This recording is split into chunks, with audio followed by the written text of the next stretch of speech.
Good evening. I'd like to call this regular meeting of the Anchorage Municipal Assembly to order. And Madam Clerk, would you please call the roll?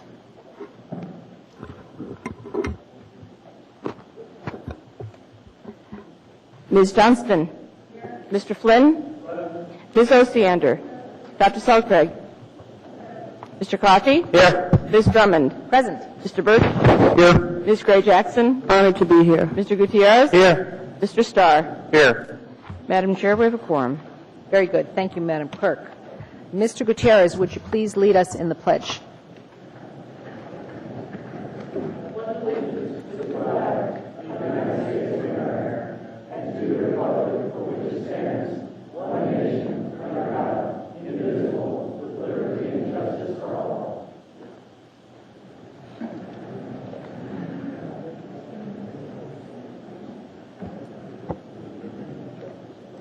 There are no minutes to be approved this evening. Next item on the agenda is the Mayor's report. Mr. Clayman. Thank you, Madam Chair. I have two things, one which we will discuss more later when we get to budget, but earlier today Governor Palin issued a press release indicating that after a lot of discussion on her within her staff and discussion with the legislature, she is moving forward with applying for and taking all steps to receive large portions of federal stimulus dollars under the Recovery Act.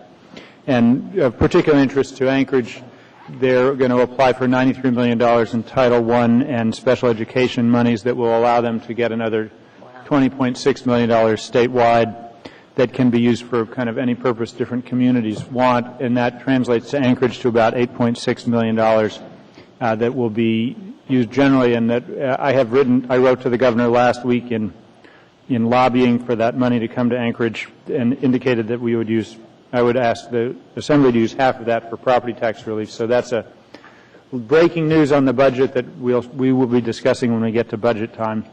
So that's one large piece of news. Another which has been obviously a concern, I think, to everyone on the Assembly, certainly people throughout the municipality and the community, is the swine influenza outbreak that's been very much at the top of the news nationally. You all should have received a one-page briefing page at your desk when you arrived tonight that discussed much of what's been going on. The core message is that our Department of Health and Human Services has been coordinating with the state and with the Federal Centers for Disease Control so that we are both fully informed about the steps that need to be taken as a community, and they're keeping the mayor fully informed, and we'll be moving forward as recommended by both the state and the federal government to do what we can to protect our citizens from the swine flu the swine influenza outbreak. And so that's the two pieces of the mayor's report, and that's all I have unless there are questions. Thank you very much, Mr. Clayman. Mr. Birch has a question for you.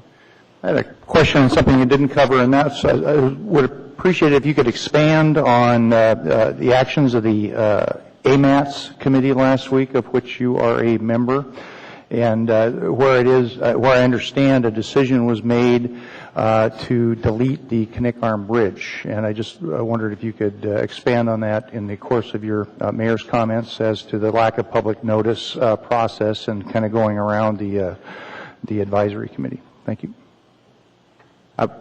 Well, I think first, Mr. Birch, there was a vote at the AMATS Policy Committee last week to start the process of taking the Knickarm Bridge out of the long-range transportation plan. And that was a duly noticed meeting that there was an enormous amount of advance notice, and the number of people who showed up for the meeting, including the news media, was a reflection that the public was very much on notice of the issues that were on the agenda and the issues that were decided that day. As I'm sure you're aware, by a 3-2 vote, there was a vote taken to move forward with the process of taking the bridge out of the long-range transportation plan. And the expectation is that the final vote on that by the policy committee would take place sometime in the month of June. There's no advanced discussion ahead of this meeting regarding the alignment or support for the removal? I guess I'm not sure I follow your question, Mr. Birch. Excuse me, Mr. Birch. Dr. Selcraig has a comment on this issue. What we did is we released the the document for public review. So we didn't take an action. Basically, we began the action of taking public comment on removing the bridge, and it'll come back to AMATS. And so it's appropriate, Mr. Birch, for you to weigh in. You should look at the document. It's appropriate for you to weigh in. AMATS makes the decision finally. I mean, it was my recollection, through the chair, it was my recollection that this body determined that it was a recommendation was to come back to the assembly, and I guess I'm just wondering when that's going to happen between now and your next meeting. I guess that it wasn't my understanding, but we can it's certainly appropriate for us to hear from you. I mean, I think that we're available in any format you want to discuss it. Well, my suggestion is don't remove it. I know that. I'm always considering that. Thank you. Actually, Mr. Birch, I will, if the documents suggest otherwise, I'm fairly certain that the procedure that was approved by the AMATS Policy Committee will have that issue back in front of the Assembly. Mr. Abbott believes in late May. If not on the 26th of May, certainly at the first meeting in June, before the AMATS Policy Committee makes its decision. So we'll be back has another opportunity to review the recommendation. Right. That's correct. It'll go to 30-day comment period starts sometime this week, I believe. At the end of that, it'll go to both the Planning and Zoning Commission and to the Assembly before the Policy Committee sees it again. Thank you. Okay, thank you, Mr. Birch and Mr. Abbott. Dr. Selcraig, you have an additional comment? I had a question actually regarding the flu epidemic that it appears is emerging. And one of them is this, one concern I've had is just in the process of setting up this committee for the Community and Economic Development Committee regarding the health department and kind of the strength of the health department in terms of addressing crisis. I'm just wondering if we had an epidemic in this community, is there a solid sense that we have adequate nursing staff at this point? And I guess I don't need that answer tonight, but I think it's an important thing for us to, as the body, have an understanding in terms of what typically would be expected of the department and to make sure, in fact, the department is fully staffed in order to meet that problem, should it occur. And I wouldn't expect that answer tonight, but it'd be nice to have a report back maybe at our next meeting. Dr. Selcraig, that's actually a very good question, and Ms. Engel from the Department of Health and Human Services, I think, can give you a very brief response tonight. As probably no surprise that given the swine flu outbreak, we're looking at those things right now, and so we're very much aware of both the federal and state requirements in terms of these kinds of issues. I note that the state of California apparently declared an emergency today as a result of the swine flu. Certainly Alaska has not done that, but if Ms. Engel wants to respond briefly, and then we can give you more of an update later. Ms. Engel, if you can give her some.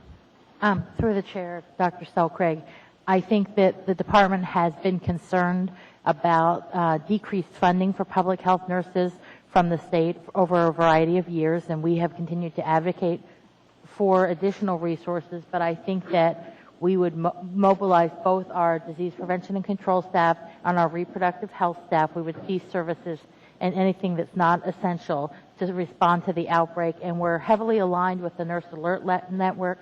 So I think, if somebody said to me, do you want more nurses? Sure, we can always use more nurses, but do we think that we can respond to the current and emerging situation? I think we feel very confident of our abilities to mount a good public response.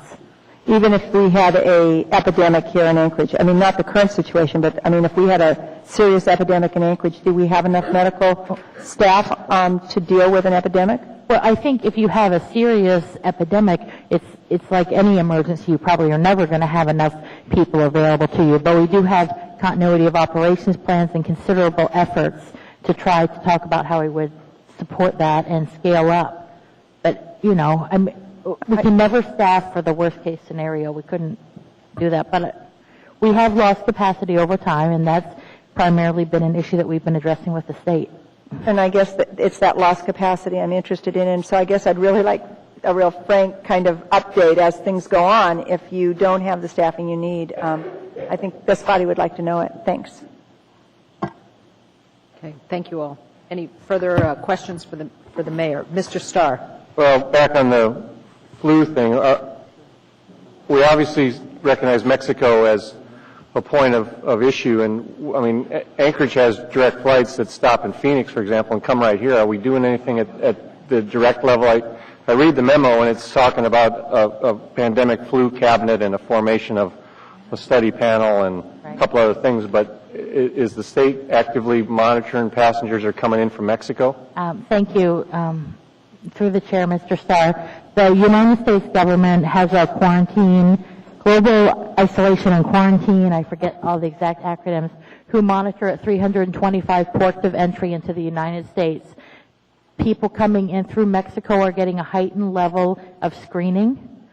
Anchorage is a quarantine station, so we do actually have CDC quarantine staff who are at the airport if we have any reports. They do greet international flights and have been working with flights where they think there's a large number of returning passengers.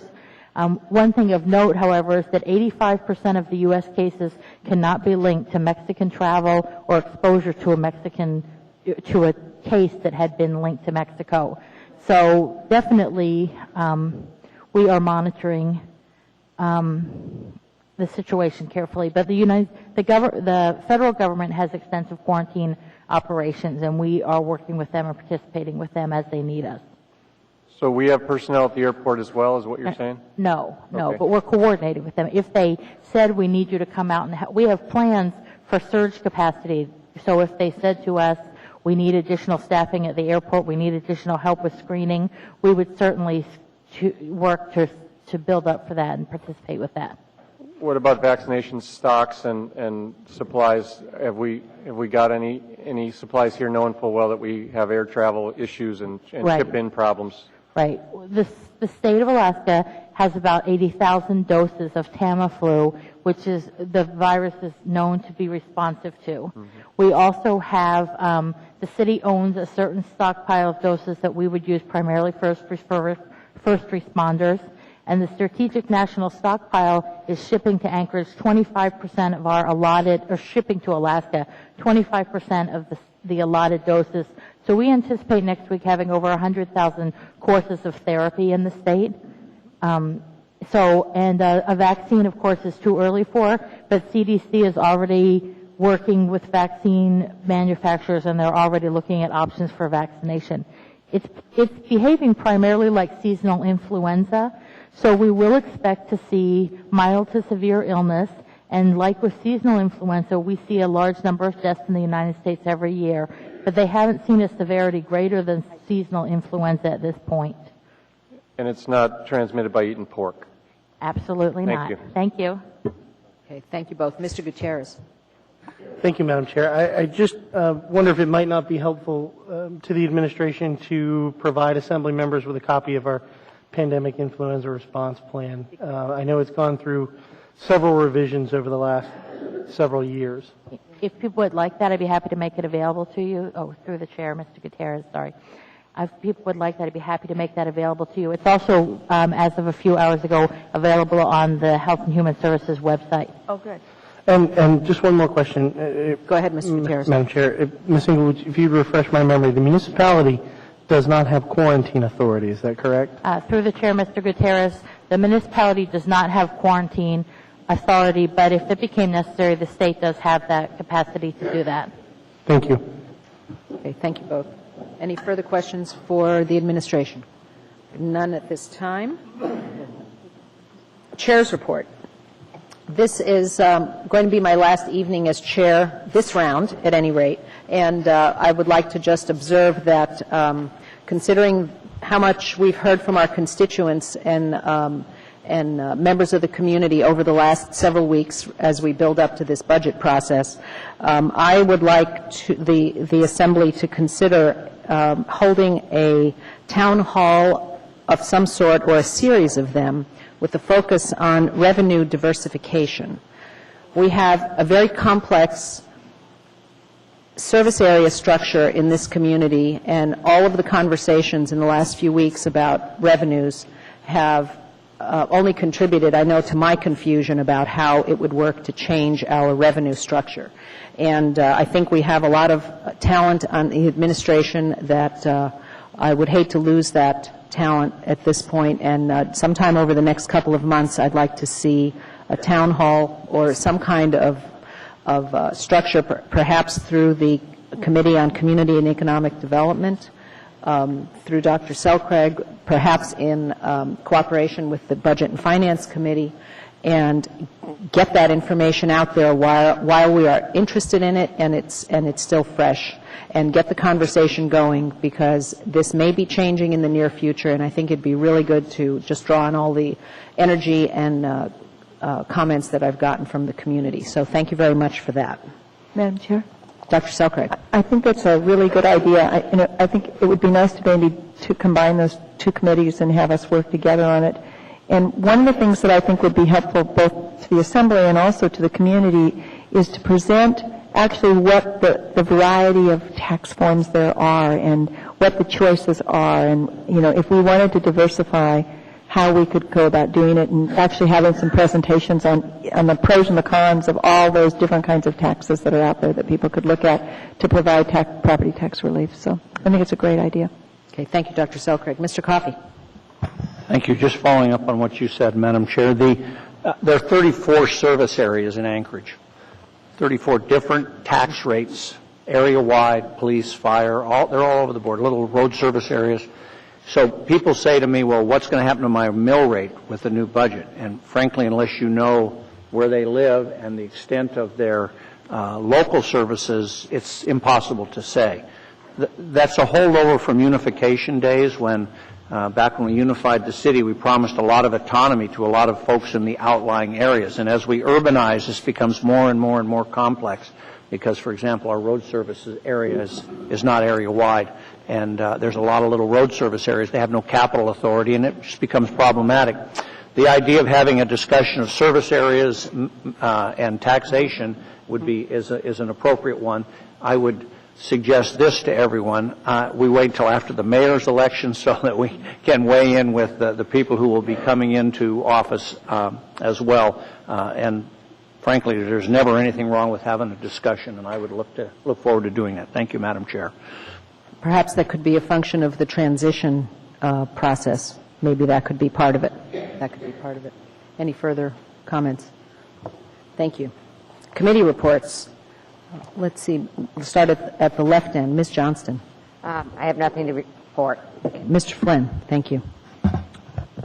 Nothing, Madam Chair. Thank you. Ms. Osiander. There is no Title 21 meeting this Thursday.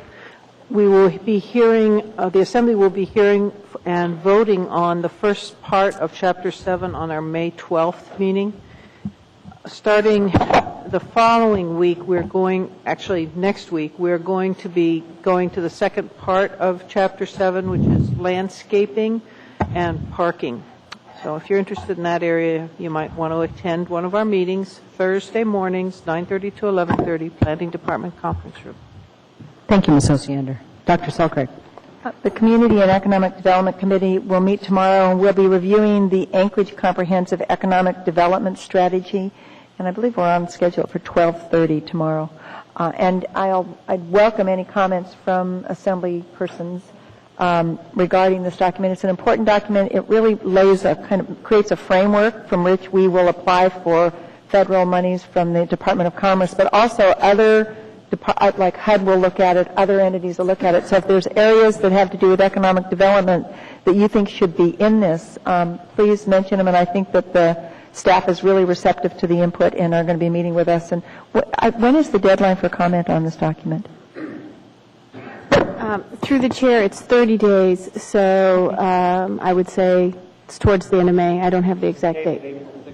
Okay. Actually, I think it's real soon because the time frame on the SEDS, we need to my memory is that the final deadline for comments is the 1st of May. It's under a fast schedule because we need to get the document approved and in front of the Assembly for approval. I think it's online either for the 12th or the 26th of May for final approval from the Assembly. So comments you want to get incorporated in the final edition need to come very quickly. And it's definitely not 30 days from now. We actually have the capacity, I think, probably even in the process of reviewing it before the Assembly to add something to it. That's true, too. And so, yeah, so Exactly. it is a very important document because it creates a framework from which we can apply for federal money, and I want to make sure we didn't leave anything out. So please take a look at it and get your comments back to us tomorrow or to the staff. Thank you. And you should all have, the hard copies were in our mailboxes last week or the week before. So you should have them. And just for the Assembly's background, it's referred to commonly as the SEDS, and we started the process because of the closing of Coolis Air Force Base, which allows us to get access to different federal money for different projects, but we can't get those applications in without a SEDS being completed.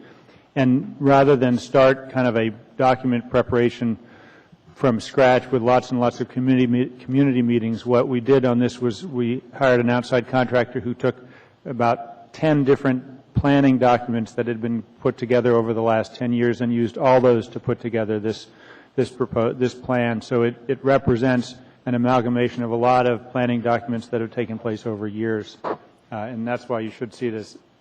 Some of it will sound familiar from things you've read in the past. Okay, very good. Okay, Mr. Coffey. Thank you. I would urge you to look at the recommendations on pages 71 and 72, and then to look at all of it looks like our CIP list when we put together our CIP capital improvement plan in the back, and Mr. Mayor Clayman's explanation of it was an amalgam of lots, explains a lot to me, because I thought, well, this just looks like the capital improvement plan. And so, but if you look at that, there are some things in there that are somewhat dated and probably should be addressed and deleted. And then, Ms. Selcraig, Dr. Selcraig, I will be in Togiak tomorrow, and I will be unable to attend your committee. So I will give you my comments afterwards. Thank you, Madam Chair. Thank you, Mr. Coffey. Okay, Mr. Birch? No report. Thank you. Ms. Gray-Jackson? Thank you, Madam Chair. The Budget and Finance Committee met on April 23rd, and at that meeting, the OMB Director provided a briefing to the Committee on the Mayor's first quarter budget revision, and the body as a whole received a full briefing on that budget revision at our work session this past Friday. 2 members of the Budget Advisory Commission attended the committee meeting, and they were really thankful that the committee invited them to come and welcomes their involvement. And someone from the Budget Advisory Commission plans to attend our committee meeting every single month. The next meeting is scheduled for May 21st at noon, City Hall, and a room to be determined. Thank you, Madam Chair. Thank you very much, Ms. Gray-Jackson. Mr. Gutierrez.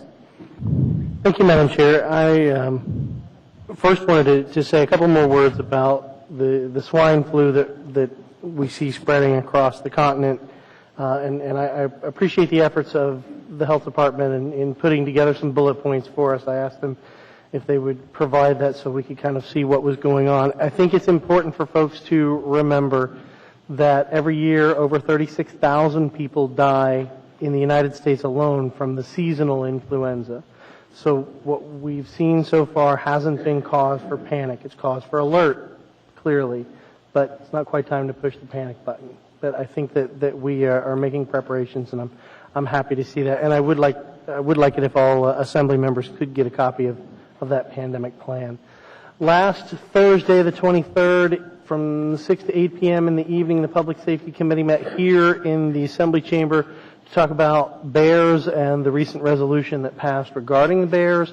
We heard from, I would say, 25 members of the public who came out. I was in attendance along with Ms. Gray-Jackson, who's a member of the committee. Hair Chariot Drummond and Dr. Selcraig joined us, and we're happy to have them there. What we heard overwhelmingly from the folks who came out was some guidance to the administration on how to proceed with regard to the resolution that passed a couple of weeks ago. Primarily, they felt the focus of our new bear specialist, once we managed to find the money, and hopefully we've got some floating around now thanks to the governor and others, is education of the public, is enforcing the laws that we currently have on the book regarding trash, And Dr. Selcraig made the point very eloquently about land use planning. We need to bear that in mind. No pun was intended, I promise. And anyway, it was good, Madam Chair, to hear from the public. They I think appreciated the opportunity to come out and testify, particularly given the controversial nature of the issue, to come out at a time that wasn't in the middle of the day in an obscure room in City Hall. I think people appreciated the chance to talk to us when they could come after work and sit down and have a discussion. So it was a good meeting, and I hope that's a model that, particularly with matters that are of strong public opinion, that we will continue in the future. Thank you, Madam Chair. Okay. Thank you, Mr. Gutierrez. Okay. Mr. Starr, anything to report? I don't have any committees. Okay. I understand. I don't think it needs to be limited to committees. I think if there's something going on in your area. I just had a question. I know the administration's working hard on the bear thing. If they can draft up a policy statement there, I guess some of the interest is to close trails. And I saw Mr. Sinnott on television talking about closing some of the municipal trails, and I wondered why a state employee was making policy statements for our public safety. But you know, I'm sure we'll get through the needs to do what we need to do, and I hope the administration's taking the lead on our public safety interests. So thank you. Thank you, Mr. Starr, and thanks all of you. Okay, let's get the agenda organized. We have a number of addendum items. Madam Chair, I'd like to move the consent agenda. Thank you, Ms. Osiander. Second. It's been moved and seconded. Thank you, Ms. Gray-Jackson. We have a number of addendum items, beginning with 9C2. Let's see, hold on a second. I have some late on the table items, so forgive me if I'm slightly out of order here. First item on the addendum is 9C2, a bid award, Assembly Memorandum AM 255-2009, recommendation of award to Global Diving and Salvage Incorporated, doing business as Global Offshore Divers for wharf pile repairs, 2009, for the Municipality of Anchorage, Port of Anchorage, $1,324,747,000.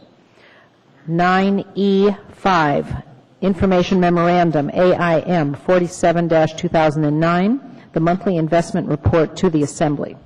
9F as in Frank, 4, Ordinance AO 2009-58, an ordinance authorizing a land exchange with the Alaska Railroad Corporation, ARRC, transferring Lot 7A, Block 21, original town site, to ARRC and transferring ARRC Parcel 9131 and Block P, North Addition, Number 7, original town site to the municipality, and transferring Parcel 9131 ownership to Anchorage Community Development Authority, otherwise known as ACDA, inventory through the Heritage Land Bank Real Estate Services. That is set for public hearing on May 12th, and it is accompanied by Assembly Memorandum AM 256-2009.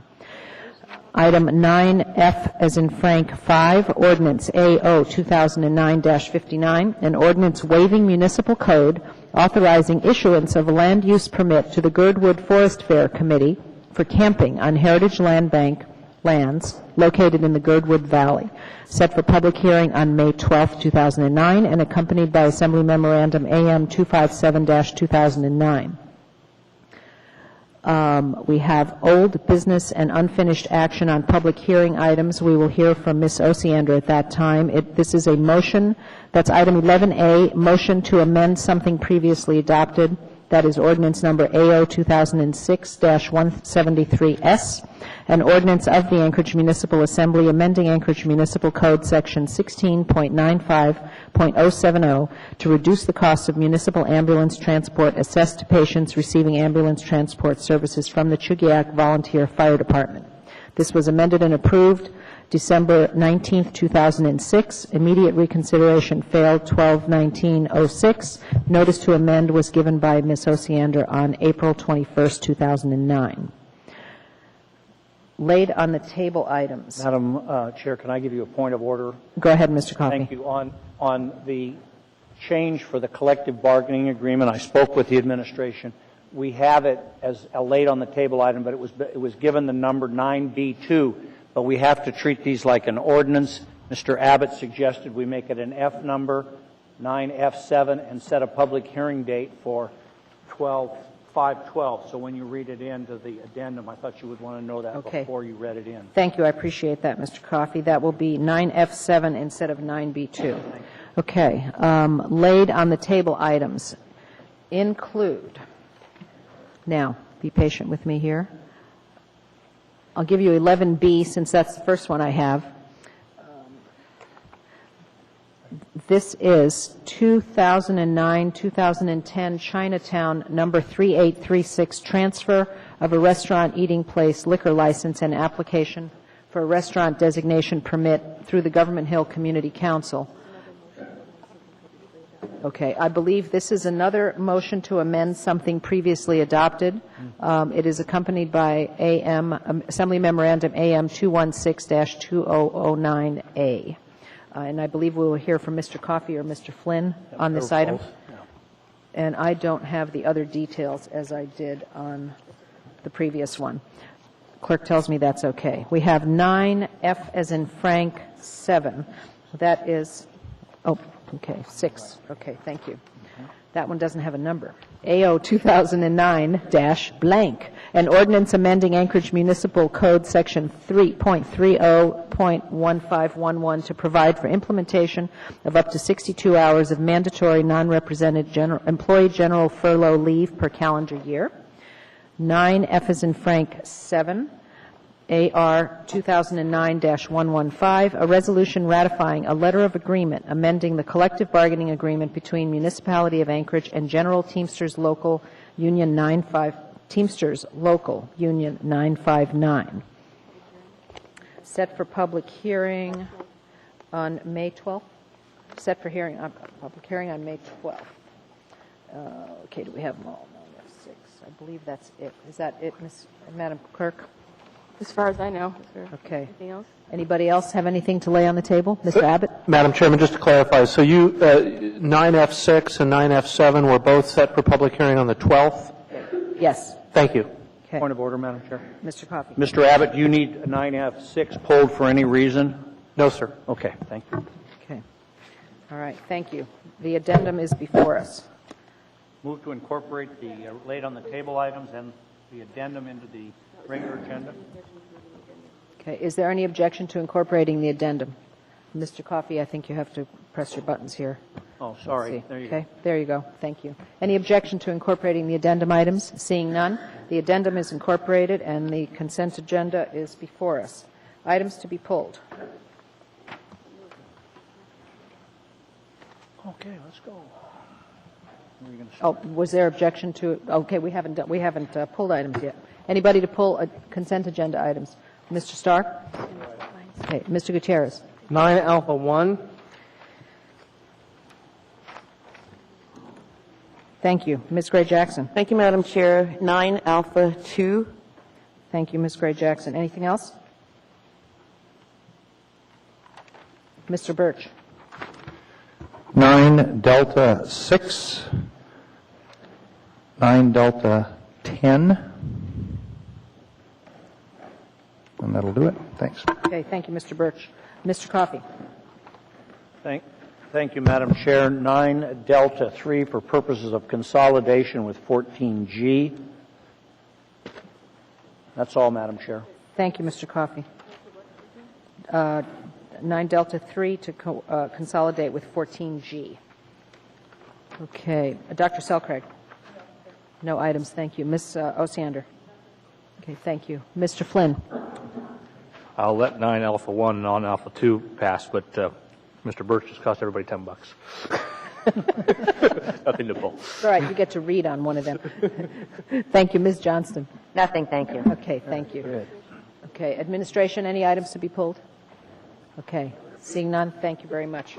The items to be pulled are 9A1. Okay. Let me make sure I got all the pulled items first. Mr. Gutierrez pulled 9A1. Ms. Gray Jackson pulled 9A2. Mr. Coffey pulled 9D3 for purposes of consolidation with 14G. Mr. Birch pulled 9D6. Mr. Birch pulled 9D10.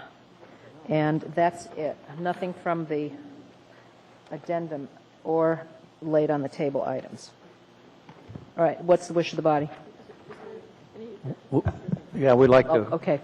Do we like the consent agenda the way it is? Do we have any objections to passing the consent agenda? Seeing none, the consent agenda passes unanimously. Thank you.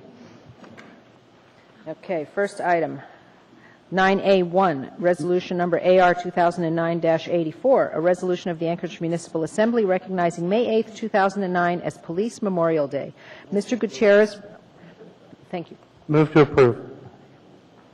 Is there a second? Okay. All right. Very good. Okay. Mr. Gutierrez, would you present, and would Mr. Flynn please read? My pleasure, Madam Chair. Is there any objection to passage of this item?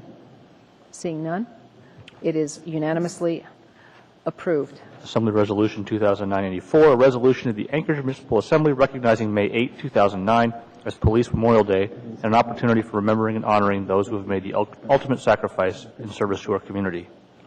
Whereas on Police Memorial Day, we honor the memory of the fallen and recognize those who devote their lives to enforcing our laws, bringing criminals to justice, and making our community safer. And whereas all law enforcement officers deserve our appreciation for the work they do, and citizens fulfill an important civic responsibility by supporting their work to protect our community. And whereas our dedicated peace officers put themselves at great risk while working tirelessly on the front lines in the fight against crime. And whereas behind the name of each who died in the line of duty lies a story of courage and devotion to duty, not to mention a deep sense of loss for the service of the country, and above all for friends, relatives, and partners. And whereas, as we remember the fallen officers, we also remember their survivors. And whereas we can never repay these gallant men and women for their service or adequately comfort their families, we can only honor their memory, not only in words and ceremony, but in our determination to promote justice, uphold the law, and preserve the peace and safety they helped purchase with their lives. And whereas the following Anchorage Police Department officers have given their lives in the line of duty: Officer Benjamin Strong, 1968, Officer Jonathan Flora, 1975, Officer Harry Keir, 1980, Officer Harry B. Hansen, Jr., 1986, Officer Louis Mazzelli, 1989, Officer Dan Seeley, 1996, and Officer Justin Willem, 2001. Now therefore be it resolved that the Anchorage Municipal Assembly remembers and honors all those who have died in the line of duty by recognizing May 8, 2009 as Police Memorial Day. That all residents are encouraged to remember the fallen and their loved ones. That all people are urged to thank the men and women of law enforcement who serve our community and protect our citizens. Passed and approved by the Anchorage Assembly this 28th day of April 2009. Thanks, Mike. Thank you, Mr. Flynn.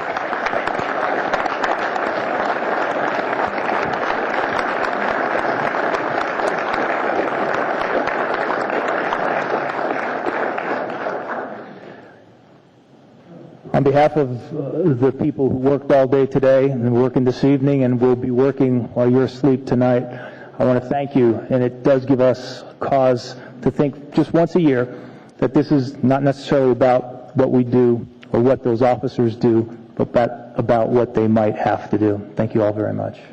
Thank you, Chief. I'd like to ask all of you to join me in a moment of silence honoring these officers that have made the ultimate sacrifice.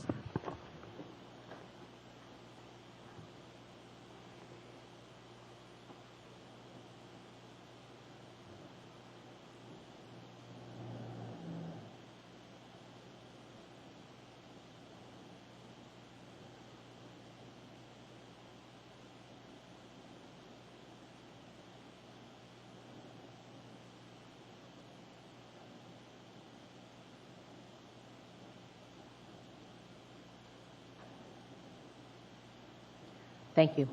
Mr. Gutierrez, do you have a comment? Thank you, Madam Chair. No, I just wanted to make a comment. I know that a piece of paper, as I said to the Chief, a piece of paper seems a small token in light of what these 7 individuals gave to us, but I know that the Chief will take our sincerest gratitude back to everyone who is working so hard for us. Thank you. Thank you, Mr. Gutierrez.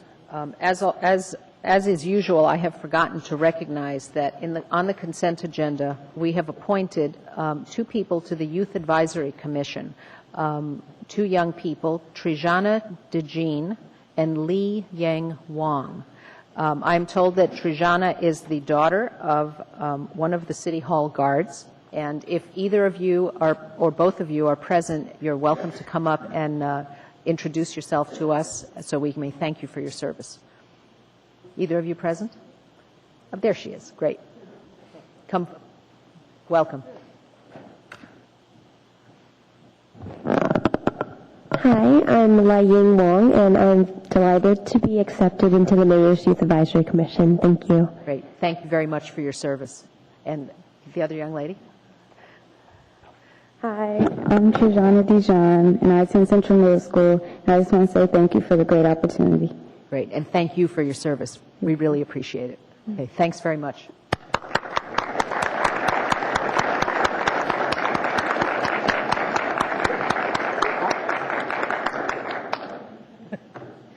Great. All right. Next item. 9A2, Resolution AR 2009-101, a resolution of the Anchorage Municipal Assembly supporting the 17th Annual National Association of Letter Carriers Food Drive. That is approved. Thank you. Any objection to? Madam Chair, could Yes, we ma'am. all be included as sponsors on this? Absolutely. Thank you. Madam Clerk? Okay. Ms. Gray Jackson, would you present? And Mr. Starr, would you please read? And is there any objection to passage of this item? Yeah. Seeing none, that item is unanimously approved.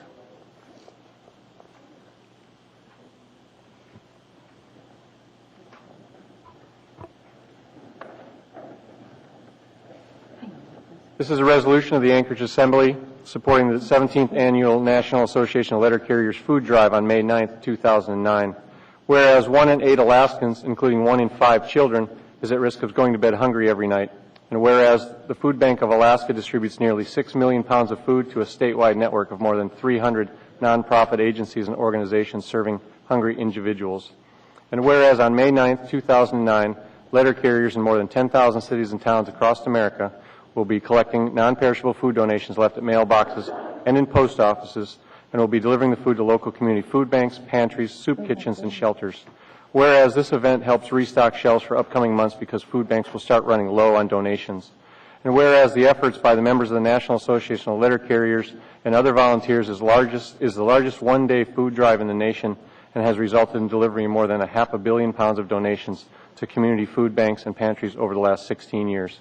Whereas last year, Anchorage and Eagle River letter carriers collected more than 70,000 pounds of food and hope to collect substantially more this year. Now, therefore, the Anchorage Municipal Assembly applauds and supports the 17th Annual Food Drive on May 9th, 2009, and encourages the citizens of Anchorage to demonstrate the spirit of community through their donations. Passed and approved this day, 2009.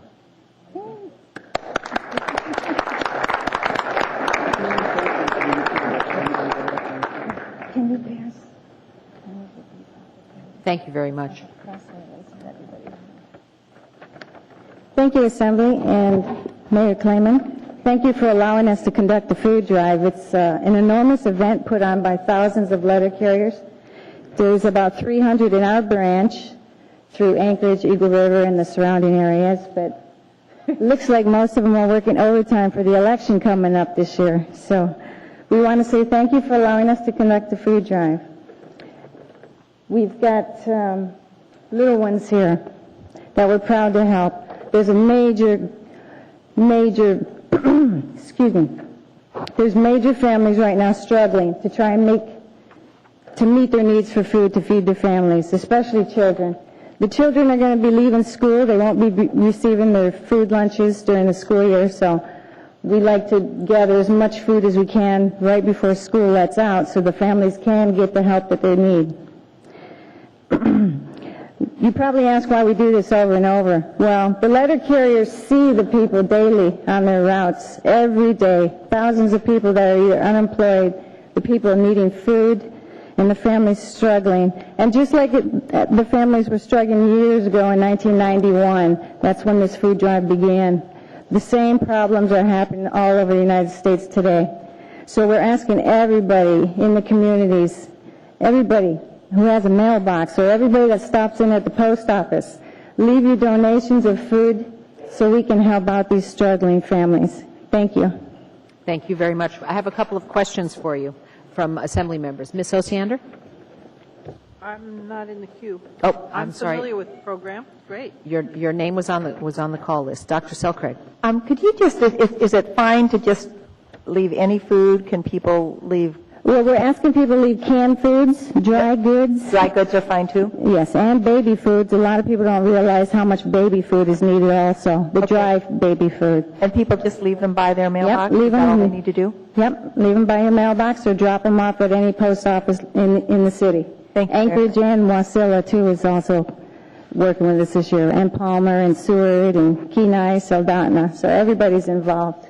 Thanks very much for the work. Ms. Gray Jackson? Thank you, Madam Chair. I just want to say thank you so much for all your hard work. I think this is a wonderful program, and it's one that I really love because it makes it really easy to donate food to people in our community because you just leave it by your mailbox. So thank you very much. Well, thanks for donating. We have a representative from the food bank that would also like to say thank you. On behalf of Food Bank of Alaska, my name is Marlia LaBelle, and thank you, Anchorage Assembly and Mayor Clayman. We are so incredibly grateful for the food that comes in during this time of year. For the most part, after the holidays, our warehouse tends to be very bare, and we experience a decrease in donations, so we are so thankful to our letter carriers who are willing to put on this food drive on behalf of Food Bank of Alaska and our 300 partner agencies in Alaska. Currently, our partner agencies, such as Beans Cafe and other food pantries and soup kitchens, are experiencing significant increases in clients seeking food assistance. They're seeing about 20 to 30% more clients visiting their food pantries and soup kitchens. So, on behalf of Food Bank of Alaska, we are very, very grateful for this food drive. Thank you. You're very welcome. Thank you for the opportunity. And everybody get your cans ready. Thank you.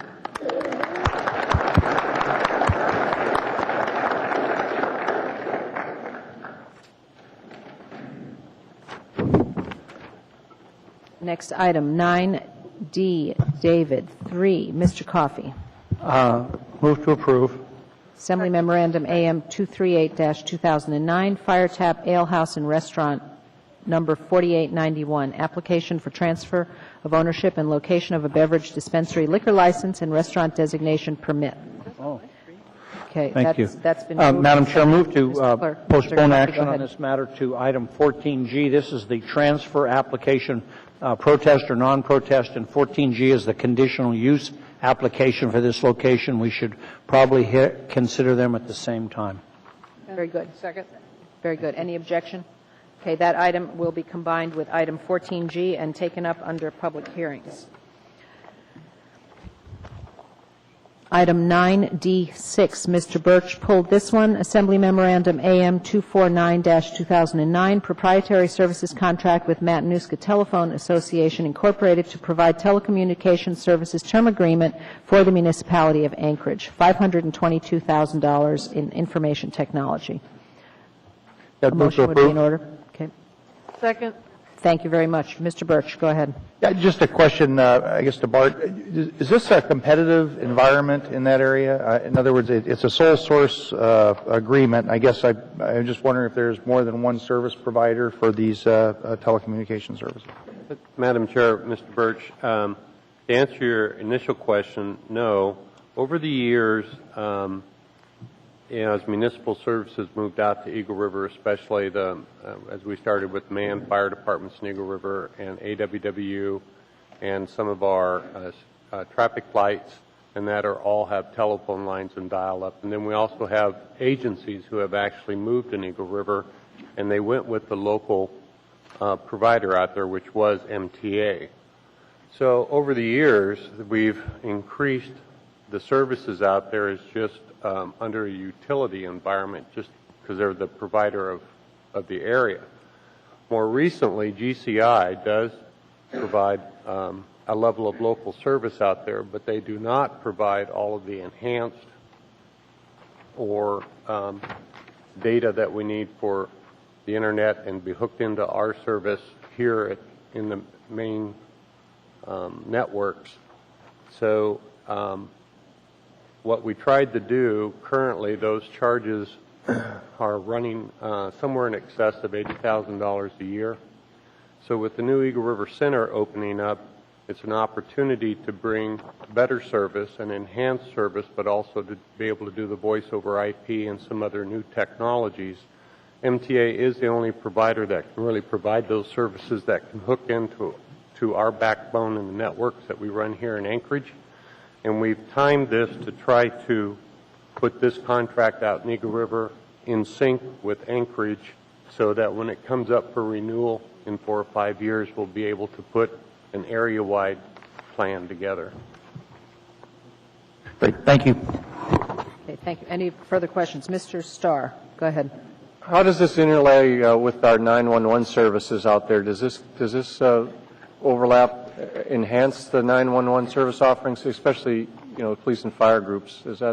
Are we in consideration of that? My recollection is that all the 911 service comes in through the main switchboard here at APD, and then it's relayed out through AFD, and then further out as a relay. There is no direct 911. Well, we have internet support for police vehicles that pull in maps source and street profiles, so I just assume that we're going to see internet overlays into the squad cars out there as well using, and I guess it's more of a point of clarification that we don't miss something here so that there isn't some sort of switch that didn't get flipped and we're sitting out there with no 911 protection. We have several services, but both APD and AFD operate also wireless services like the mapping service, and also APD has their Mobex terminal service within their cars. As you get out in the Eagle River area, you have to do the repeater process in A service area, B service area, and we're upgrading a lot of those radio systems currently. So those services I don't think are currently fully activated out there, but these types of services will get enhanced and be brought together as we move these both data and voice together as we build those systems, yes. Okay, and just for clarification, Bart, the full 5-year approval is tonight. We don't see this every year subsequent then to reevaluate whether we're getting this, or we just do it through appropriations, but I see the 5-year terms, that's a done deal. The reason you're seeing the 5-year term is that they are securing a discount. MTA is discounting the service, and in order to get that discount, we had to sign up for a term. So we brought that full term forward rather than trying to pull through an annual agreement, because that would have left us at the regular tariff rate. But if it's not providing as represented, we have a chance to come back and revisit the contract terms, or what are the systems of control, I guess. I perhaps should ask this earlier, but it jumps out at me with the 5-year term. We don't really come back and reevaluate whether they're providing what we actually are paying for. The services are being provided to us currently, and we're going to enhance those services as we open up the new library in the Eagle River Town Center and all the other things. The odds of the actual services being reduced or modified are pretty slim, although we do have the capacity to increase or decrease, individual line capacities. But as a threshold over time, because there's about a dozen agencies out there, and this actually gets funded through individual budgets, it assures us a discount and assures us a pricing level and a level of service that we are currently getting, and even greater service in the future. But it is an agreement, and what it really keeps us from doing is recompeting this anytime during that time frame, that we are kind of signing up for a term.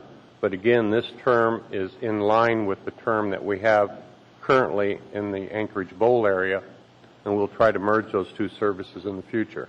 Right, good. Thank you for that information. Thank you. Thank you, Mr. Birch. Excuse me, Mr. Starr. All right. Any further comments on that item? Okay, seeing none, what's the wish of the body? Okay, any objection to the passage of this item? Okay. Seeing none, that item passes unanimously. Mr. Birch, you've also pulled item 9D10, Assembly Memorandum AM 253-2009, cooperative purchase with New Flyer of America for 15 Cummins engines for 15 new 40-foot transit coach buses for the Municipality of Anchorage Public Transportation Department for $375,000. Move to approve. Thank you. That's been moved and seconded. Mr. Birch, go ahead. You know, I was struck in reading this over the weekend as to why we would buy 15 brand-new Cummins engines and buy the buses separately. And I was, as I read through this, I understand that the engines, if they're purchased separately, in advance of changes in emission requirements that take effect in January 1st, 2010, that that emission requirements could potentially add $18,000 to $20,000 per engine.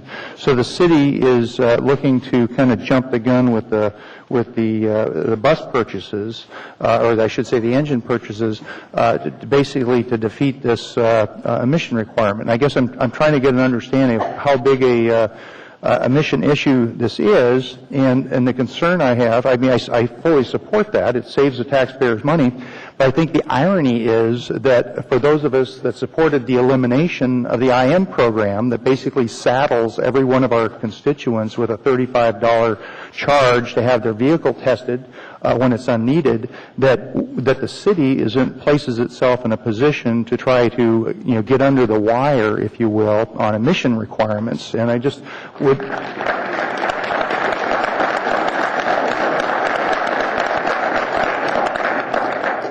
I guess I would like to have some explanation of the timing on this. Excuse me. Please order in the room. Thank you. Mr. Birch, go ahead. I just would like an understanding of what kind of emission standards are we looking at, and what sort of additional cost is involved in buying buses and engines separately. Okay, thank you, Mr. Birch. Administration, you have a response for him? I'm going to let Bart and Jody, the two experts on this, I'm not sure which of them wants to start and how they want to answer this. In terms, I'll respond to the policy question, Mr. Birch. I don't disagree with you regarding the differentiation. We're trying to figure out a way to get the best bang for the buck for the municipality. We believe this will be a significantly less expensive option for the city, both in the initial acquisition as well as the long-term maintenance. These engines are compatible with the engines we hope to purchase are compatible with the fleet that we're currently operating. So this will give us a chance not to have a mixed fleet in terms of the different types of engines and different types of emissions equipment. So that's the primary motivation for the municipality in terms of acquiring the 09 engines versus the 010 models. And I can see if Jody or Bart can answer the question about cost associated with purchasing separately or emissions differences. Madam Chair, Mr. Birch, when this came to us, we had similar questions on it. As you may well be aware, there's the diesel emission standards since about the year 2000. We've been increasing the particulates and other things out of diesel, which had not previously been, and the feds have stepped that program up. As the manufacturers tool up for that, as they move into these new generation engines, it's not just the engines and componentries and software and other things that kind of go into those engines. They do become initial cost is what we're identifying here as somewhere between $18,000 and $25,000. However, this new standard that's coming in 010 is bringing in a whole new level of standards. And part of those standards will require new exhaust and also, I'm trying to think of, there's an additive that's going to go into the actual mix of the engine. I don't remember if it's ether or some new product that has to be injected. And it's going to bring on a whole new system. Also, as you may well be aware, there's some manufacturers who are not going to be in the mix in the future. And right now, being able to purchase these engines today does keep our continuity with the engines that we already have, and it does keep our maintenance and overall cost down. as we start getting a broken up mixture of motor coaches that have different engines and potentially transmissions and software alignments, it also impacts a lot of our supply line in terms of the major OEMs and our extended warranties and our parts and service. So it appeared to us, and the last thing is, the 010 motor coaches have currently not been priced out, but the manufacturer has told us that in order to accommodate the new engines after 010 and with the new exhaust emissions and other injection systems that they're going to have to put on, that they haven't totally configured that into the new coach yet. And as they do, that's going to also ramp up additional cost on the coach itself. So what this will do for us is not only save on the engines, standardize what we already have, but it'll also defray additional cost components coming in on the actual transit coaches itself. So all in all, while it appears that we're sliding underneath the wire, and I'll agree that that is in fact what's happening, but there's a lot of cost that's associated also with that. And it's not just initial cost, it's ongoing cost and supply lines and everything else. So it seemed to be the prudent activity for us to do, and the manufacturers, they have to pre-produce these engines anyway, and the way the feds have rolled this program out, and that this is obviously we're working under the FTA laws anyway, but it's based on the date of manufacture of the engine itself and not on the motor coach. So as we pre-purchase, they will build out these units and have them delivered prior to January 1st of 2010. If the manufacturer of the engine was actually producing after January 1st, they have to produce under the new standards. So for those reasons, we thought it was prudent to come forward and take the savings at this time. As a follow-up, are there any additional costs? I mean, it seemed like if you have a coordination issue trying to put an older, the engine into the bus, is that a problem as well? In this particular case, no. I mean, motor coaches aren't like transit buses, aren't like cars where they have a tendency to change model years and update and upgrade. I mean, there's the basic bus and its configuration and the frames and everything pretty much remain the same. What is changing sometimes is some of the software systems and control systems on those units.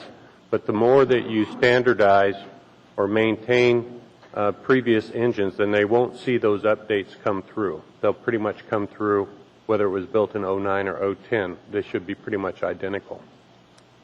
Okay.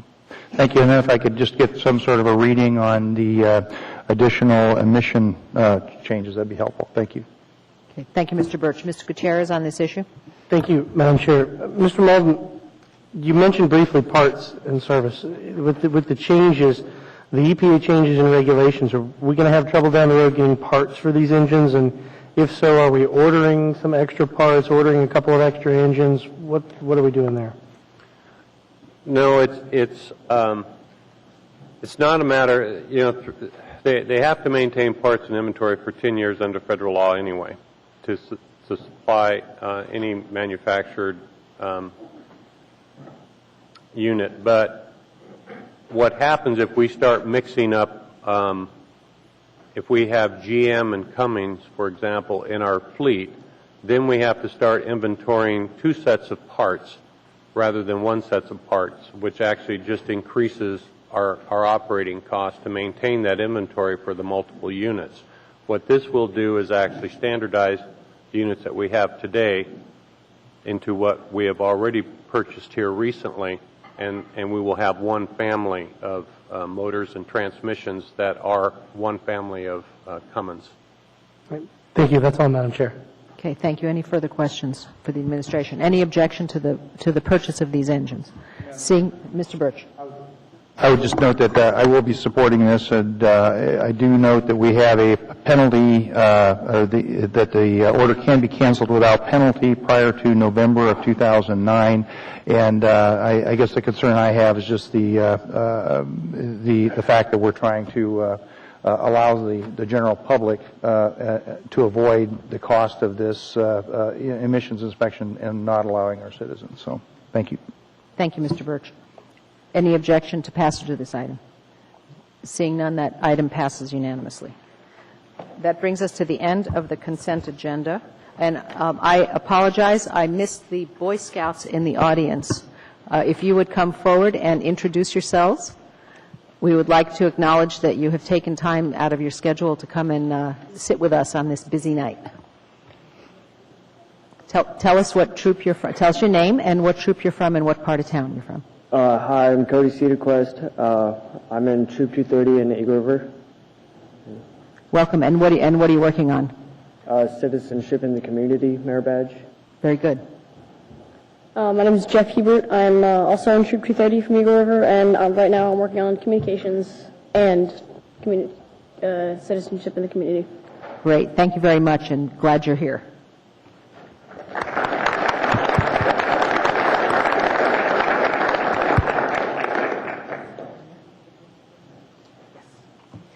Okay, we have appearance requests that we have to get to between 6 and 6:30. First one, David Nicolai, regarding the Conference of Young Alaskans. Mr. Nicolai, are you present?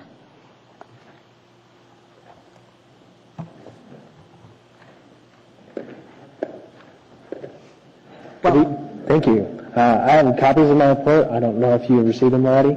We haven't. Awesome, thanks.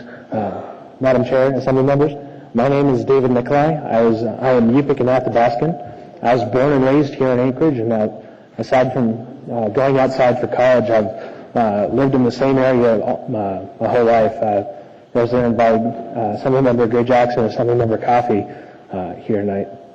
I'm here before you talking about the Conference of Young Alaskans.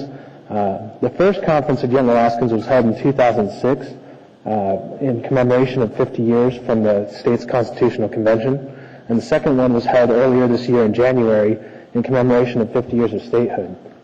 At the conference, 53 delegates ages 16 to 25 from all over the state met, representing both urban and rural perspectives, as well as the younger part of that crowd and the older part of that crowd.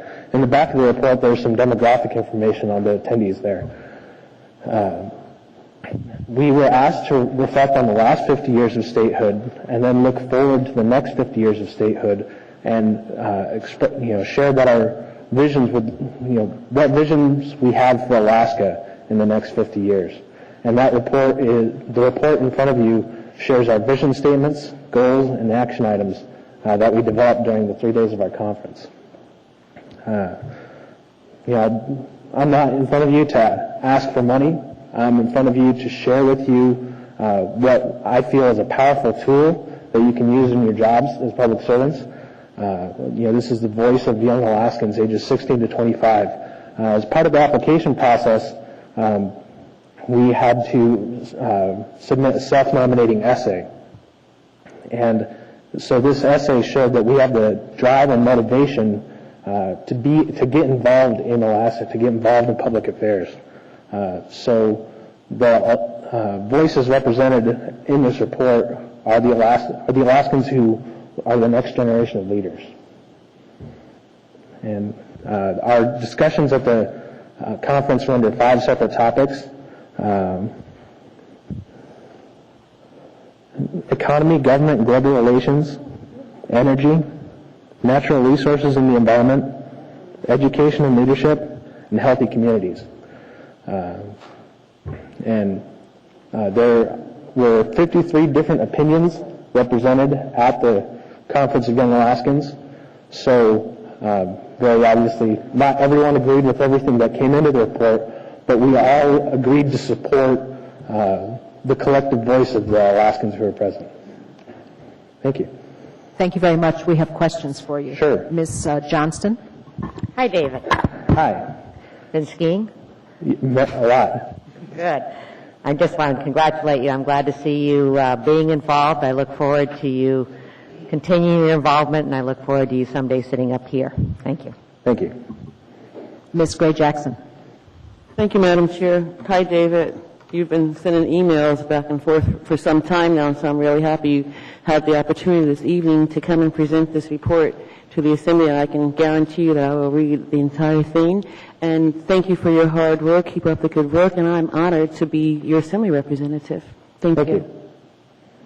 Thank you. And Dr. Selcraig. I also want to say thanks. These look like great, it's a great vision statement, and the goals and priorities look wonderful. I think that they are compatible for all people. I mean, I think they really address kind of core issues for the community as a whole. So thanks for bringing it forward, and it's nice to see you. Thank you. Okay. Thank you very much. Thank you, Madam Chair, Assembly members.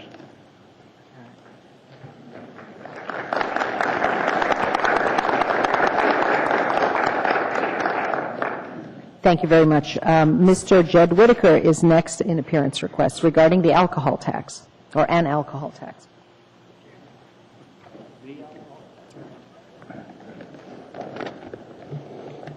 Welcome. Hello. My name is Jed Whitaker. In Alaska, alcohol is implicated in 50% of suicide attempts, child abuse investigations, domestic violence reports, sexual assaults, and hospital emergency visits. Alcohol is implicated in more than 40% of fatal automobile crashes, fatal fires, and homicides.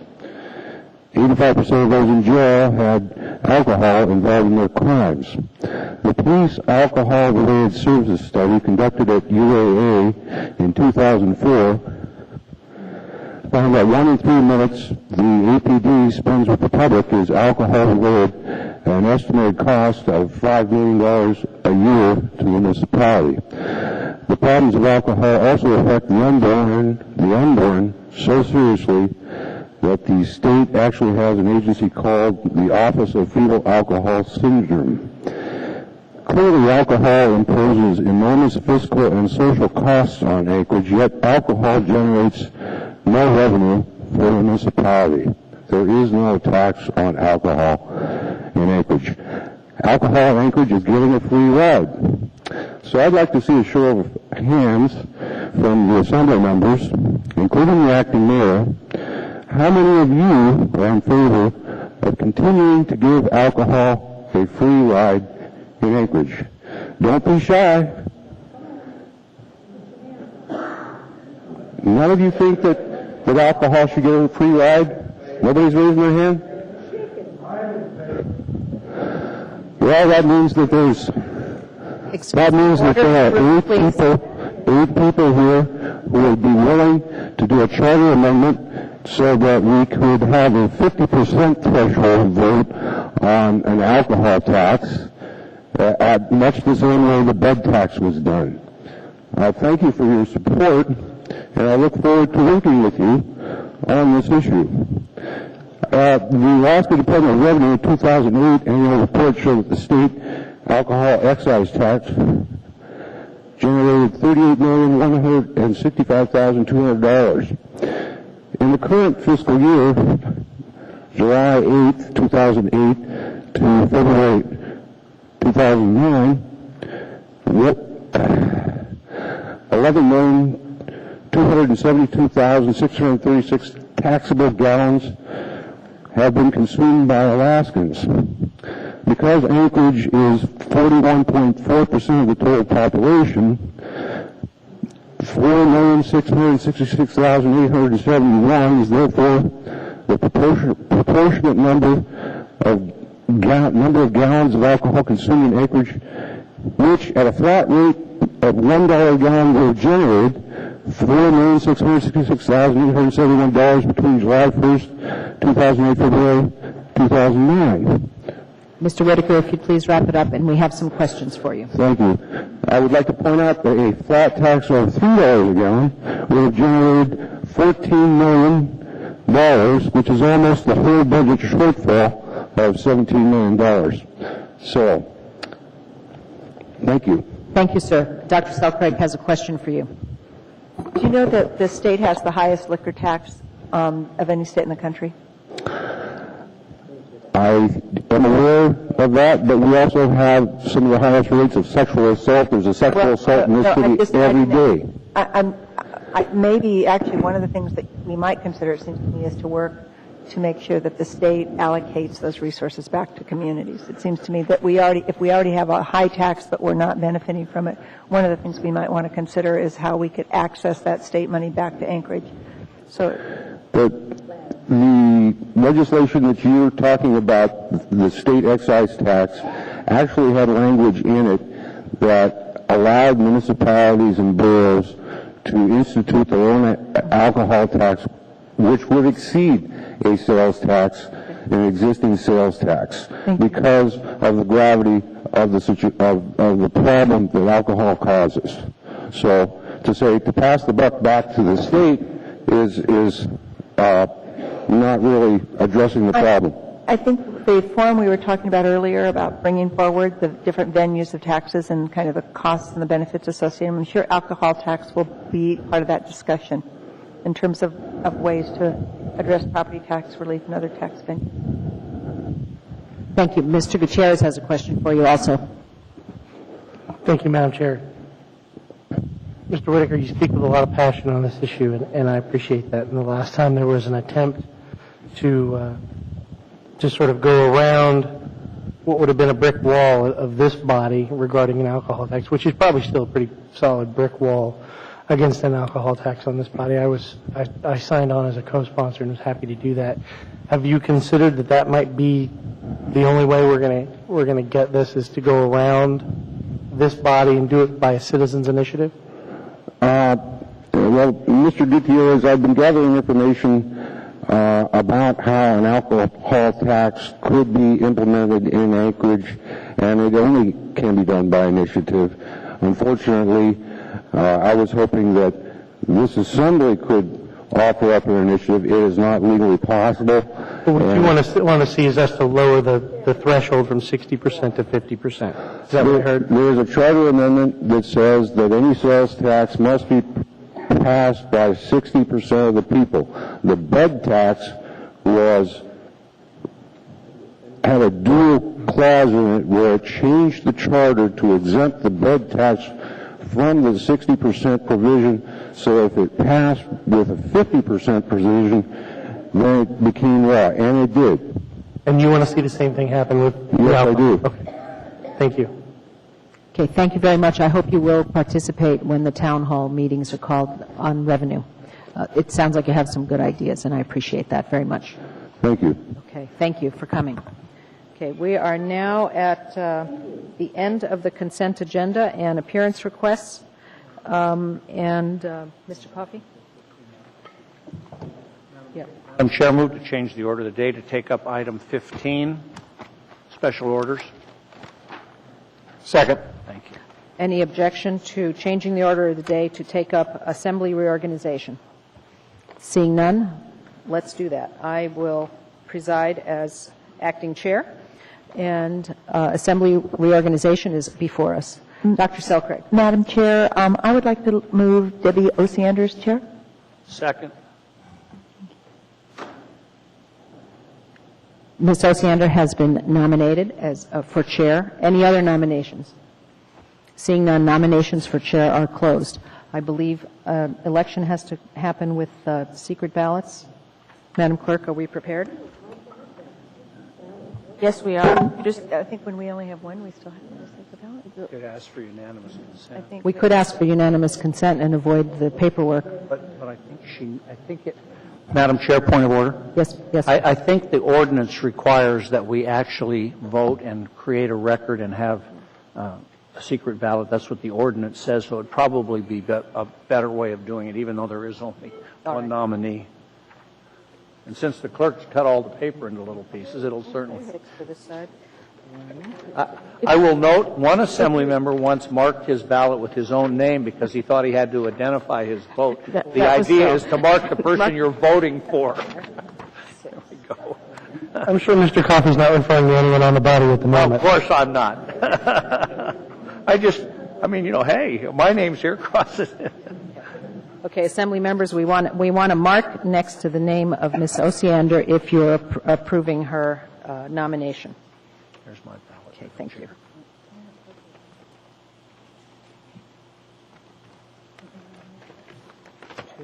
far. Keep them coming, boys and girls. We have six from the left side and 4 from the right side. I know she did well. She did Okay. right.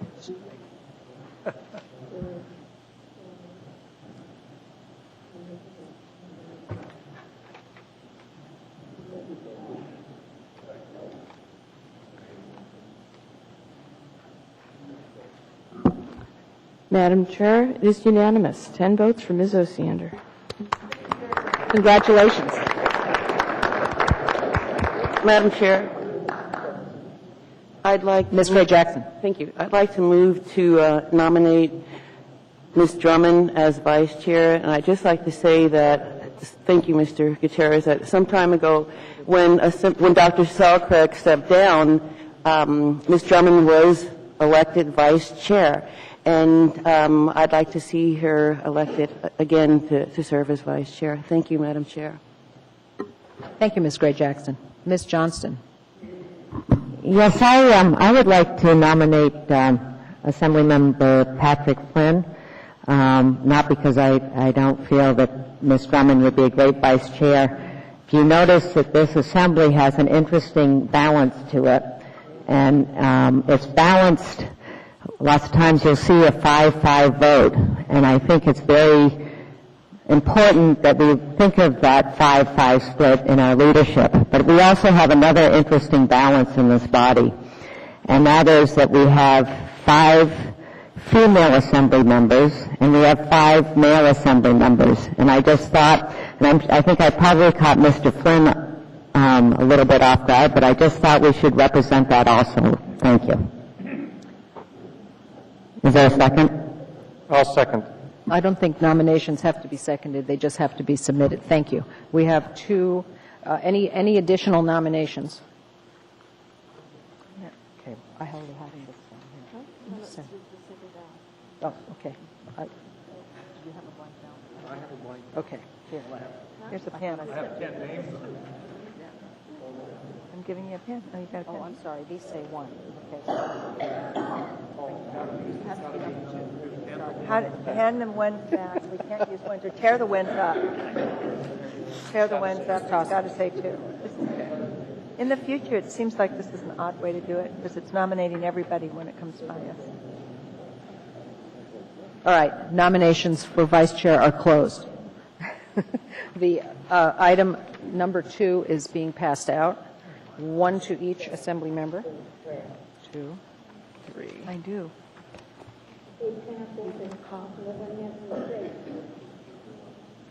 No. Right? I lived here long enough, I know. Excuse me, order in the room, please.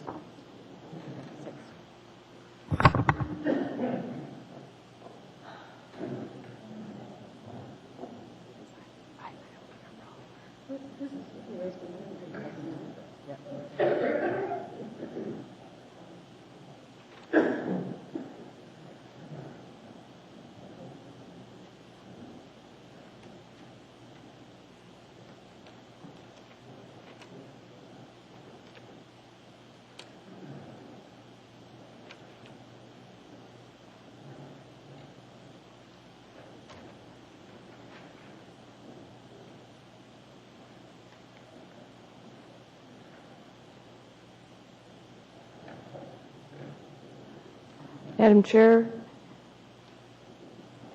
Sorry.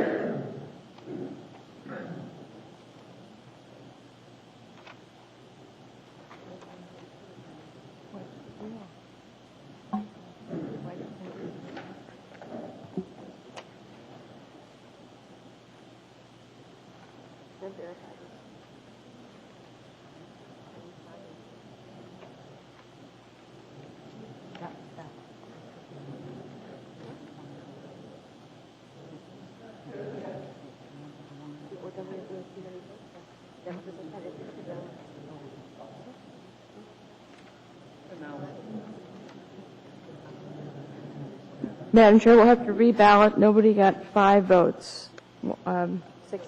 Nobody got 6 votes. We have a 5 and a 4 and a 1 of a different candidate. So we'll send out ballot number 3. No, we've got blackouts. Point of order, Madam Chair. Mr. Coffey. My question is, does we have two nominees, and what happens when you have, is write-in permitted, which I guess this is in essence was, without nomination, because we have a fifth? Right. A write-in is not allowed, but no candidate got 6 votes. No, I understand that, but I think the point being is that what we should do is make a choice between the two that have been nominated, and if someone else wants to nominate someone, they should do that, but it should be those who have been nominated, otherwise we're liable to be here for an awfully long time. Thank you. Thank you, Mr. Coffey. Do we have to Madam nominate? She's handing out another ballot. Only vote on ballot number 3. Madam Chair, Mr. Flynn had. Mr. Flynn, go ahead. Did you have a comment? I'll just say that, rather than be here all night voting on vice chair, perhaps I'll, one more vote. This is another time withdrawing.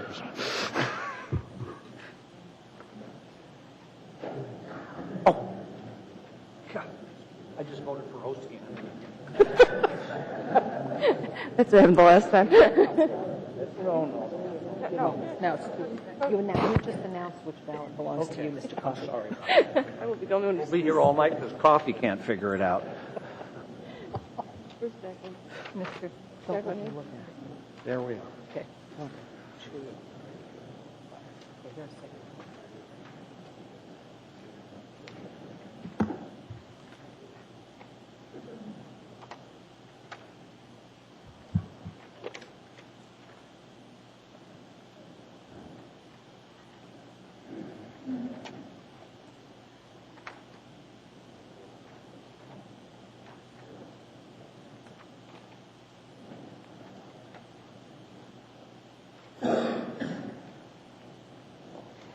Ms. Drummond has received 6 votes. She's the new vice chair.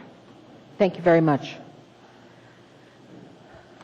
It's been we have new leadership here. Ms. Osiander will serve as chair, and I will serve as vice chair. It's also been suggested to me that we take our break now rather than beginning the public hearing and taking a break halfway into the public hearing. Is that acceptable to the body?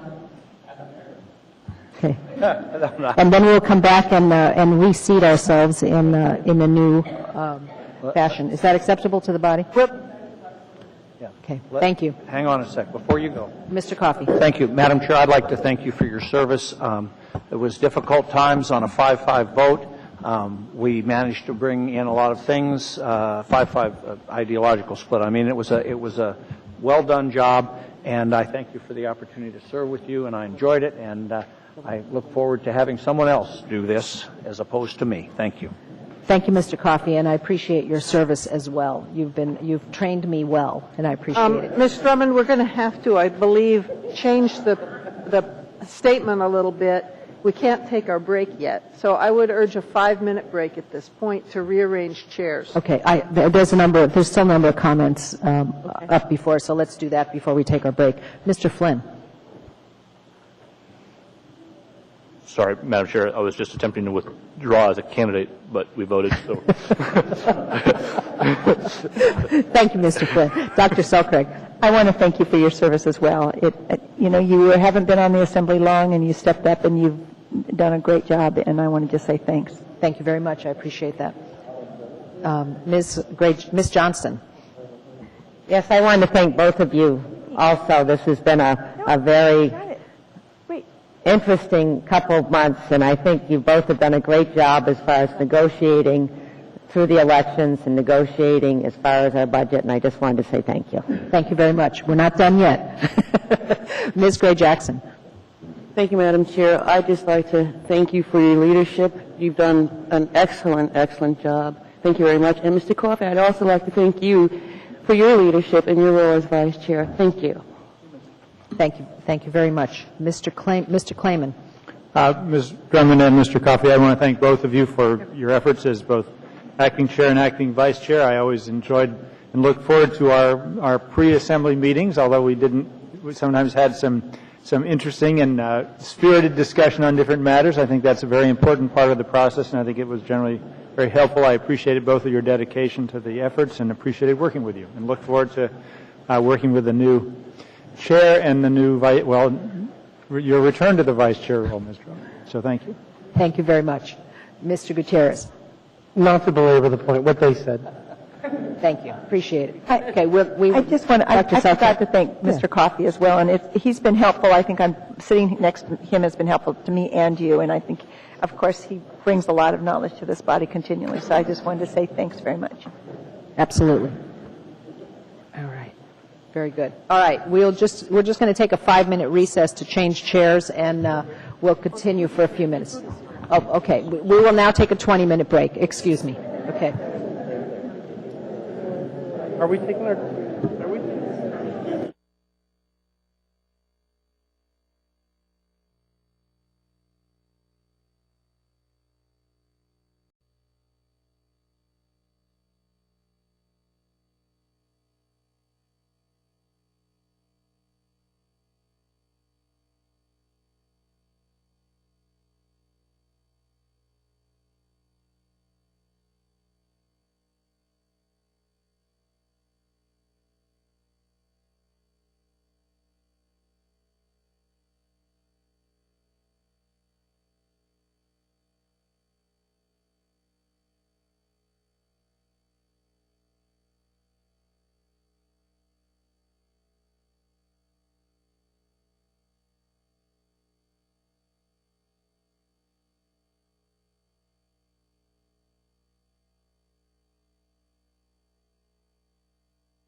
To call this meeting back to order. The first item on our agenda is 11A, and because it's an item that I'm involved with, I'm going to be passing the gavel to my vice chair for this one item. Ms. Drummond. Thank you, Ms. Osiander. I would... You need a motion? Yes, I'm about to make it. Okay. As I announced at the last meeting, I want to amend AO 173, and I passed out to you a copy of the ordinance I want to amend, along with an S version that includes the new language. This actually is a fairly substantive issue because it is relating to ambulance fees for everyone within the municipality. Basically, it differentiates between resident of the municipality and non-resident of the municipality. Because it is substantive, I'm going to set this for public hearing at our next meeting. And so I wanted to announce that in advance so that there'll be a public hearing for people who want to speak to the item. Thank you, Ms. Drummond. Okay. Any so conversation about this? At that point, I'm going to move the S1 version. All right? Moving on. The next item before us, Madam Clerk.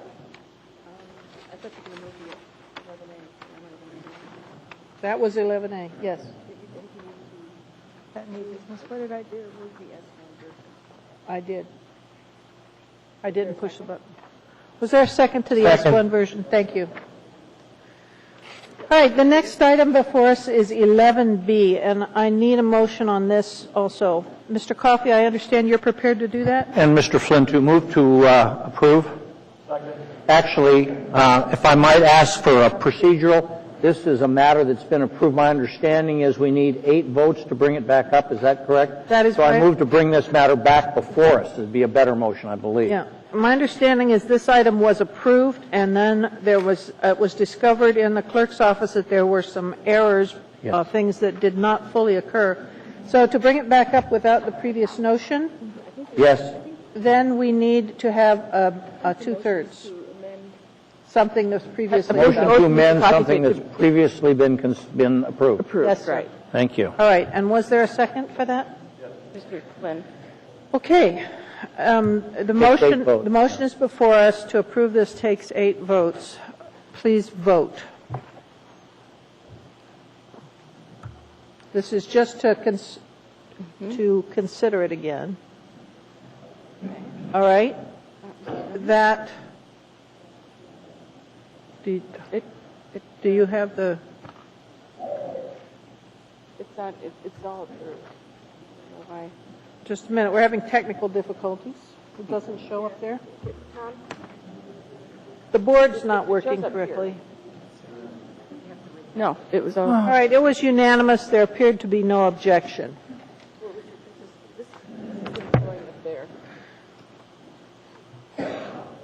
Mr. Coffey or Mr. Flynn? Do you want to? Madam Chair, I got a call from staff today and with regard to this matter.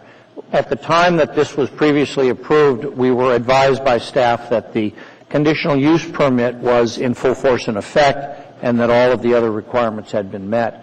It turns out that staff notified the clerk's office that, in fact, the conditional use permit has expired.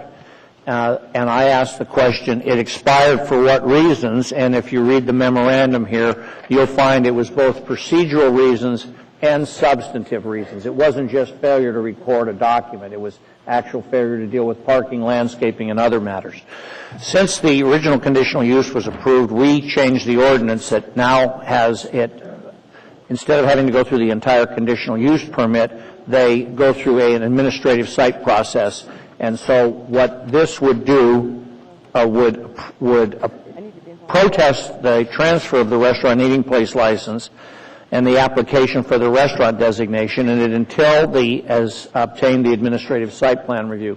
I spoke with the applicant here on the break, and they are already proceeding. Of course, it was the person that had it before them that failed to do what they were supposed to do, so these folks will pick it up, and we all know Diane Thompson and Jack Lewis. Mr. Lewis operates McGinley's and Sourdough and otherwise, and Ms. Thompson has been in the business a long time, too, and they've always done it right. So what we need to do is protest, allow them the time to get this administrative site plan review, and when that's done, the protest can be lifted and the license transferred.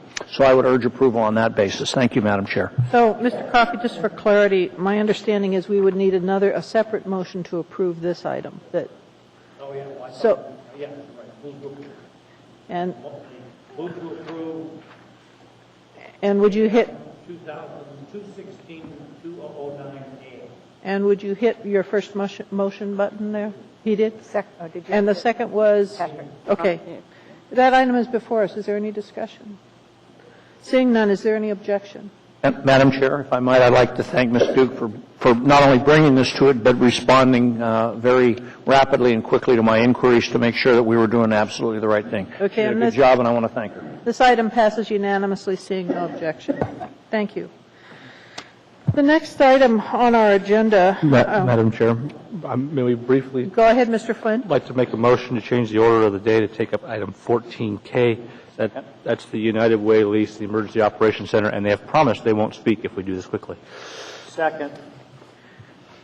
Is there objection to changing the order of the day to take up item 14K next? Seeing no objection, the order of the day has changed. We are at 14K. We need a public hearing on that. If there anyone here that would like to speak on the lease for United Way in the Administrative Operations Center, please come forward. Hearing and seeing no one, the public hearing is closed. Move to approve. Second. Discussion? Is there objection? Seeing no objection, that matter passes unanimously. Thank you, Madam Chair. Madam Chair, move to combine the public hearing on items 13A and 13B and 14A, 14B, and 14C. To clarify, that's all of the budget-related items? All of the budget. All right, and I don't have on my screen that anyone seconded that. Second. Okay, that item is before us. If you want to speak on any of the budgets, and there are currently 3 budgets that are up here, I'm going to, before we open the public hearing, ask the administration to summarize what's in the C budget, or what's called the compromise budget. Who would be the most effective person to do that, Mr. Abbott? I believe that would be Ms. Phillips. Okay, could you just hit the key points, please, Ms. Phillips? The question that you asked was the significant changes between the mayor's proposed and the tentatively supported Assembly Mayor S version. Is that correct, Mrs. Oceana? Yes, there were 2 budgets that have been presented to the public. At our work session, we talked about a third one. The public hasn't widely had a chance to see that. So if you could just summarize what's in that third one so that when people come up to speak, they'd be more knowledgeable. Great, thank you. The significant differences in the S version that was proposed and discussed on the Friday work session are: we softened a few revenue assumptions, in particular the hotel motel.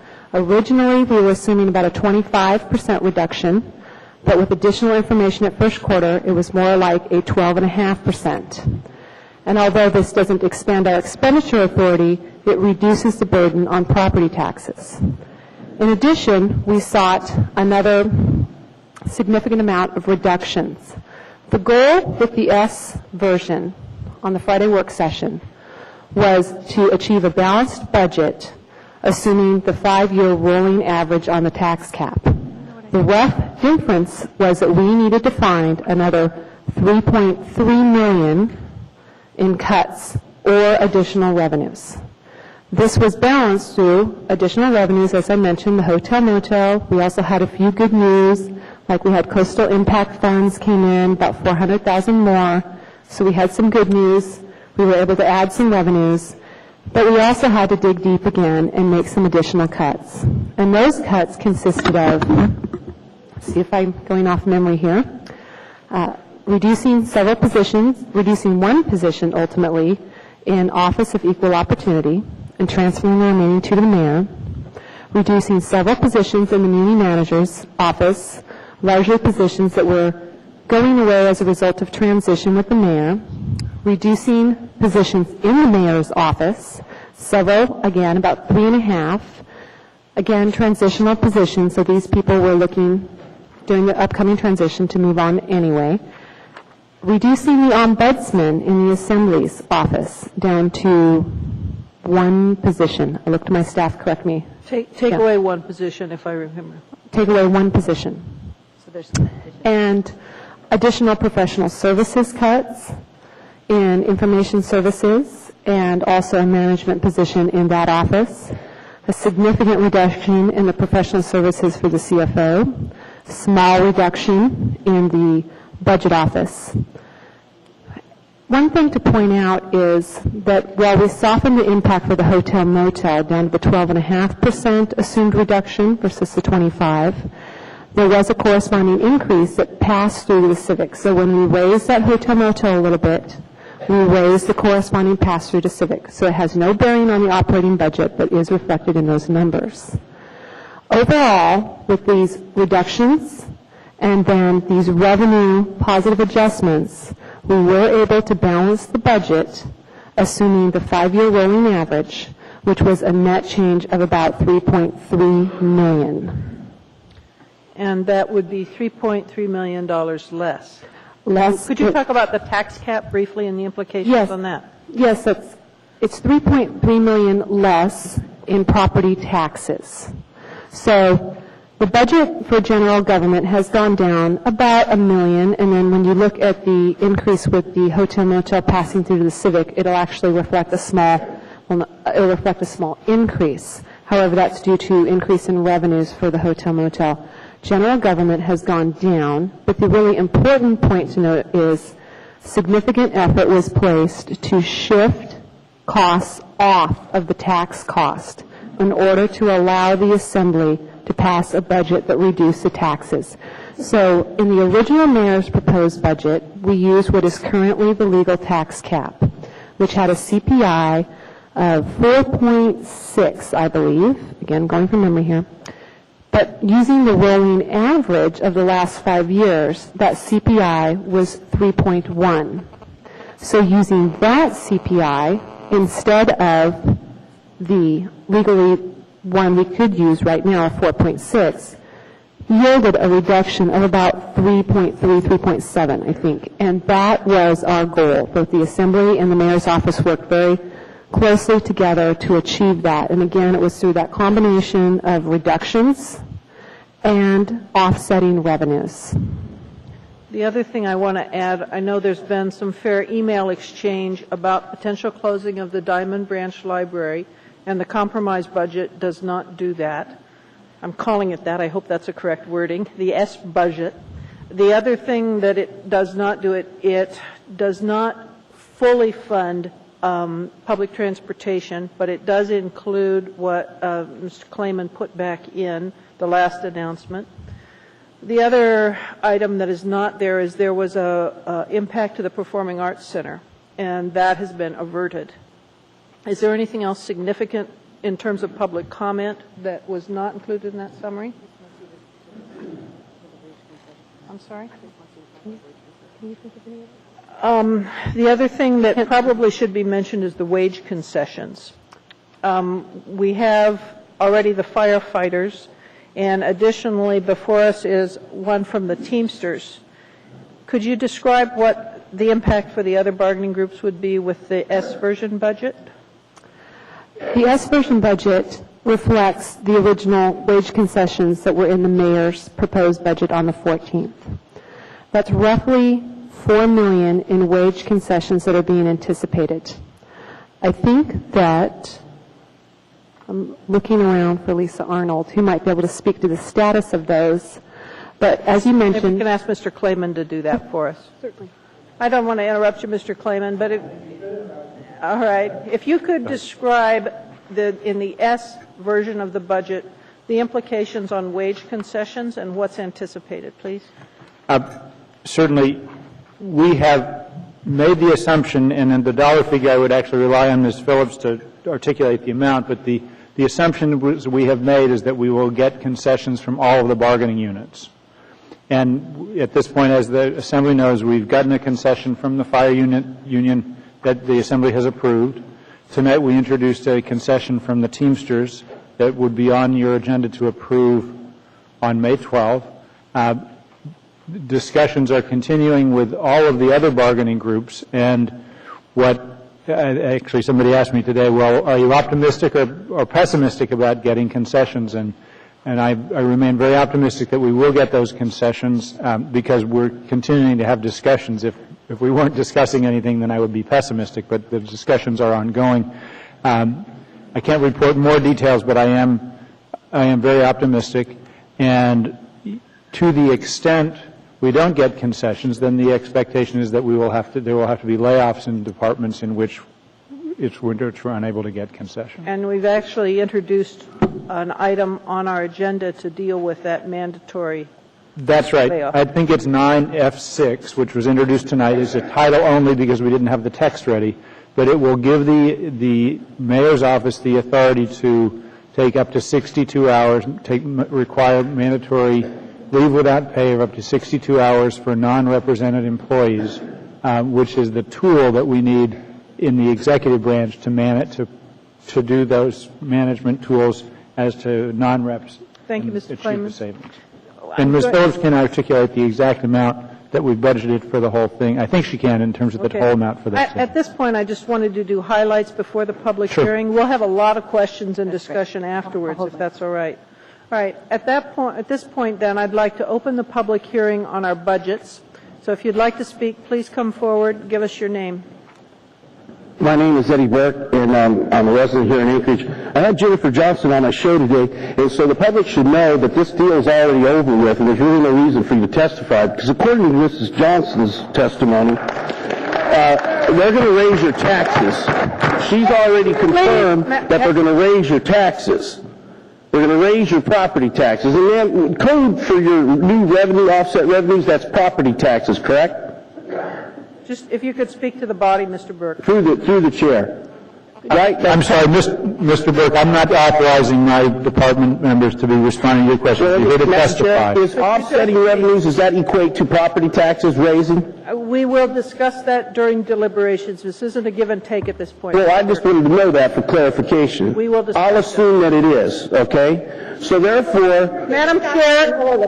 Madam Chair. So therefore, the deal's done. The compromise has been made. Ms. Johnson came on my show today and already said there's no deal. You know, it's all done. We've already put together the compromise. You've made a very good point of having the people, the talking heads here, to articulate their what they're doing and all. But the bottom line is, after 56% increase over 8 years, you people, some of you, hopefully not all of you, are going to raise the citizens of this community's property taxes. I asked Ms. Johnson, well, can't you just give us a flat budget after 8 years? A 54% increase? Can't you do that? No, we can't do that. No, that's not part of the game. How pathetic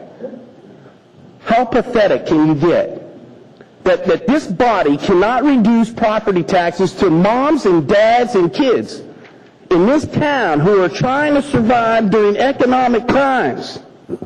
What is with you? I don't get this. We've had all these increases, $130 to $60 million of budget increases for the last 8 years, and you're here to tell me that you can't reduce spending or keep it flat for one budget cycle? Are you kidding me? Huh? And that you have so many, every time this assembly chambers is full of people, keep open my library, keep the bus mover going. This public has been absolutely overwhelmingly generous with this city, year after year after year. There's not a bunch of anti-tax people in this town. I've lived here for 38 years. I'm a product of the Anchorage school district, well, until 10th grade. But, you know, and the thing is that, I'm telling you, I mean, Miss Johnson couldn't stay on the radio with me today. What a pathetic interview. Mr. Burke, she had to leave. Time's up. Time's up. That's it. Raise my taxes.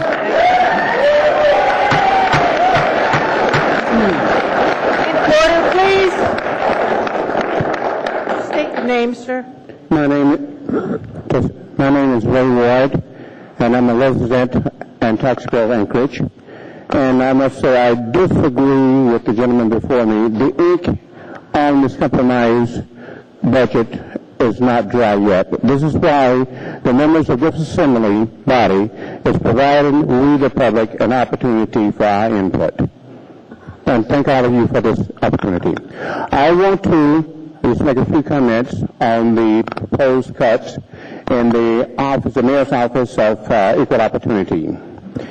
The Mayor's Office of Equal Opportunity is a vital office that has played an essential role in the city's government network in terms of protecting the public employees' rights, dissemination of employment information assistance with employment of its Anchorage citizens, providing cultural and social, economical activities in the community. It also has provided a tremendous amount of diversity within the city's government network. And I'm making kind of like an analogous comparison of the Office of Equal Opportunity to that of an automobile engine. It is an essential part of the engine that must be maintained and kept in good order in order for the engine to operate properly.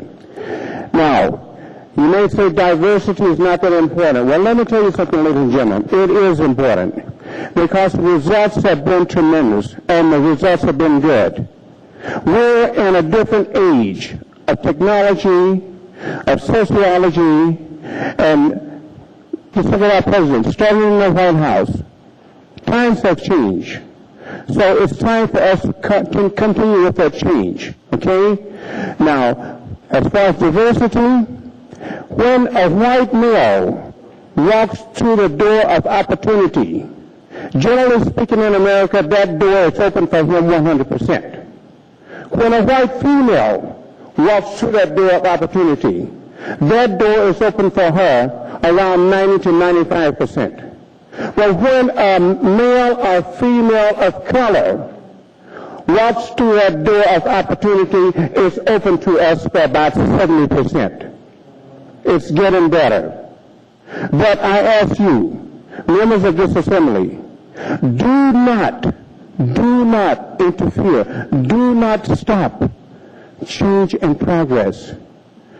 It's going to take time to work on, and the Office of Equal Opportunity is an essential tool to bring about this change. Thank you, sir. Okay? Thank you very much for this opportunity. And in closing, I have one question I want to ask, and this question is to the audience, and I want members of the Assembly to listen to answer. Members of the audience, I ask you, how many of you would like to see all the staff and budget of the Office of Equal Opportunity remain as it is? Please answer yes or no. Okay, thank you. That's it. Thank you. Thank you, sir. Thank you, ladies and gentlemen. Very much. You could tell us your name, please.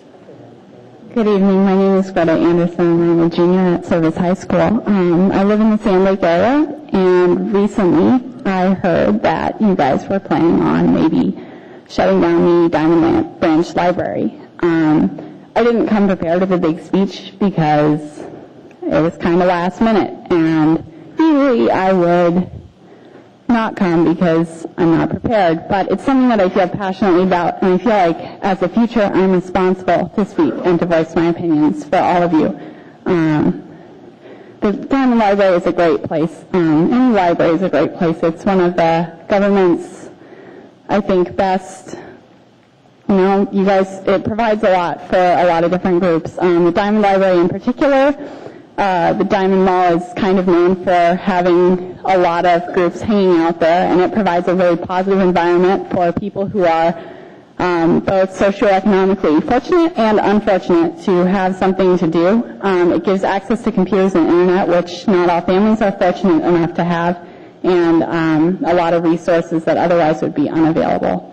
In socioeconomic difficult times, I know that it's easy to want to cut things that you think you have a lot of, but I think it's a great way to get kids off the street.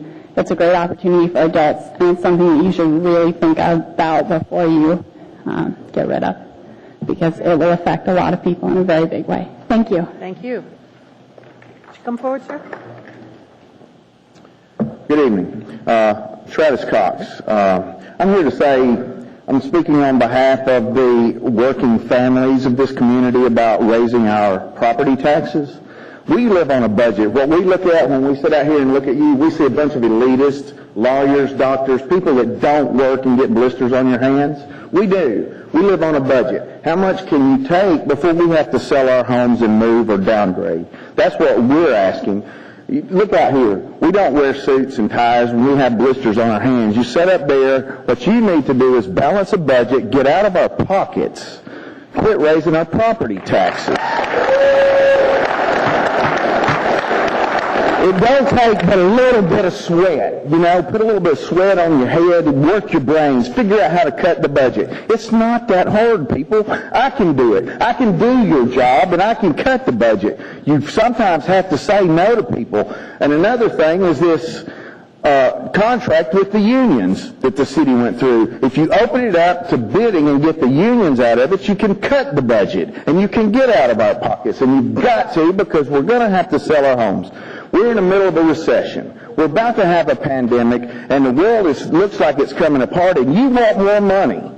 Look, you're not a bunch of English lords, and what this is about right here, let me explain it. The English lords taxed their subjects until they came after them with pitchforks. You people are not English lords, and you can't keep taxing us like this. We can't keep on the way we're going. I know you're looking at me skeptical, but you can cut the budget. I know you can. You just got to work at it. You can't keep coming at us over and over and over. But I'm not allowed, I can't put anything into retirement anymore because you've taxed us out of it. Come on, just think about it. That's all I got to say is just give us a chance to save our money and spend it the way we want to. You can cut the budget. Thank you.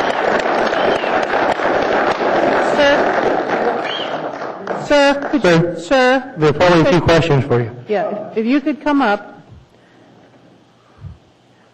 And I really urge you, I know there's some strong opinions in this room, but if we could just all be real civil to each other, it'd be helpful. Mr. Gutierrez? Madam Chair, that is an excellent Go ahead. suggestion. I just wanted to respond to the elitist question because I got a day job. I'm not a doctor. I'm not a lawyer. I made $37,000 last year. Good. I own a home. I pay property taxes too. So does everyone sitting up here. I hear you. My property taxes are going up too. You're not the only one paying them. Are you ready to sell your house and move because of them? Well, I am, okay? Because I know if I went anywhere else in the country in a city this size, I'd also pay a state income tax, a state sales tax. Yes, sir. Let's talk about state and let's talk about sales tax. You want to, we'll have that debate. But let me say something right now. No, sir, this is not a debate. Mr. Gutierrez, do you have a question? I appreciate that. That is all. You may make a brief statement, sir, but this is not a debate. You called me back to ask me questions. Madam Chair, the man should be allowed to respond. I did make a statement to him. Make a brief statement, yes. Thank you. I just don't want a debate. Thank you. Now, look, I know y'all have more money than you know what to do with, but we don't. We don't. And you know what? Our population hasn't grown over the last few years, but our budget keeps growing.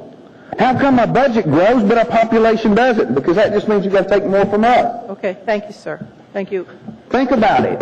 Don't dismiss me. You dismiss everybody else. If you could state your name, please. Hello, my name is Miriam Ahrens. I'm sorry, I didn't hear it. Miriam Ahrens. Okay. Can you hear me okay? Yeah. Okay.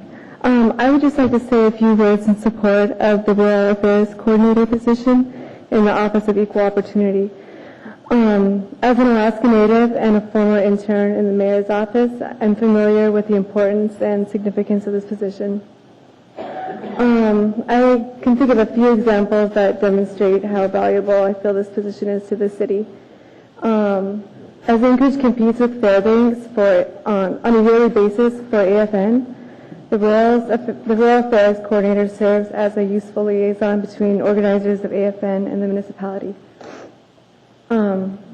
Without this position, the city of Anchorage is at risk of losing AFN to Fairbanks. Could you move the microphone a little closer to your mouth? Thank you. Yeah. Go ahead. Can you hear me? Without this position, the city of Anchorage is at risk of losing the AFN convention to Fairbanks.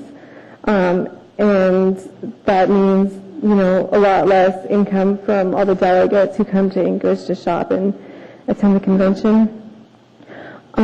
This position also sends an important message to rural Alaska that their business in Anchorage is valuable and appreciated. Let's keep this position. Keeping our relationship with rural Alaska is healthy and essential to Anchorage's continued growth and prosperity. Thank you. Thank you very much.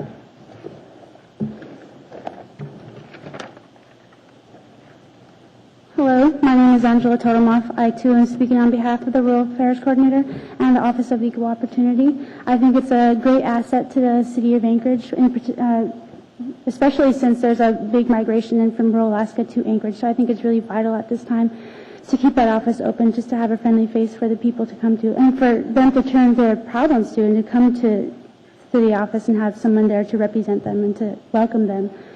I also have a statement here from Crystal Flannery Bokchi, and she was not able to be here today because she had finals at UAA, but I would like to give you her statement. She had the privilege of working as a student intern at the Mayor's Office of Equal Opportunity this semester for Celeste Hodge, Angie Polodak, and directly under the supervision of Sharon Kim.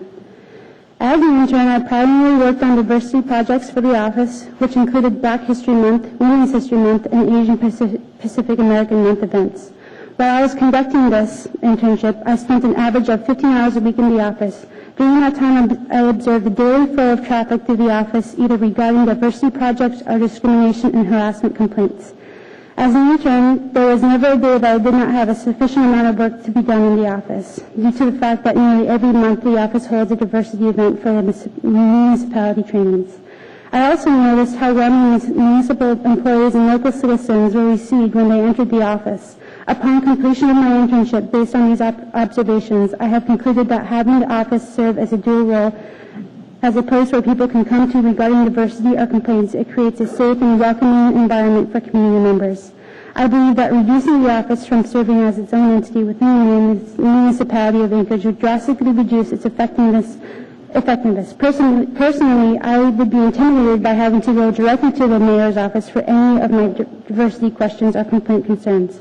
Reducing the size of the office would further hinder its effectiveness, and as a result, local minority groups and citizens would suffer, and so would the ability of employees or citizens to have a safe environment that enables them to bring forth discrimination and harassment complaints. Furthermore, the reduction or elimination of the Office of Equal Opportunity would reduce the ability of the city to conduct diversity functions as well as conducting discrimination and harassment trainings and investigations. The Office of Equal Opportunity is a vital asset to the municipality of Anchorage and therefore should be allowed to remain in its full functioning capacity. Thank you very much. Thank you.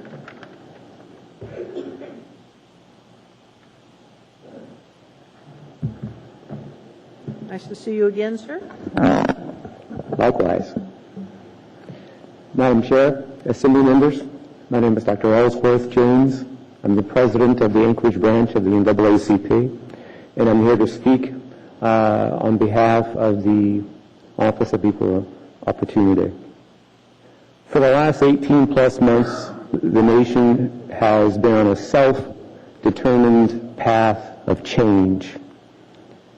The new presidential administration is known as the administration of change. But what does change actually mean? What does it mean for Alaska? What does it mean for Anchorage, one of the most diverse cities in the United States? Before the national change train came on the scene, Anchorage already had an office, a municipal office of equal opportunity. Anchorage already had a joint police task force. We already had a vibrant bridge builders organization. The UAA already had the TRIO program. We still had issues. We have issues today regarding equal opportunity, discrimination, education, and housing. But we recognize that these issues exist and we act. We create programs and committees and we address the issues in our community. We at the Anchorage branch of the NAACP have been part of the Anchorage community since statehood. And we realize the importance of balancing the city budget. But now is not the time to reduce our standards. The OEO office is already a small group, and reducing it further would hamper its mission. I invite the Assembly members to reevaluate and please think about what you're doing to the OEO office. Thank you. Thank you, sir.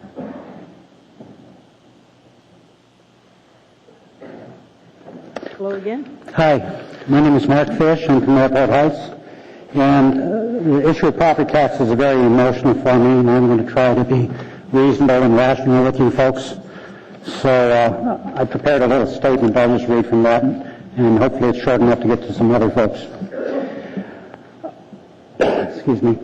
I stand tonight in protest against any further encroachment on my right of home ownership. The ever-increasing property tax burden threatens to steal from me and my wife our greatest source of wealth and freedom, our home. Ladies and gentlemen, as a younger man, I chose to serve my community and state in Alaska's Army National Guard. I could have chosen a path that led me to greater wealth, but I, like some of you, have found service rewarding in other ways. By living a simple and frugal life, my wife and I were able to pay off our mortgage and live a life on our own terms, or so we thought. Anchorage, the city of my wife was born in and I have lived in for over 40 years, has created a tax situation that, if left unchecked, will force us from our homes and into the wilderness. or worse yet, involuntary servitude to local government. For 14 generations, my family has built America's frontier and have been forced into new and sometimes hostile territories by those who only knew how to steal wealth, not create it. No more. This time we fight. By any means, legal means necessary, I will actively oppose anyone who votes for any increase of our property tax burden. And I will work day and night to see a tax increaser's livelihood as threatened as they threaten mine.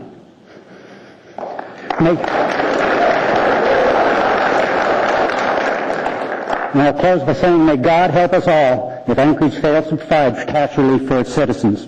I fear what would follow. Thank you. Thank you, sir.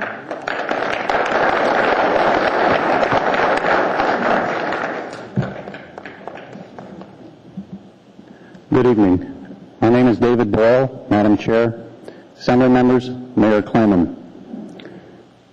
My taxes have increased 200% since 2002 without any major changes to the property. I'm very upset at that. I'm a senior citizen. I'm a veteran. I like Ms. Drummond's suggestion for a town hall meeting on diversifying revenue sources. I have another suggestion for Assembly members. How about a town hall meeting on cutting spending?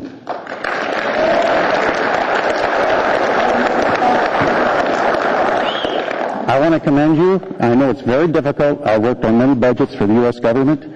I want to commend you for working very diligently on cutting a lot of the spending in the budget. Thank you for trying to get the school district's budget, which is out of control and apparently beyond the school board's ability to manage in a fiscally wise manner. That having been said, voting for the union contracts without knowing the immediate and out-year effects on our budget is at least remarkable.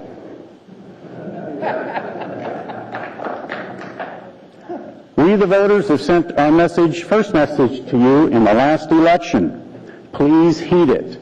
Control and reduce spending. We are watching. You work for all of us in this community. We will be vigilant. We will expose all wasteful spending, regardless of where it's at. We will help you maintain fiscal constraint. That is our job, and we will be glad to be a member of your team.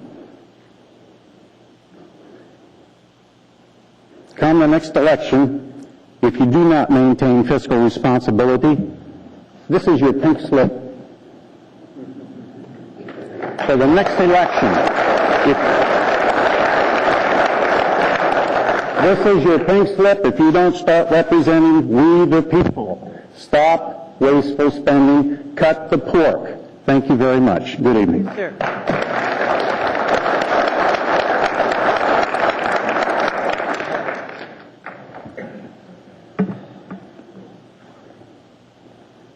I'm Dean Camry, very nervous, taxpayer, father of an 8th grader, and I came here with a lot of things to say tonight. I went to the website. I printed off what was going to be talked about tonight. I found out when I got here that's all been changed. Do all of you have a copy of what we're discussing tonight? Have you read it? When can I get a copy? There's copies available. When he's done, I'm going to make a statement. So go ahead, sir. Finish. How can I come here as an informed citizen and testify against your actions tonight? I'm ill-informed because of you. I would urge you to go to the column that says cuts, take out your calculators, enter every number, and take it times 2, please. Let's live within our means. There's always a way to cut more money. And what Eddie said, I agree with him 100%.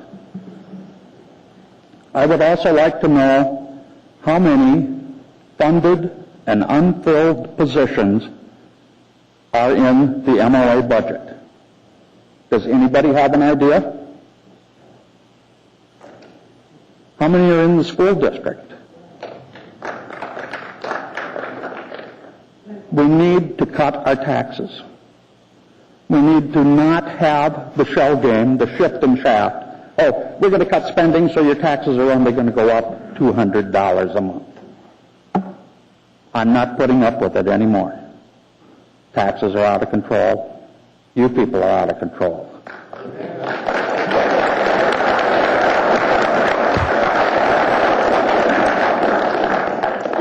Questions? At this point, there appear to be none. I would like, though, to explain what's happened. Basically, two budgets were presented to this body, two budgets were introduced. One budget came from Mr. Clayman and the administration. Another budget was prepared by Ms. Johnston, Mr. Starr, and Mr. Coffey. Some members of the Assembly met with the administration, the mayor's office, during the last week. They jointly were able to come up with this S version of the budget. We had a public hearing on Friday where it was summarized for us. There has been no vote on any budget at this point. There are three budgets before us. This body, excuse me, Mr. Burke, Mr. Burke, I'm going to have to ask you to be escorted out. But explain how Ms. Johnson knows that it's already done. Could you please, Mr. Burke, I'm going to ask you to please. Explain that to me. She says it's done. Mr. Burke, I'm going to have to, if you can't stop, I'm going to ask you to be escorted out. You'll have to escort us all out. If she says it's a done deal, then what happened? All right. At this point, there is no done deal. Copies of that budget are where? All right. If you want a copy of the substitute version of the budget, Ms. Duke, would you raise your hand, please, so people know where you are? Ms. Duke, could you raise? All right. Copies of that S version are there.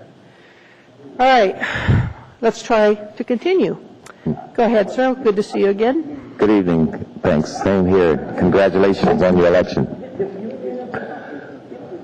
I'm going to need quiet in the room. Calvin Williams. I am a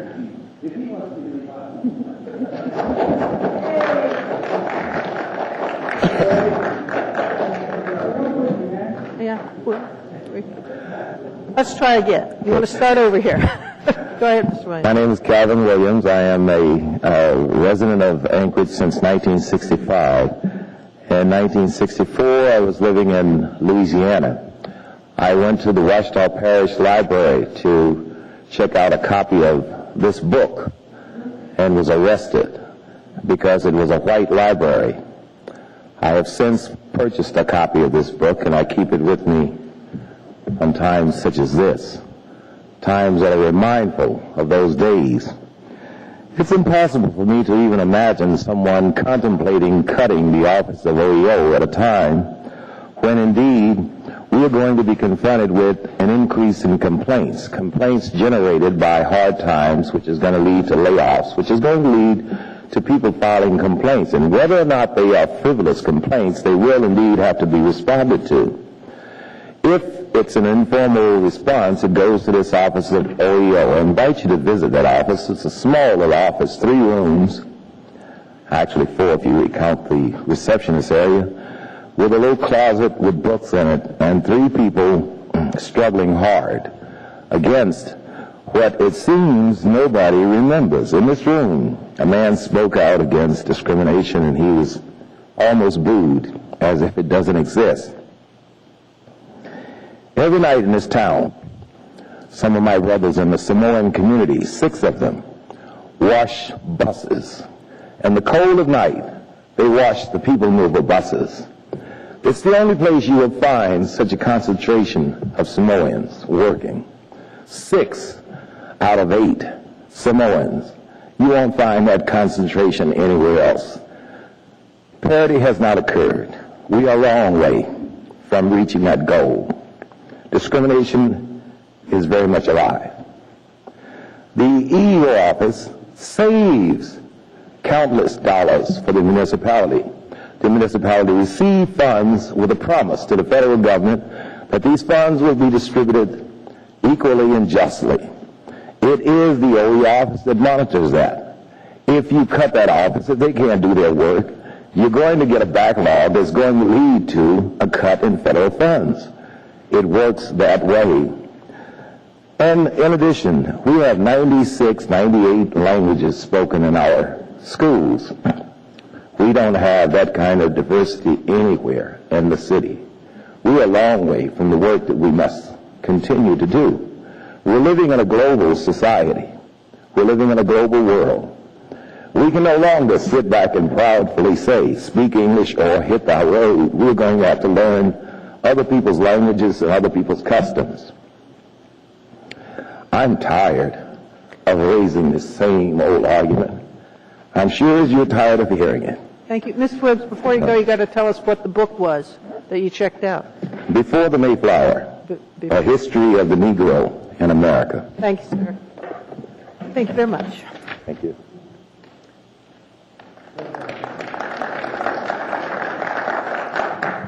Hello. Hi. I'm short. Lisa Fox is my name, and I would just like, without a prepared speech, to just briefly, and thank you for the opportunity to speak, I would just like to ask respectfully for the Assembly to keep in mind as you're doing this budget process that we are in a crisis in a lot of ways, and one of those is the taxpayers of Anchorage. And I'm nobody special. I am in no special group. I am just an Anchorage taxpayer. My husband and I moved here. I'm a 20-year resident, but I've only lived in Anchorage for 3 years, and my husband and I moved here and purchased a duplex home here in Anchorage, doing the responsible thing, making sure we could pay those bills with the one rental that we have in there. And it's been very difficult over the last few years. I mean, you can see how upset people are. It's been difficult to try to reconcile this rise in taxes with our budget. And I can't go to somebody when I need a new roof and say, oh, I need a bond. I can't do that. I don't have that luxury.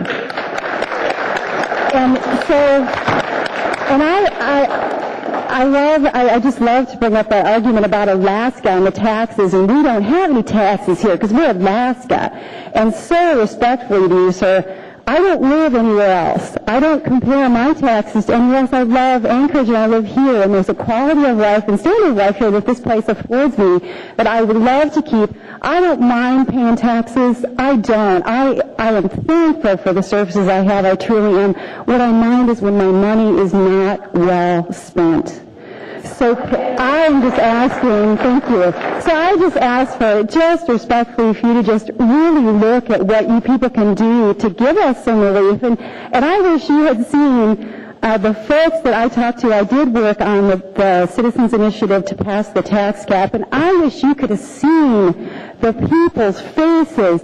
When I stood outside in the snow and I was collecting signatures, you could tell by the look on people's faces when you mentioned property taxes here in Anchorage. They either glazed over and had no idea what you were talking about, or immediately they were just panicked. Where do I sign? So, it's just an emotional issue, and that's all I'm going to say, but thank you for your time. Okay, wait a minute. Hold on. Ms. Suffolk, yes, ma'am. Oh, yes. I appreciate the tone of your presentation. I wanted to say thanks for not yelling and screaming, but just talking about what's important to you. And one of the things I think that Mr. Gutierrez was alluding to, and I'm going to say it, and hopefully I won't make you angry. And I do want you to know I appealed my taxes before I was on the Assembly, and I'm a working person, and I didn't win, and I was annoyed. And what you, as the room is angry right now, but I think as you get to know us, you'd find out that we're actually working pretty hard to do the things you want. But do you know that Anchorage has the least municipal taxes of any city our size in the country? I realize that. Okay, and the issue. I do. Wait.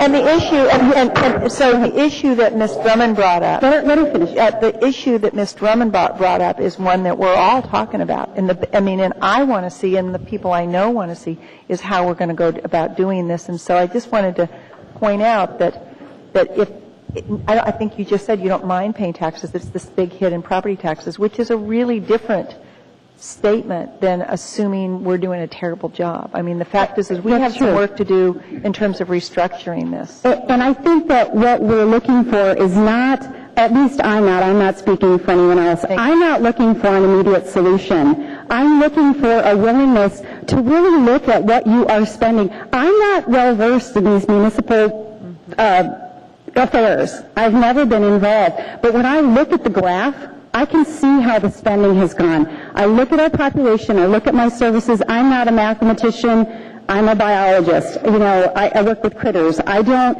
really, I don't know all the answers, but what I know is that the escalation in spending is so high that I have a hard time justifying in my mind, yes, I'm going to be happy to pay this when I don't feel like it's being spent properly, or like you said, you know, I don't see the work that's being done. You know, and some of that is hidden from us, so maybe that's what needs to come out. But what I seem like sometimes I see are scare tactics when there is a cut. Oh no, we won't have any police, we won't have any fire, and I resent being frightened like that. So, do you know that this? I want to ask. Question? It is. Do you know that this body, when we approved the budget last November, approved a budget that was $7 million lower than the one that had been approved in the 2-year budget process, and the budget before us tonight is another $10 million lower than that, so it's $17 million of cuts that this body did in relation to the budget that was approved last year. Right. But I mean, I'm just letting you know that actually you would be surprised if you were in the room with us regularly. I think you'd find us that we're listening. Okay. Right. Thank you very much. Thank you. Thank you. Thank you very much. Please come forward, sir. Good evening. My name is Al Robinson. How are y'all doing? Wait, My name is Al Robinson. Thank you. And if you could pull that mic up, it'd be helpful. It's good to be tall. Good. Okay, I'm not very good at public speaking. Okay, but to give you an idea, this year makes my 20th year being in Alaska. Been an adventure, been different. Now, I have 10 children. 8 still home, 5 are homeschooled. I do homeschooling for one reason. I don't like public education. I don't agree with what they teach in some areas because it conflicts with my personal beliefs. Now, last time I stood before this assembly, we were ignored. I'm not going to go into the reason why. It doesn't matter now, not tonight. I was asked to stand up to say something. Now, having so many children, I have great responsibility. We all do. But I have all these kids, 6 daughters, 4 boys. That's a hell of a lot of children. Now, I see my electric bill and my gas bill come recently. It's close to $800 for 1 month. Now, that freaked me out. Now, I had to take money from somewhere. Well, like we all, has to come out somewhere. Either this bill, that bill, food bill. If the property taxes are elevated, we got to pay for it. If the mill rate is changed, where it's increased, we got to pay for it. Now, with respect for what you do and what we do, we all have to do something together. Now, please, consider the guys that are working hard, which we all do. I'm 46 years old. I have nothing for retirement. All my life, as married, which is 24 years this year, with one woman, that's where children came from. I spent everything into my children. Everything I've got. Now, when I go to retire, I have nothing. I have to work until the day I die. So please, consider before you make any changes which should cause more money to come out of our wallets. What can be changed? Okay, I don't know about the PAC Center in this place like this. Is that a elephant? How much money does this assembly or this municipality put into places that do not support themselves? That's something to be cut out of. People put out jobs. Okay, we all need to work, but what can be trimmed? Something that's not paying for itself. Okay, that's all I have to say. Thank you. Thank you very much, sir.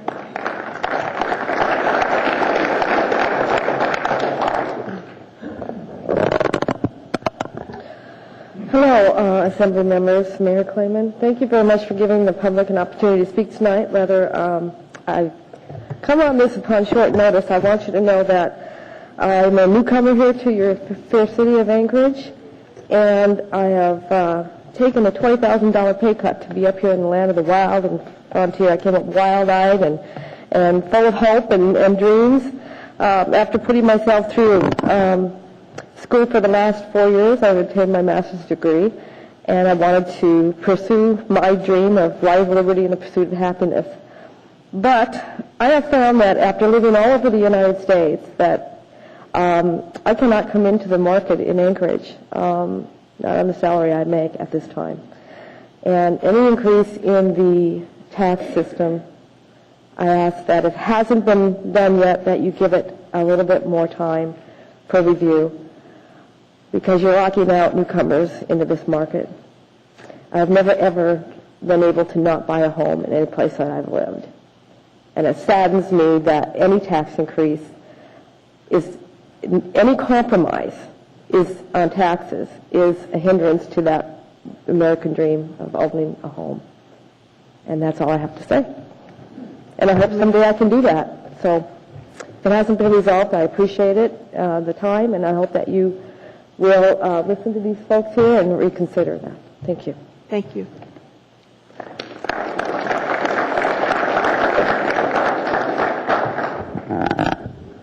Good evening. My name is Carlotta Mack, and I'm here with I work for Covenant House, Alaska. And I'm here to talk particularly about the Youth Reception Center. The Youth Reception Center is a collaboration with the Municipality of Anchorage as well as the Anchorage Police Department. We also work with the Anchorage School District. The goal of the Reception Center is to provide a safe place for youth to be brought to, particularly, for example, if they are in an unsafe situation. And what we do is work with our community to locate their parents to make sure that they return home safely. The Reception Center has been operated since fiscal year 05, and since then we've served over 600 youth. And in that time, we have ensured that these youth get returned home safely.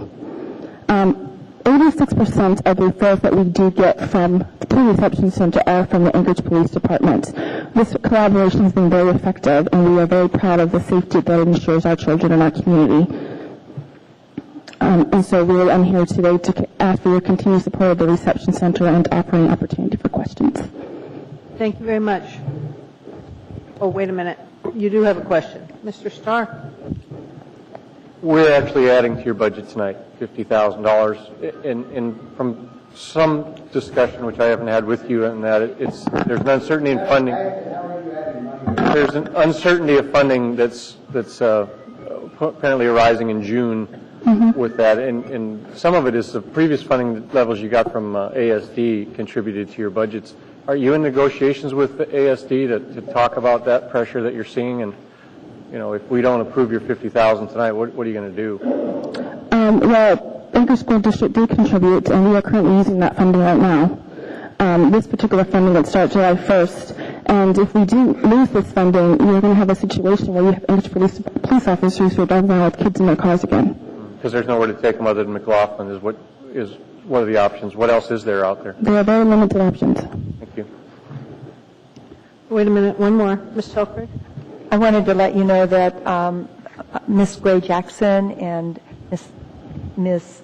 Drummond and I met with Carol Como and talked with her about the possibility of them restoring the cut that they made to your budget. And she couldn't, of course, make a commitment because she's really looking at the money that they've got right now, but she said that she would be talking with the school board and exploring the possibility. And so we're going to stay in conversation with them. We recognize the importance of this program, and as you can hear from the testimony tonight, it's not a cakewalk to put this budget together. We're doing our very best to try to keep the cost down and meet the needs. So we'll be working with you the best we can. I think we're going to hear from them at the end of May, and we'll keep on it and see what we can find. Thank you. Thank you for your support. Thank you very much.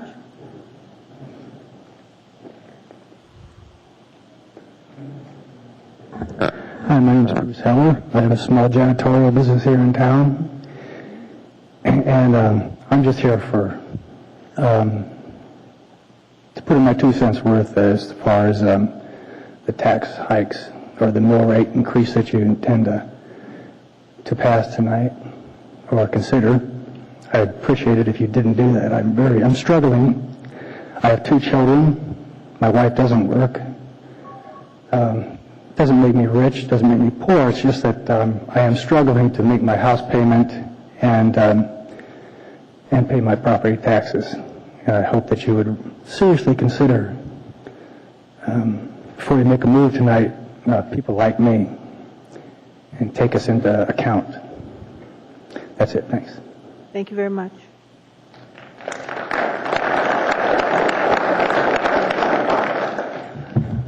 My name is Sharon Phillips, another Phillips. I've never done this before, so I'm actually from Fairbanks, 27-year resident, extended family, we're Athabascan, and for two of my children's families.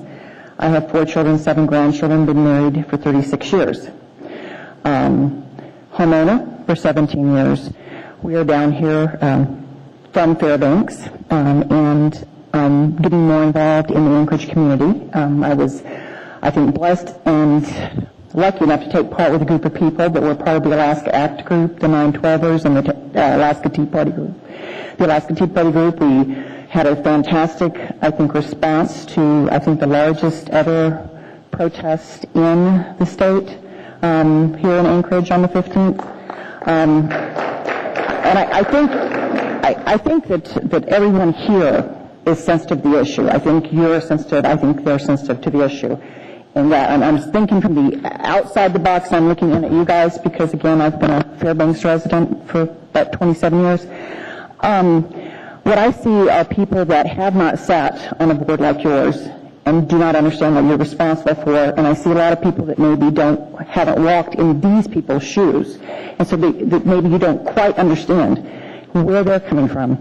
Now, my background, my husband's a retired police officer, retired military, works for the state right now. So I'm pretty secure in my setting, but I also am insecure in that taxes keep going up. Myself, raised my children, my 7 grandchildren. I have grandchildren with Downs and autism, a variety of different issues that a lot of the programs in the state benefit them. But I also see a lot of waste in education.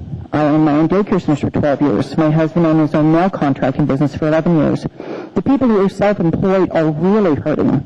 Because if you're self-employed, you're not only paying Uncle Sam and the borough and the community and the city and whatever, you're paying for both shares of Social Security, both shares of Medicare.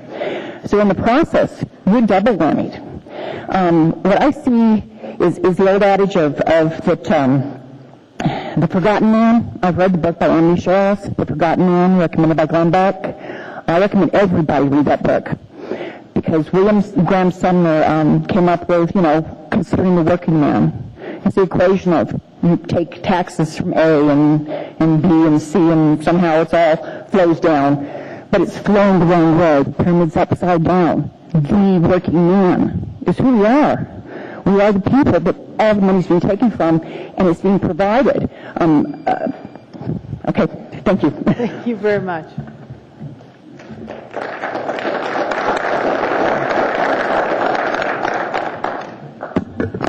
Hi, my name is Pat Burgess, and by my appearance, you already know where I stand. Each of you were elected to represent your area. It wasn't an enviable task. You took it on. You accepted the responsibility. We voted the bonds down. Now there's talk of a mill rate to substitute the bonds. It's like a lot of things in the state. If it's voted down by the people, then you'll find another way to pay it. And a lot of those things you have to find a way to pay it. I don't like scare tactics either, like she said, shutting down fire departments, police talk of striking. Those aren't good options. Ms. Johnson, I heard you on the radio today, and you did say it was a done deal, and I'm hoping you misspoke, because I sincerely hope that every one of you will listen to what the people who spoke before me had to say. They had some wonderful points to make. I've been called stupid, right-wing, radical, and even a terrorist. And I hope that each of you will stand with me and behind me and become one of those things, and look at the budget and see what you can do for us. Thank you. Thank you, ma'am.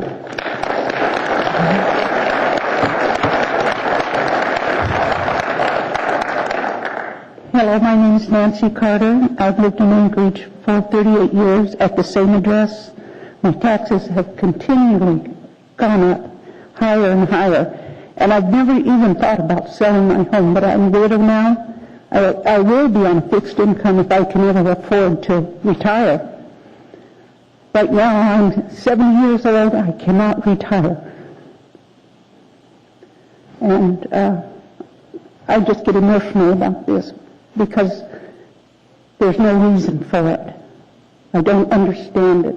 We're in an economic downturn, but you folks aren't. You just reach into a pocket, and if I don't pay my taxes, I lose my home. I will have to sell it before I lose it. And I thought when the school district's budget was cut, there's going to be hope. That didn't happen. Mr. Cleveland vetoed that.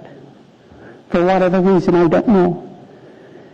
There always seems to be money that if they cut the budget that they can find money. Well, look at this money. We found some money. We don't have to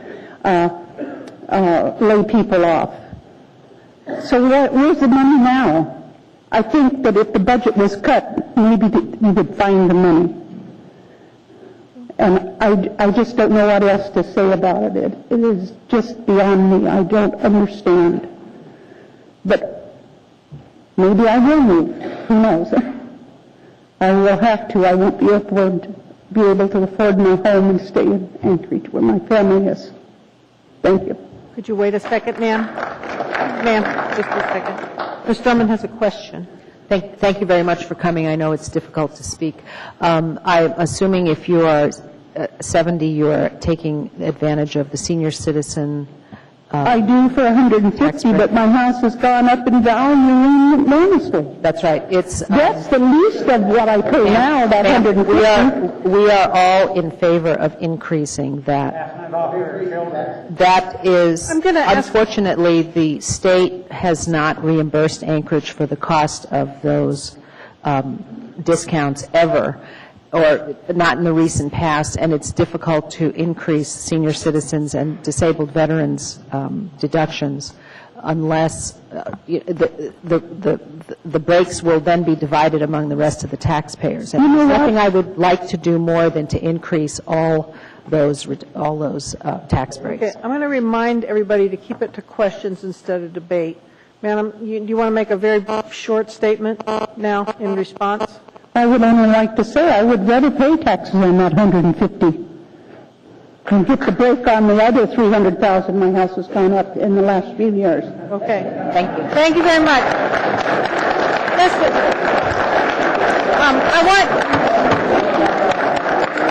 I have had at least 3 assembly members ask me to please tell you to not applaud. I'm not going to do that, but I need you to keep it down, and I need you to not interject verbal comments. If you yell something out, I'm going to ask security to escort you out of the room. I'm sorry. I just have to. Go ahead, sir. Yeah, thank you. My name is David Biesmeyer. I was born, Anchorage was the place of my nativity. I lived in my present home for 21 years. I paid it off years ago. I had the dream as a young man to own a home and improve it. And my taxes have gone up in the last dozen or so years, 565%. What business, are there any business people here that could raise the price of a hamburger or the price of a 2x4 565% and still remain in business? The only reason that we're paying you is that you have guns pointed at us. That's the only reason.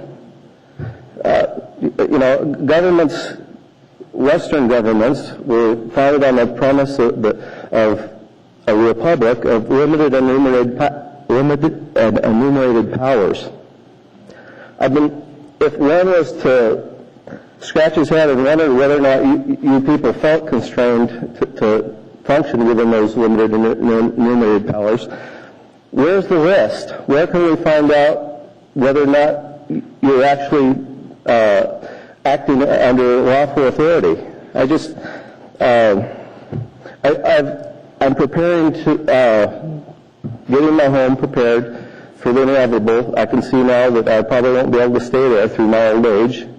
I'm not interested in charity as an elderly person as some benefit I have to pray to government for. My neighbor has informed me that he's leaving when his oldest son graduates from high school. Our neighborhood is being destroyed by you people. I know of elderly people that have owned homes 50 years. It was a secondary home that was provided rental income for part of their retirement. They're trying to take care of themselves. And they've been forced out of their homes, forced out of the secondary home, lost it for taxes. Absent the rule of law, we're asking for self-control. I wish I could encourage you to think about, is there limits to my power and authority? And if so, what are they? We've got a problem with the rule of law in the United States, and anyway, we're depending on your self-control. Anyway, I don't want to be hostile. I'm not a belligerent man. I am upset, but I don't think you realize the impact that you're, for every person you're trying to help, you're hurting more than you're helping. I talk to people where you give grants for weatherization.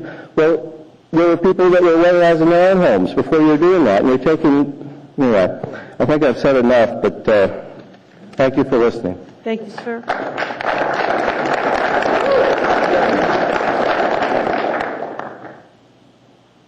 Good evening, Madam Chairman, Assemblyman, Mayor. I wasn't going to say anything, but after hearing you, I believe it is, that said that the decisions had not been made. Sir, before you start, we need your name. My name is Alonzo Patterson. I'm Thank you. a 30-year taxpayer. I believe that I have just one question and two statements. One is it a done deal? And I know you're not going to respond, so I'm not asking for that, but that's the question I want you to think about. Is it a done deal? Is this an exercise in futility? Secondly, I agree with the lady. I'm 70-some years old, and the tax breaks, right now I'm paying, back where I was paying taxes, so it didn't do a lot of good. I'm right back up there paying taxes. And then thirdly, in the 70s, we went before the school district because of some injustice or failure to provide services on the part of grades for our kids and a lot of other things. And we were able to get the school to make some adjustments so that our kids could begin to bring their grades up and look at some misgivings to bring about parity in our system. Over the last 15 years, because the school district, and this is not a bashing of the school district, but because it removed some of those positions that were so necessary for the community to benefit from, particularly in the minority community, they disappeared because they legislated them out of existence, found that they weren't necessary, and then they moved them. And so we're right back now where we were 30-some years ago in terms of community health in that area. This all leads to the fact that when we talk about taking away staff from OEO, you need to be careful because, first of all, I agree with some of our earlier speakers. It is a small office. It does oversee so much that is important to the multiculturality of Anchorage, and many of our community are dependent upon that office to help us have a voice, to have access, and to be able to understand what is going on, to build relationship between cultures, and to build relationships with our city government. I want to encourage you, if it is not a done deal, I want to encourage you to think about that seriously, because I know that there are many other places where you can find to cut that off. That budget is not that big to start with. And what happens is when you get rid of, however small the office may be, it begins to affect a whole lot of people that depended upon that for a lot of things that are important to them. I have sat behind a desk similar to yours, and I have had to make decisions for over 14 years for our state. And so I understand some of the things that you have to wrestle with. And I wouldn't want to be in your position right now. I tell you right now, I understand that. Thank you, sir. But yet, in conclusion, as I say in my sermon on Sunday morning, in conclusion, I promise not to be done. I just want to encourage you. It is so important. It is so important that you really think about not just that you're cutting, where you're cutting it, and who are the maximum amount of people that are going to be affected by that. Now you got a Thank you. question, so hold on. Ms. Drummond. I didn't. Oh, I'm sorry. I made a mistake. Thank you Sound very like much. Sunday morning. Nobody want to ask a question.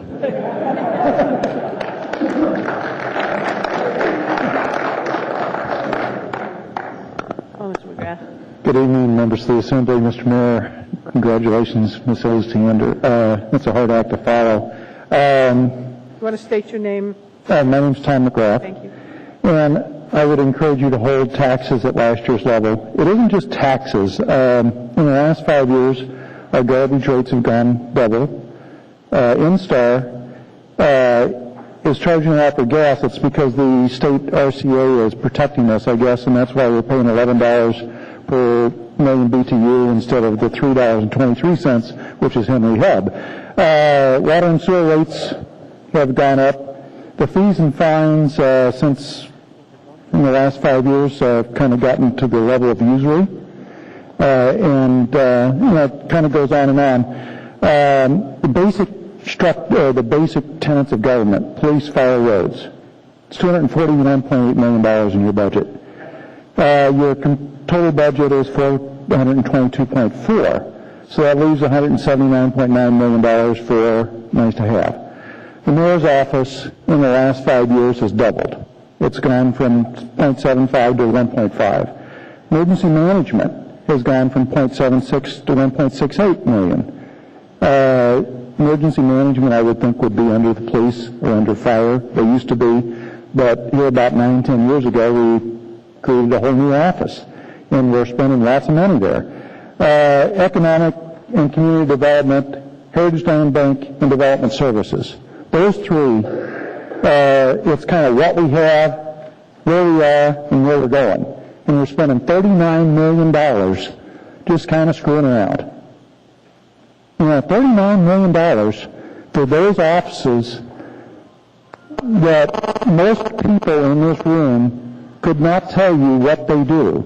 And I've met with lots of them over the years, and I know what they do, and I know that their budget's doubled in the last 5 years. And I don't see that there's any more output than there was 5 years ago. So I think that we could save an awful lot out of this budget, and if business people really got together, we could find that $20 or $30 million in savings. A lot of people don't realize, we just built a convention center. $100 million. But $12 million of this dollars is for the reserve account. That wasn't told to us when we were building the convention center or voting for it 5-6 years ago. Things like that, I think we're keeping people in the dark. And I'll close with one thing. Some offices are investments. EEO and the two young ladies that talked about the liaison with the Native community. I don't know if any of you realize that 8% of the population of the state of Alaska is Native males. But 37% of the people in prison in Alaska are Native males. It's a terrible statistic. And maybe one person out of our budget could be afforded to make sure that we don't continue that trend. Thank you, Mr. McGrath. Thank you. Oh, we do have a question. Hold on. Mr. Coffey? Yeah, I want to make sure I understood you. You said when we passed the convention center 5 years ago, increased the bed tax by 50% to get it to 12%, that you weren't aware or wasn't stated in the bonds that there was going to be a reserve accumulation from the bed tax in case the revenue wasn't sufficient to pay the revenue bonds, so the citizens of Anchorage didn't have to pay those bonds. It would come out of revenue from the convention center. No, I was aware of that. No, I know it. Oh. And I read, I read every document that you guys ever produce. But it's fun. I mean, on Sunday afternoon, there's nothing else to do, Dan. But most people don't know it. Most people think, okay, we're going to build a building, and the fine print at the bottom of the bond issue should be explained to people a lot better than it is. All right. Well, I might disagree with that, but the concern I'm hearing tonight is is real property taxes. Right. And the idea that we have created a system associated with the hotel and motel bed tax, which is generally paid by out-of-town visitors, that would protect a call on the taxpayers of Anchorage, doesn't seem to me to be appropriate for criticism. And I thought you were saying it was not a good, I guess not a good thing in the shorthands. It's just part of the equation. And, the budget's gone in the last 5 years from $288 million to 400 and whatever it's going to be at the end of the night. 422, 21, yeah. And all of these things that the Anchorage Assembly has passed over the years are contributing. And did we really need to build the convention center? And it's a whole another subject for another day. Yeah. But all of these things contribute. And what it really amounts to is we have $179.9 million going to things other than police, fire, and roads. And that's a huge, huge amount of money. And the mayor's budget has doubled. The emergency management budget has doubled. Mayor's office. Emergency management budget has doubled in the last 5 years. A lot of these offices that most people couldn't tell you what they do or care what they do have doubled in the last 5 years. And I think we could really save a lot of money if we put emergency management back under the police and fire where it used to be. Here's my last question and comment in sort of a way. Have you looked at the S version that we've got here? I just got the S version a little bit ago. Here's the reason I'm asking the question. Because I was curious too. I counted up the 25, call them agencies. That's what they do. General government agencies. 25 of them, and there are total. 22 of them, the budget went down. One of them, ours, went up, but that's because we had to budget for this runoff election. So we'd have been down $200,000 if we didn't have to pay for a second election. And then the only other thing that I know about is indigent defense in the city attorney's office went up because in badder economic times you get more criminals and the law requires you to do that. So when we've reduced the cost of each department, I guess my statement to you keep talking about a 5-year term, and I say, it took us 5 years and probably longer than that to get where we are. Well, it seemed to me that we're turning it around if we cut 23 out of 25, and we're on our way back the right way. And what do you think about that? But you're cutting $8 million. No, about 11 and a half. Well, okay. If you go down below the line here, it's 11.1. You're cutting 11.1 from 435.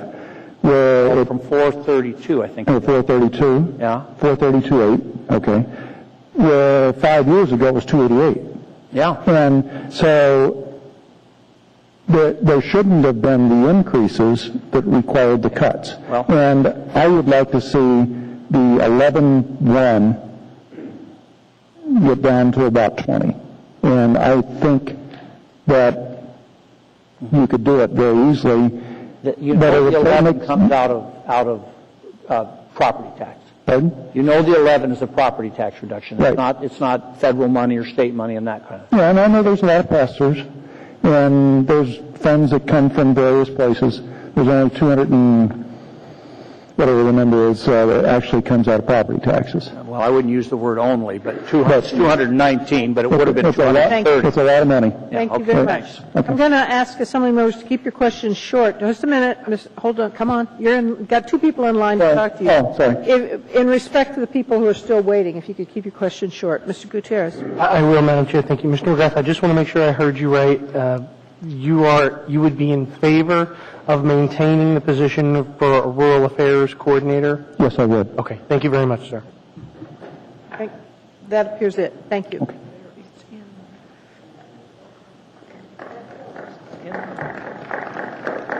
Go ahead. Hello. My name is Pamela Marsh, a homeowner, a taxpayer, and an active member of this community, a super voter, and a personal friend of Celeste Hodge. I'm here to support the Office of Our Equal Opportunity. I have watched as Celeste has worked tirelessly. I have watched as she's put together community events. I have watched as she has also been able to nip things in the bud when problems come to the office. I know she brings opportunity to the people to have a voice in this community.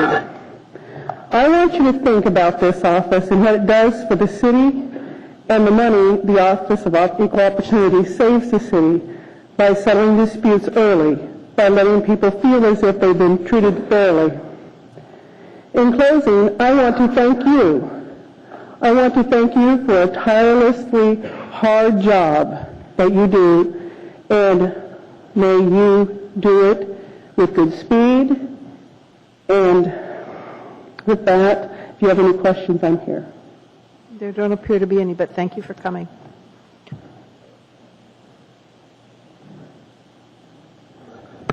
Madam Chair, congratulations, I think. My name is Shelley Hennessy. Born and raised here 44 years. And maybe I shouldn't announce that, but lived here my whole life. My comment tonight is about property tax rates. I have a hard time trying to decide on which way to vote on this. So I'm just going to speak from the end of it, that I pay property taxes, and I'm having a hard time justifying them going up.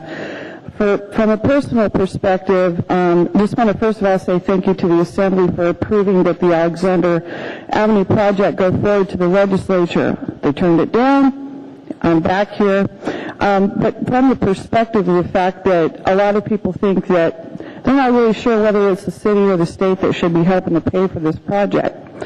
In the meantime, what's been going on is the city has raised the assessment of my home. Therefore, my mortgage went up. The city has not fixed the problem on my street, so I cannot sell my house if I wanted to. So I'm paying property taxes on a home I can't sell. I'm trying to figure out which direction to go with this at this point. And this may sound like I'm in in between a rock and a hard place. So I'm talking to the city and the state from now on, and I just want to tell you I'm not going away. Neither are 50 of my neighbors. This is a problem that's got to get fixed, and in thinking about where the real issue lies, what I want to ask the Assembly is to support and encourage the people that wherever you do put your money, the money that's going towards spending to maintain the infrastructure of our city is where the problem started and was neglected in the first place. So you need to talk to these people about where they're spending their money, where the money is being spent for people who are suffering from a different perspective and at the very end of the line with their property taxes, because they're living in homes they can't sell, and assessments that are going up, and mortgages that are going up because their assessments are going up, and property taxes are going up, and their gas bill's going up, and you want to raise their property taxes. Well, it all just seems wrong no matter which way you look at it. So I'm going to be coming back here over and over again to ask you which way or another, whether you get the city to pay for this problem, or I'm coming back to ask you to talk the state into doing it again. Be thinking about where you're putting your money and telling those people at the city how to spend their money in maintaining our infrastructure, because that's the reason I'm here in the first place. Thank you very much. Thank you. Any questions? No questions.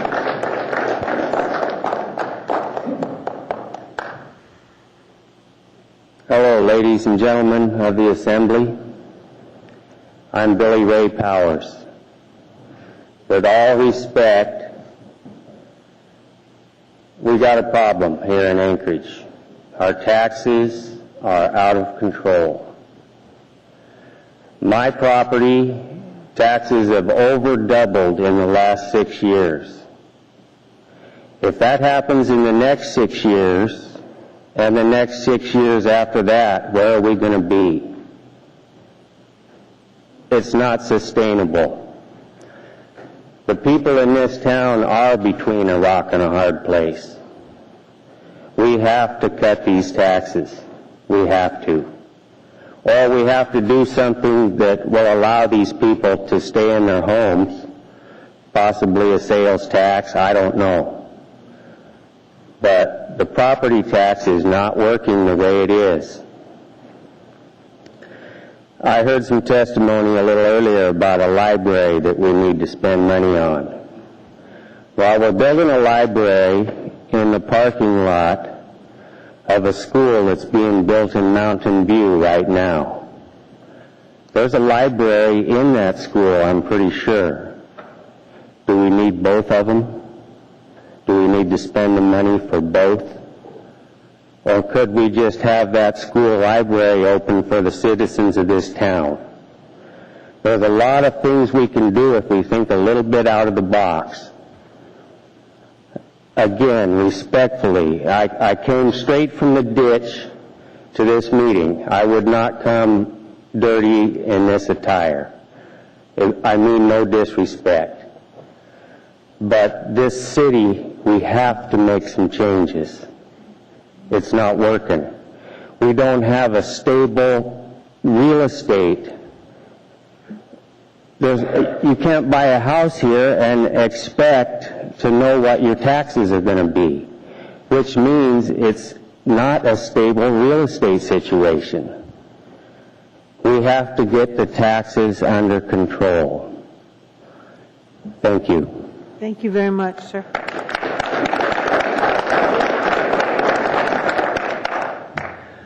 My name is Jerry Budd. I thank all of you for showing up tonight. I've been around here a little bit. Actually, I grew up here in 1956, teaching electronic countermeasure on an AWACS plane out of Barbers Point, Hawaii. And I've seen quite a bit take place here in Alaska. Brought the family back in 1967. And in August 15th, 2003, had a stroke up on the top of Clark's Road. And I had laying outside the pickup truck, had my ribs kicked in. Paramedics showed up at 11:30. When the police showed up, don't have a clue. Got a question for you. How long does it take to get from Clark's Road to Providence Hospital? Probably 15 minutes, maybe a half an hour, the most. It took 3 hours and 5 minutes to get from the top of Clark's Road to Providence Hospital. I'm a diabetic. Hadn't had any food in like 14 hours. I'm supposed to eat every 4 hours, get some food in me. You think for one fraction of a second that the police department in this town, the fire department, aren't in cahoots with Providence Hospital? They let me go to jail that particular night with a blood sugar count of 360. That's 4 times the limit that I or any diabetic in this room should have. Now, I'm not alone, and 95% of the police in this city of Anchorage are on the up and up. The guy that knows all about my situation is none other than Joe Hoffbeck, one of the best policemen Anchorage ever had. He's a next door neighbor of mine. He knows all about it. There's some bad apples. There's a gentleman right over here. He's got a very good friend, and a very good friend of mine. And he had returned, a tree fell on him, Trinidad. His legs are vegetables. He in return called the police department, not the police department, but the 911 to have a native gal come and get picked up. She had cancer, and she was laying at his doorstep, and she was all knotted up in pain. The lady from 911 wanted to argue with him about his address. He says, I don't need a policeman. I know exactly where I'm at. I've been here for years. The man in return, police showed up 15 minutes later. They argued with the next door neighbor all about the guy. They come in and busted into his door. He's coming from the back bedroom, and they literally slaughtered the guy, broke his arms, and he's dragging his legs. The guy's name is Dale York. He has the facts. He has all the data on it right there. Okay, so you're going to have to summarize. Okay, my summary is this. I went to the Sam's Club, and there was a man and his wife, and they had returned to have this property tax cap. And I says, why don't you take and get it from Tony? And he said, he was startled. And he said, he asked his wife to come. And he says, you're the second guy within the last 25 minutes that's mentioned, get it from Tony. You can get the $17 million that you short, get it from the former mayor and the former governor right here. His name is Tony Knowles. Okay, thank you, sir. Thank you very much. My granddaughter. Okay, sir. My granddaughter said, are these people, because she knows we went out for this property tax cap. Okay. She said, are these people stuck on stupid or what's going on, Thank Grandma? you, sir. Thank you. You come ahead. Come, please. Come forward, please. Hi, kind of nervous. My name is Catherine Hicks. I'm here to tell you a little tale that happened to me on the property taxes. I was down in Montana and buying some land down there, and it was farmland had been converted into subdivisions. So they didn't have a property. I couldn't get the property taxes on it because all they had was for the farmland. And I was all upset when I was getting the loan on what's this property tax going to be, and they couldn't imagine. Why are you so upset about the property taxes? What's the big deal? You know, it's no big deal. Just don't worry about it. And I said, I'm worried. I finally qualified because I was tight on the loan, and I qualified for the loan, and then but I had to send up and get my property taxes from Anchorage. I wasn't sure exactly what they were. When my property taxes from Anchorage came down, this was 3 or 4 years ago, $2,000 ago, that they were amazed. They said, no wonder you're scared. And it stopped my loan. I couldn't get my loan. I had to pay a 0.5% more because of the property taxes that I pay up here in Anchorage. They were so high, they couldn't believe it down there, but they were.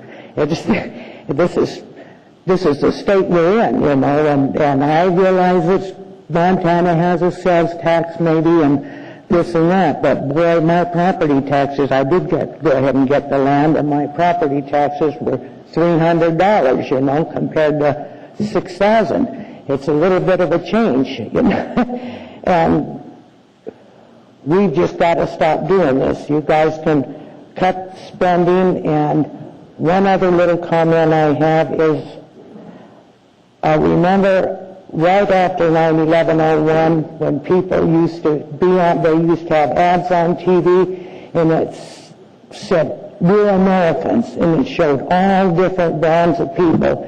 We're Americans. My gosh, why can't we get back to those days again? Why can't we be Americans? We don't need EEO, we're Americans. Why can't we all just be Americans and be proud of it?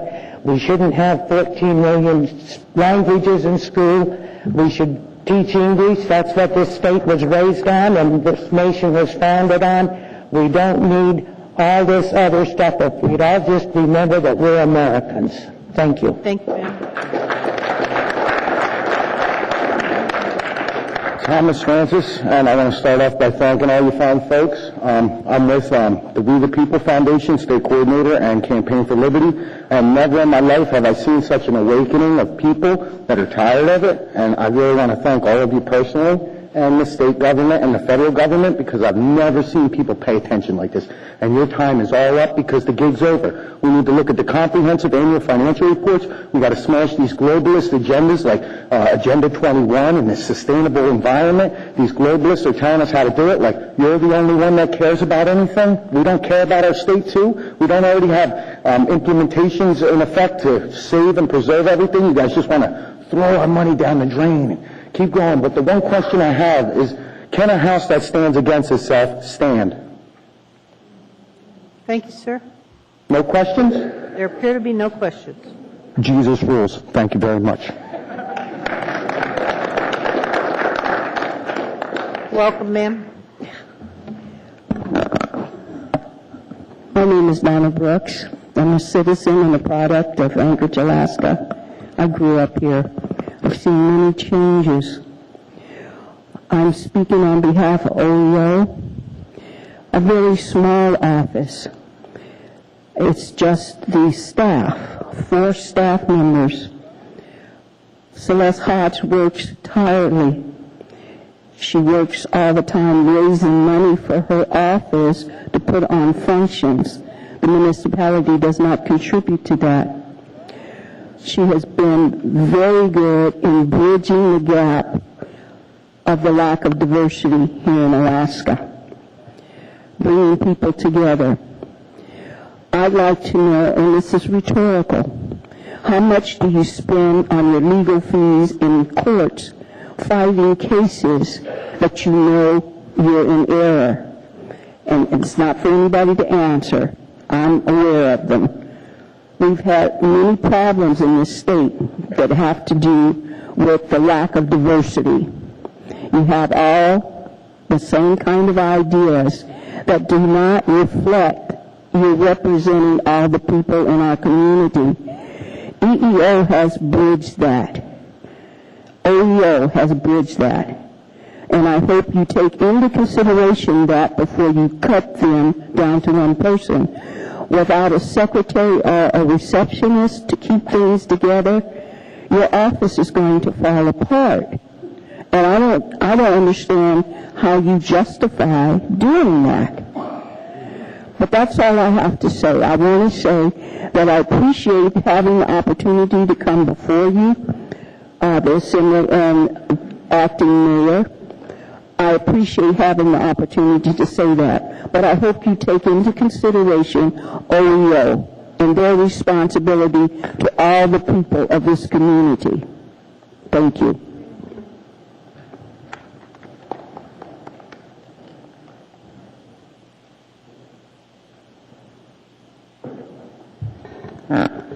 Good evening. My name is Laura Weldon, and I'm here before you because of EEOC.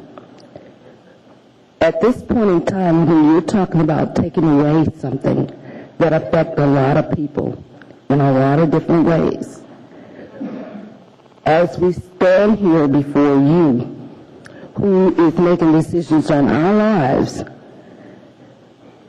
with discrimination rising on a daily basis, there is no way that you can justify cutting EEOC.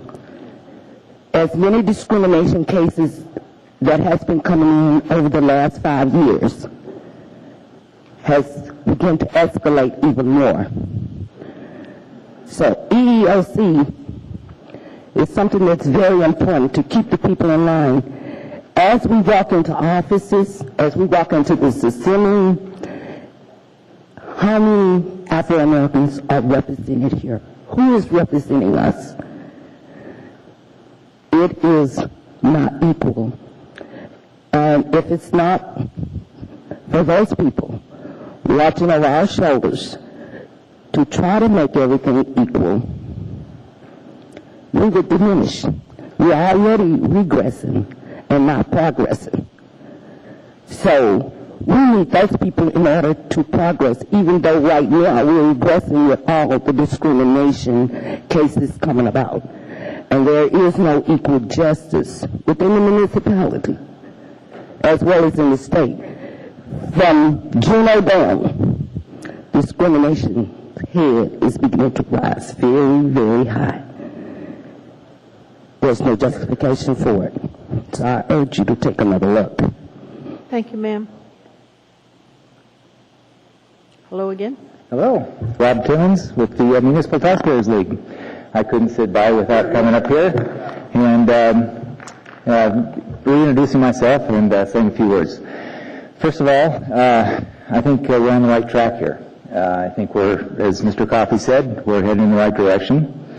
We wouldn't be having this discussion today had it not been for 4 months ago when me and a few friends of mine stood here and basically got no respect. We weren't listened to, and the contracts were passed, and minds had already been made up. Now it's a completely different picture. The landscape has completely changed, for which I'm grateful. I think the initiative process has worked, and I also believe that the consensus process that you've all been working with around this last week or so is working, for which I commend you all. I commend Mr. Coffey, Mr. Starr, Ms. Johnston for building that consensus with the rest of you, for putting this thing together. not in my wildest dreams had I suspected that we would have had the success that we have. So congratulations to all of us here in Anchorage, and you all too. As opposed to an 84% tax or budget increase over the last 6 years, now we're starting to curb that. We're starting to grow in a sustainable way, as we've heard testimony tonight, for which you are to be commended. In the next, if that 84% would have continued for the next 6 years, none of us would be able to live in our homes, at least few of us. So now there's some hope, and that's wonderful news. Thank you very much. Continue to work downward. I think the trend is in the right direction, and I think that we can all smile about that. Thank you. Thank you very much.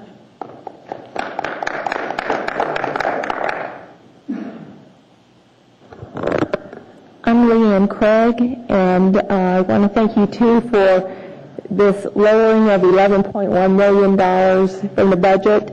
But more breathtaking is the rise in our property tax and also in the budget itself over a relatively short amount of time. And this is, I had this, don't tread on me, but it's really, I'm not so injured as many people who are not as fortunate, who we keep raising and raising the ceiling for them to be able to enter into home ownership and become productive citizens. I also was budget and long-range planning for Alaska Pipeline for many years, as well as management team for Prudhoe Bay unit for BP. And I heard some things with this $3.3 million gap that you've closed that would certainly raise alarms with me in my position. For instance, revising the amount of revenue from hotels to only 12.5% when people's portfolios have been decimated. I know many people that are in tourism that talk about a 40% drop in what they're seeing, and so I hope you're right that it is only 12.5% drop that we see, but there may be a gap you will need to make up. But this is just a fun number. It's not a real number. That's only 12.5%. The other is that many of the positions that were cut to reach the 3.3 million were positions that were going away anyway. They were transitional. They weren't real. They weren't, they're not, it's not real savings. I heard only one position cut and a library saved, but this position cut was a position that has high emotional value. The library has high emotional value. And these are things that are used in order to get people to say, okay, I'm happy to pay more taxes, just please don't take away this position that is has high emotional value, or a library. And it seems to me that we all know fundamentally it's unfair that the police are paid retirement based on overtime that they can cram into the last few years they have, and we pay that for the rest of their many years of retirement. Fundamentally unfair that municipal employees, and a lot of them, have benefits that far exceed the private sector. Their pay far exceeds private sector for equivalent positions, and that, a little bit of just a small sliver across the board could create more savings than this one position cut or a library closed. Thank you. Thank you very much. Hold it. Hold on, ma'am, could you come back? We have a question here. Mr. Coffey? Yeah, I'll admit this. We are taking advantage of the fact that there's an administration ending and another one starting. So there's people leaving. But when the budget is cut and when the next mayor comes in, there will not be funds there to fill these positions, so they won't be filled absent taking money from some other inside the government source. So they're real. And I also wanted to note, and I don't know if you knew it, but the Assembly eliminated 2 full-time positions out of, I think there's 14 or 15 people, count us, and there's something like 22 people, 11 of us and several others in the elections and so on, the clerk's office. So our cuts were, and I'm sure you were aware of that. Well, I appreciate your courage and leadership in an area that's close to home. And I think that if you look at your departments and challenge them, they'll be able to do likewise in their departments. Okay, thank you. Thank you, Madam Chair. Thank you very much. Anyone else? Wait, hold on just a minute. There's one more question for you, ma'am. Could you come back up? Ms. Selkirk.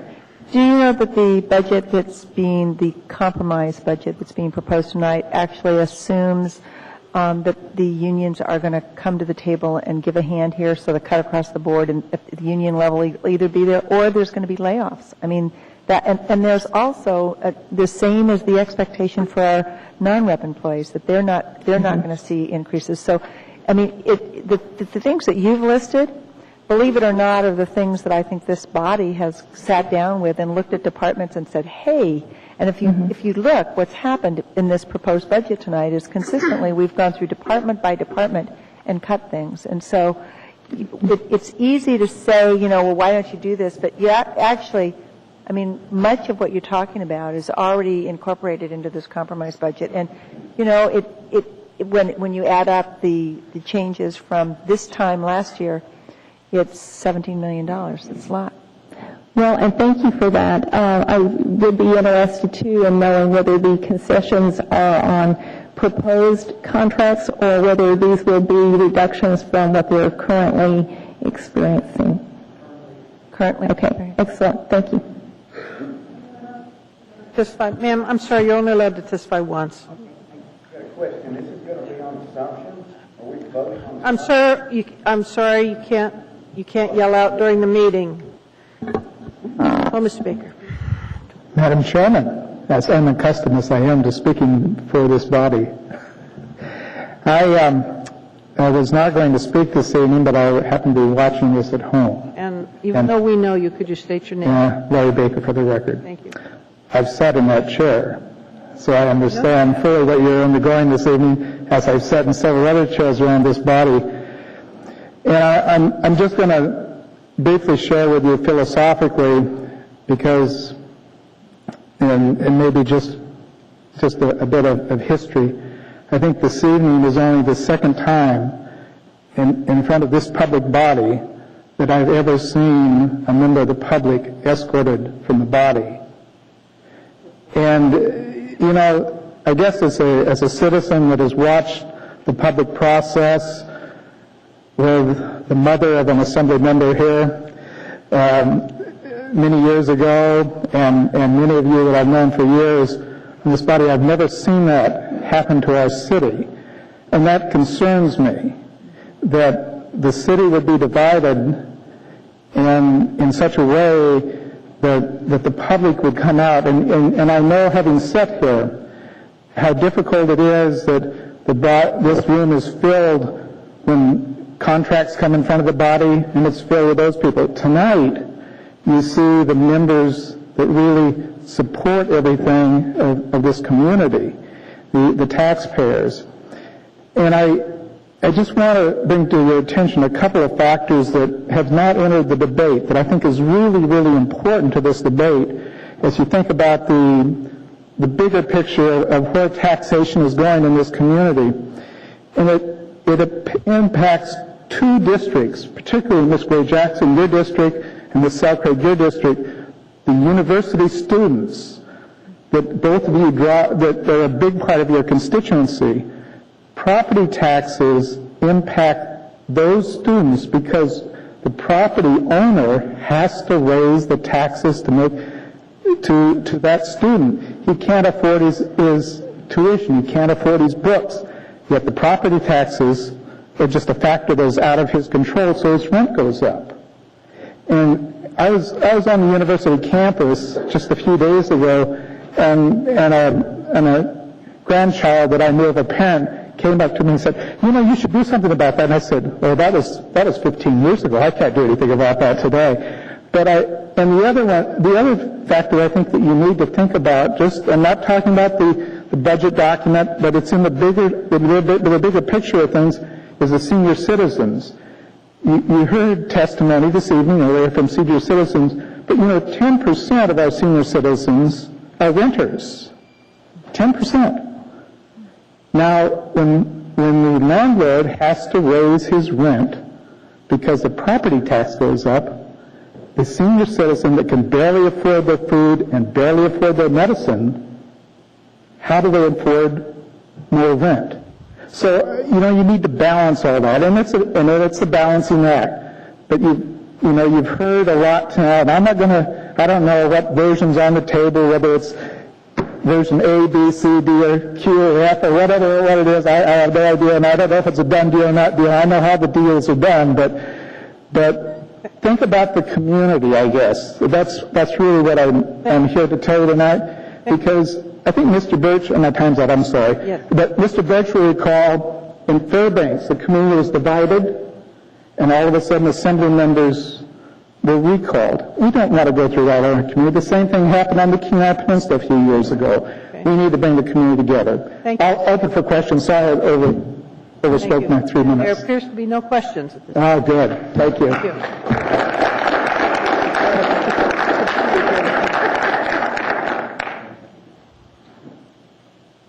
Good evening. My name is Tom Bruce. I live in the Spenard area. I'm a single individual on a fixed income. I'm going to lose my house if taxes go up very much more. I've heard Ms. Selcraig and Mr. Coffey talk about cutting. If they're cutting so much, why are the taxes going up? Thank you, sir. Is there anyone else? Please come forward.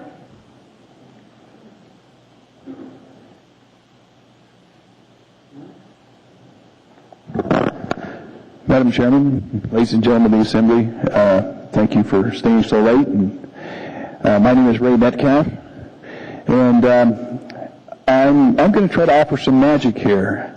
I'm going to propose something here that I think helps everybody. It'll help fund the Office of Equal Opportunity. It will help fund rural affairs, and there'll be a little bit of money left over to reduce everybody's property taxes. And all I'm suggesting is that you include everybody in the taxation of this city. There are people who have been removed from the taxes and the requirement to pay taxes in this city. And I'm not asking for the moon here. We used to have a Board of Equalization where people took their complaints about excessive taxes and unfair treatment. When that board began to complain about John Rubini not paying his fair share of taxes on the 1,000 plus units of housing he was, for all practical purposes, given, the entire Board of Equalization thought that was so terrible, they quit. They thought that was so improper. Now, depending on who you ask, the whole Board of Equalization was, for all practical purposes, eviscerated, gotten rid of. It's not there anymore. We don't have them to complain to anymore. So, I passed around earlier, I hope you got it, on the back page is the ordinance that was passed that exempted these folks. They would be paying about $3 million a year in taxes if they were not exempt and were taxed at the properly assessed, properly appraised value of their properties. That would take care of a lot of items that you've got in front of you. And there's another 300 or so properties that aren't on your tax rolls. They're on your tax rolls. This is not. This was actually pulled from the tax rolls. You cannot pull this tax ID number up anymore.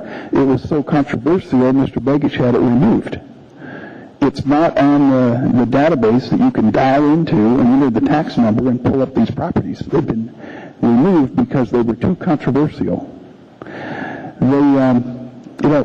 Digging into this corruption, and one of the points that I'd like to point out here is, as the Ben Stevens trials were going forward, one of the things that did not make headlines in this town and should have was that Bill Allen told the jury that in his last walk with Ted, in his last quiet walk in the woods, Ted told him that John Rubini had already spent $2.5 million explaining this stuff to the federal government. He's not going to say a word if you repeal this ordinance. He's not going to do anything about it. He's hoping this goes away. Okay. Thank you, Mr. Metcalf. At this point, there appear to be no questions, and I did appreciate the email exchange on that military housing issue. Thank you. Thank you. Anyone further want to testify on the budgets? Please come forward.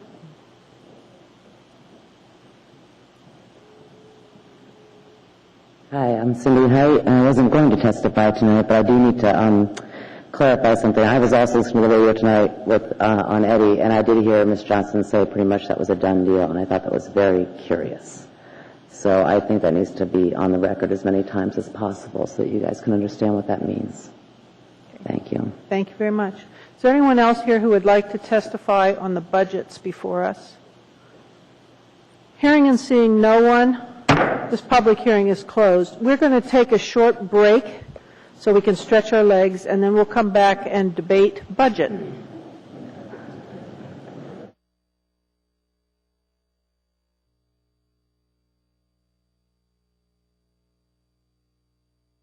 Calling this assembly back to order. At this point, a motion would be in order so we can start debate. Mr. Klayman, did you want to chime in at this point? Yes, thank you, Madam Chair. I asked for the privilege of making the motion to introduce the budget for approval under I guess this would be 14B. Move to approve what will be the S1 version of 2009-53. And the reason I'm moving the S1 version is, I think, as the Assembly knows, I spent quite a bit of time lobbying the governor, including writing a letter last week urging her to appropriate Recovery Act dollars stimulus dollars under the Recovery Act. Mr. Klayman, could I just ask a question? Sure. That's the mill rate. Weren't you going to do the budget first? I'm looking at if we can distribute that. I think it actually shows. Oh, you're right. So I thought we would do the budget. You're right. I apologize. I would move, Ms. Phillips, does 14A 109S incorporate all the things we talked about? Hold on Yeah, just okay. a minute. There's some confusion. My understanding, Mr. Mayor, is you were going to do a different version of the 233, which is the budget. Is that in error? The property tax relief addition shows up in the mill rate, but not in the budget. Aha. So procedurally, I've never, I guess, approached it that way. I'm happy to go first with the budget, in which case I'll defer until we get to B. Or actually, Ms. Phillips, you want to clarify for us? If you could just hold a minute. I think Ms. Phelps wants to clarify. The S version, the 14B that you have in front of you, 14BS. 14B. You now have several documents in front of you. That is correct. The mill levies. That is correct. That mill levy reflects the S version budget, the appropriating document for both the departments and the funds. All right. And that was built off the information from the work session. The one he's introducing now, potentially, with the additional relief, because you don't plan to, or because he is not introducing an action to spend that relief, it would only be affecting the mill rates. Aha. All right. I guess procedurally, every time I've seen this done before, and I've done it before, we've done the budget and then the mill levy. That's fine. We can do that first, and so I would I defer. think that feels more normal. That's fine. And then I would, in light of that recommendation, I'm more than happy to follow that lead. Okay. I'll be happy to move budget version, which is 2009-109S, which is under 14A. And then I'll also ask for the same deference when we come to 14B. So it's 109S. It comes to us with an AM on the cover of 233-209A. Thank you, Mr. Coffey. That's helpful. Now, did you have a point of information or order, Mr. Coffey? No, you've answered it. Thank you, ma'am. Thank you. All right. So at this point, the motion before us is. Oh, I'm sorry. Was there a second? Madam Chair, before that, should we not dispose of 13A and 13B? We can go back and deal with it then, since this is all the same public hearing. But yes, we will need a motion for those. But I just want to clarify what's on the floor to everybody. The cover, it was seconded, yes. The cover is an AM 233, and then the second page is the AR 109, which is this compromiser S version that was discussed and summarized earlier. All right, that is before us. Thank you. Discussion. Mr. Flynn is first. Sorry, I put my name in the queue regarding the procedural issue. Thank you. Okay, Mr. Coffey. Thank you. I think all of you know that I worked with the administration on trying to reduce this and deal with the deficit. I have a question on 109S. At what location is the state revenue sharing in this document, or is it in this document as a reduction in the property tax burden? Is it here in this one? Go ahead. Yes, 109S reflects the original estimate of, 15.1 million. That wasn't the original estimate. We were 15.6. It's now 15.1. Yes. That's actual, right? That is correct, Mr. Coffey. The original budget in November anticipated 15.6 million. The mayor's budget update for first quarter that was introduced on the 14th reduced that estimate down to 15.1 million. You are correct. And that's because that's what the legislature has appropriated. That is correct. And so that those funds, that 15.1, even rounding number, is actual state revenue sharing. That's for sure. There's certainty with that. Perhaps I can weigh in here. That has been appropriated, but it is included in appropriations legislation. It is not yet signed, but it was included in the governor's version of the budget that she proposed, and she has provided assurances since the session began that she supported that quantity of revenue sharing. Thank you. Second question, or next question. If, to honor the mayor's letter to the governor, which asked her to approve this supplemental revenue sharing coming out of stimulus money, and I'll let the mayor correct me if I'm stating it wrong, he said he would submit to us a request that half of that, again rounded number, 4.3, half of that be used as property tax relief. Is that reflected in 109S?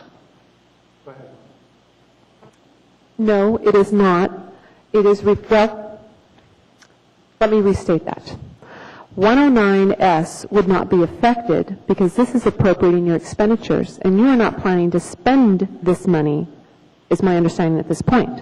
It would only affect your property levy because you will be reducing the levy. So that's why it's only in 53S1, because it affects only mill rates. That is correct. Okay, so then if we adopted 109S, we would be talking only about expenditures. That is correct. Okay, thank you, Madam Chair. That's all I have right now. Thank you. Mr. Birch.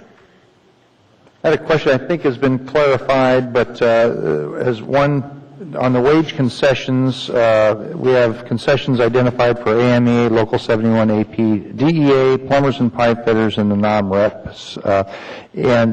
However, there's no concession identified for the IBEW. And I guess it's on page 3 of 9. And it's my understanding that is that because there's minimal number of IBEW employees in general government, most of them are MLP, or is there just... Mr. Birch, I can respond to that. You've got it right.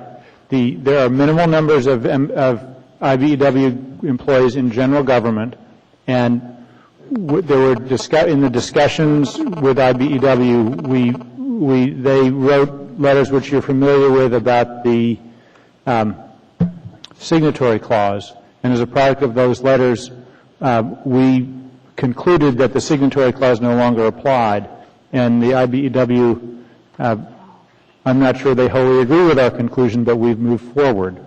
And as a result of our conclusion about the signatory clause, which we believe saves the city considerable dollars, we have not been continuing discussions with IBEW about the few number of IBEW employees in general government. Thank you. Is there any further discussion? Mr. Starr. Before our vote on this is what you're saying? Yes, sir. I'm going to go ahead and make some comments. Some are final and some are going to be abrasive, but I am probably just going to live up to my reputation of being to difficult guy to do business with, and I'm going to sort of speak to this because we're in debate. The public can listen, but about a year and a half ago, we sponsored a resolution, the Budget and Finance Committee sponsored a resolution asking for flat spending. We put out a number, $399. I was chair of Budget and Finance. Ms. Johnson was on that with me. I wouldn't say ridicule was the right word. Excuse me. I got a lot of pressure from other assembly members and ultimately Mayor Begich and the $399 for what we termed, and the statement was that we were approaching our ability to pay. We had a budget that was going to be unsustainable if we kept going. That number was $399. And this isn't an I told you so, but it's the reaction from this body towards the inputs, the efforts, and that of the work committees, the people, and if this is all about Bill tonight, it was me. And I feel a little bit, some of it's justified, but some of it I need to come up with a new tactic. And all I'm doing right now is saying, guys, let's continue to work together.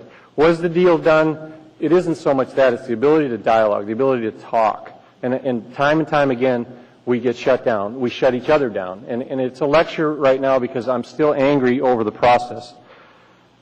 I proposed $7.5 million worth of spending reductions on this last budget cycle. Every one of them was voted down. Some of them had zero discussion. No, I heard it time and time again. I had volumes of justification where we could cut, what we could trim, where we could go down that road and pull $7.5 million worth of amendments out of the current budget. We're now negotiating, trying to pull down 11, and we're still arguing about it. I passionately asked for caution in labor contracts. A lot of us did, for various reasons, but the cautiousness that I felt in the economic times we were approaching didn't justify us jamming through those labor contracts. And I'll say it eloquently, yeah, we had to take care of our folks. We have been taking care of our folks. But the realization that we put 4 labor contracts through, even after we approved a November budget, is unconscionable. I supported a reduced budget for ASD. We were pulling property taxes out of that. We were looking for areas to trim their budget. We were able to do that. And Mr. Clayman, you vetoed it. It's that sort of lack of dialogue, lack of discussion that doesn't jive with me. It's very, very frustrating to not have that recognition amongst this body that it's our job to respect all opinions. A month and a half ago, 3 of us brought together a completely revised appropriation. The first letter, and again, Mr. Clayman, this isn't all about you, but the first letter we got back was, we're directing our staff to not work with you. And I could read it, but it's embarrassing. It's embarrassing for me, and it should be embarrassing for the way we work together.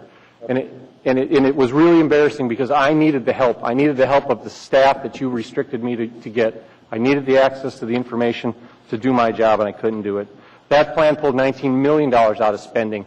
We had 2 public hearings. We put it back in front of the public. And again, it's back to no dialogue until we start to hear, until we saw bonds fail, until we saw Prop 9. Ms. Como left, but there's a cover letter there that I met with the Prop 9 guys very early on, and they will tell you that. But I gave it to them as a constituent. 2 of them lived in my district. I gave them the information. The next day, there's a cover letter out on how I'm rallying Prop 9 folks to the detriment of the city. That was unconscionable for that branch of government, if you want to talk ASD as government. And I felt slighted on that, and I think these emotions bring bear because that's the kind of stuff that's going on, and I'll call it politics. That's not what we should be doing up on this body. We need to embrace committees. We need to embrace each other's opinions and not hammer Jennifer because she said it's a done deal. That's what's required at this point. We have to deal. We have to compromise. We have to come together with the discussion, and we did some of that Friday. We did some of that Saturday. Some folks are starting to get it. Some folks are starting to get it. And I'll name them. Ms. Selcraig, you've called me 5 times. I want to hear your ideas. I want to talk about them. But on the other hand, I've asked to be committee driven. I got pulled off of Budget and Finance when I had it. I had the stuff. I didn't even get asked to come back to present the findings. It's really frustrating. And I'm going to support the yes version, but I'll tell you what it is. It's the champion right over there. And it's embarrassing to name names because we're all in this collectively together. Not really. It was Wanda Phillips that said, I'm going to break that mold, or I'm going to disregard that letter, and sorry that that's the case, and you're leaving anyhow, so sorry for me to tip that. Don't feel like you got fired tonight. But that I have to meet off base with that is embarrassing for me. It's embarrassing for who I serve, that I have to go out and I have to get information a different way because I was restricted from the resources of this, and I'll put it all out there. That is not the way to do it. Ms. Phillips is the champion here. She's coming out. There's other things in there, folks. We are raising budgets. We're taking a realistic look at the fire department and the police department budgets, and we're putting things back in there that we're going to face in December. 401k contributions, matching health care benefit programs. There's a lot of increases in here, but that's because that champion right there said, you're going to face this in December if you're not careful. And that's hard study. This is what's difficult here, guys. It isn't a matter of a mill rate. There's 30-some, 80-some if you look at them. There's other boards and commissions. You've got mill rates, you've got spending plans, but we've got realistic proposals in this one. That's why I'm going to go with the yes version to a certain degree. It gets us by. It's a budget, guys. We're looking at a budget. We don't know where revenues are going to go. We had to respond to downward statements in revenue. We don't know where they're going to end up in December, but this is a good process. The process is complicated. It doesn't need to be complicated because we can't talk to each other and we can't work together. You know, we've got meeting laws and we've got responsibilities, but call that forum, Ms. Chair, before you, but call that public meeting and talk about spending. Call that discussion and bring it on, because I'm ready to have it and I'll chair it if necessary. We're going to face 2010. There's some talk about taking the 8.6 and all the other stuff. We're going to be back to this table in October, and we're going to wrestle some more. We're starting a new budget cycle. We need to come together on this one. We're not going to get the $15.1 million in revenue sharing next year, folks. We're just not going to get it. We're giving $15.1 million in property tax relief. We give away the 8.6 tonight. I don't know what to do. So I put it all out there. I put it out there with the passion. I like this job. I really do. I like the numbers. You guys have watched me work, but I don't like the politics, and maybe I'm in the wrong job, but I want to get to the bottom line. I'll start tomorrow, but we have to have open dialogue. It's a lecture, and you guys will judge me for it, but I'll speak the way it is. I'll support the yes. It's not 19, it's 11. It relieves the property taxpayers. It's 3-some below the cap. It's a tough job, guys, and I'll step up to it. I can't recreate what happened in the past. I summarized how we got here. From my perspective, I'll keep at it. So that's all I can say. Thank you, Mr. Starr. Mr. Coffey? Thank you, Madam Chair. I'm going to talk just generally here. What I'm seeing is this, and I'm a student of history. I like to look back and see where we were and look forward to see where we're going. And one of the big eye-openers for me was when we were looking at the school budget, and they had the number for the salaries that they paid, and then they had another number for the benefits. And the benefits were 61% of salaries. Unheard of in the private sector. We cannot do that. And and we're doing it with our own agreements with our own city unions. At the level of the police and fire, which I re-examined tonight, we've got a 35% of the wages are paid in benefits, and that doesn't include health care, which is a flat fee of about $1,700 per month per employee. I don't, that's going to vary as a percentage of salaries for different people, but that's an awful lot of money. So I say that's probably in the level of 50% of the salaries. There's a 50% burden in benefits. The private sector is anywhere from 25 to 35%. And what we're doing is there's going to be a disconnect between the people who have to pay for the public sector employees and the demands that are brought to this body by those public sector unions. And we heard a lot of anger tonight, and that's the reason that we hear it, because I think people are worried or afraid or whatever about their homes. And so we have to be resistant to that, while at the same time cognizant of the fact that there are 3 or 4 core services which government needs to provide, which include public safety, police, fire. We got to plow the roads and fix the potholes, and so forth. And so one of the things I'm looking forward to doing and helping with is sort of getting government out of things it does very poorly or doesn't do well at all, and focusing on the core functions and recognizing that because we are so reliant on real property taxes, that the burden overall, as people keep saying, we're not taxed badly compared to Boston. Well, we don't live in Boston, number one. And number two, people who own homes are probably taxed at a very high rate. The new economic report we got from AEDC indicated, as far as real property taxes are concerned, we're one of the highest taxed cities in the country.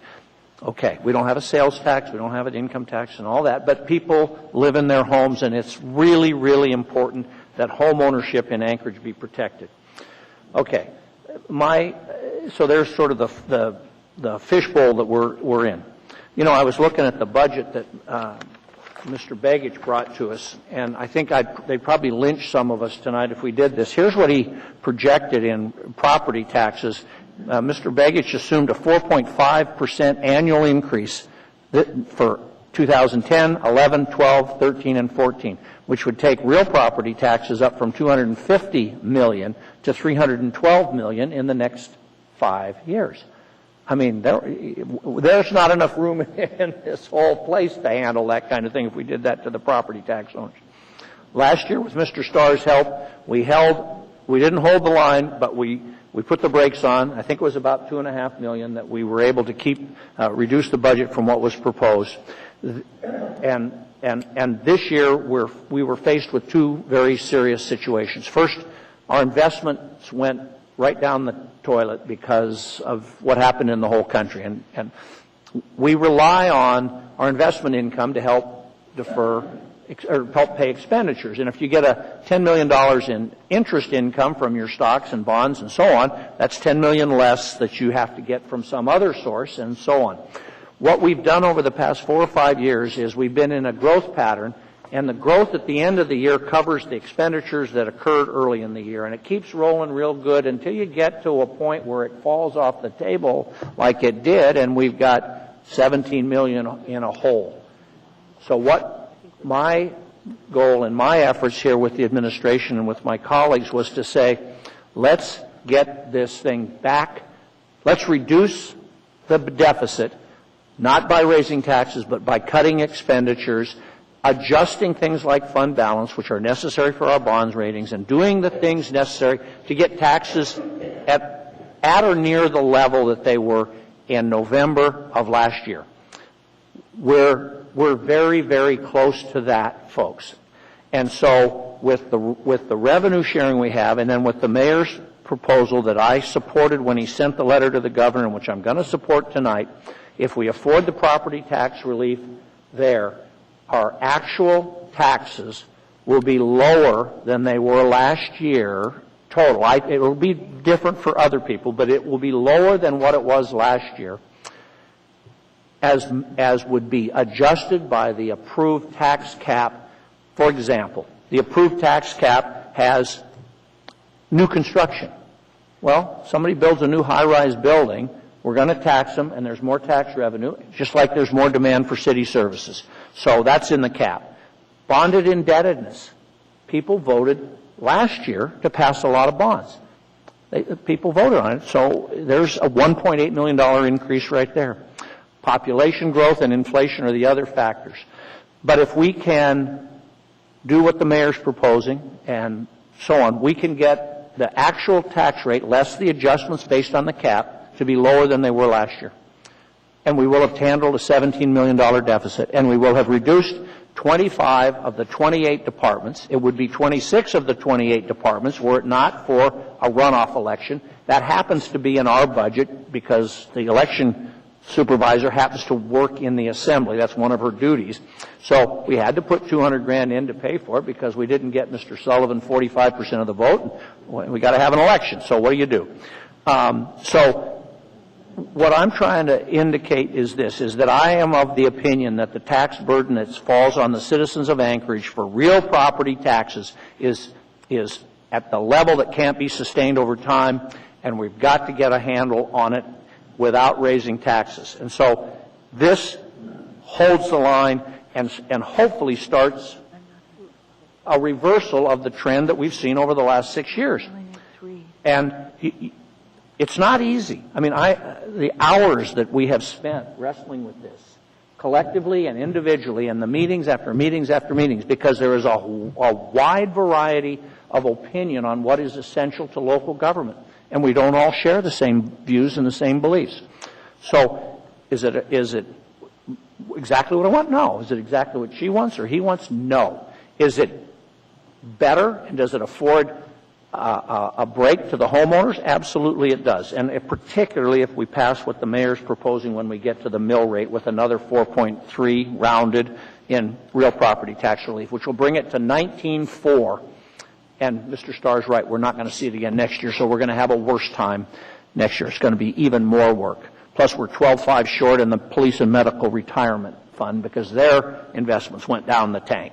It's not a good situation. So what I find is this, and I'm going to be done because I've talked too long. What I find is this, is that there are people of very good will on this body who have strong opinions and who are willing to serve because they want to advance their political and social beliefs, and that's very good. And there's not ill will here. There's an effort to kind of come to some sort of consensus about how we do it. And we're still not there. I mean, we're kind of close, but we're still got rubs between us. So what I'm hoping is that we support the S version, we support the mayor's mill rate package in S1, and we give the folks who we heard from tonight a break, and we understand full well we're going to have to do some more starting in about four months, probably in August or September, because we're facing another problem. So I thank you all for listening to me, and I hope that some of the work that I've done, and I know the work that you've done, gets us to a good solution here. Thank you. At this point, there's no one else in the queue. Ms. Selkirk. I appreciate the comments that preceded my comments. I appreciate the hard work that Bill Starr's done over the last 2 years, and I think that the budget process is better for it. I also appreciate the work Elvie Gray Jackson's done and her committee, and I appreciate the hard work the administration did and that Mr. Coffey did in trying to find a resolution and the guidance of Wanda in the mix of it. But you know, it's what we have here, and what that compromise brings really, without this extra money that's now come from the governor, is a 1% increase in taxes, which is not an enormous amount. It's a 1% increase. And what our real critical question here is tonight is, do we take the money that we get from Juneau, this $8,600,000, and do we relieve ourselves now and make it a lot better now? How much can we pour in now to make it better this year, and then face next year in a great crisis? I mean, next year we're looking right now at at least I know of a $14 million deficit for next year, just for starters, and there's probably unrealized losses that we don't know about yet that would increase that. So what we can do tonight is we have to figure out, everybody just wants it all better now, but it's that short-term thinking that could actually make it very difficult next year to keep this town going without an increase in taxes. So, and I can tell you this idea that it's a done deal. I just turned to Ms. Drummond and her, we're deliberating. It's hard to decide. Do we just do do we take this $4 million? Actually, we only really need $3 million, don't we, in order to not increase taxes? Isn't it $3 million, not $4 million? So do we take the $3 million, not increase taxes this year, and then next year feel the big pinch and have to increase taxes by, 4% or 8%, not probably 5%? And I can tell you, I'm interested in a little deliberation. I'm comfortable moving the S version, but without that $4 million. It seems to me we need more deliberation about that $4 million. And so, because I basically think we have to think about not just this year, but next year as well, because we're all going to be faced with our tax bills next year as well, and we don't want them to go up too much next year. Thank you. Seeing no one further in the queue, and apparently no further discussion. One point of order, Madam Chair. The passage of 109S will not address that, what Ms. Selkirk and I were just talking about at the end. Yes, that'll be in the mill rate discussion. Please vote.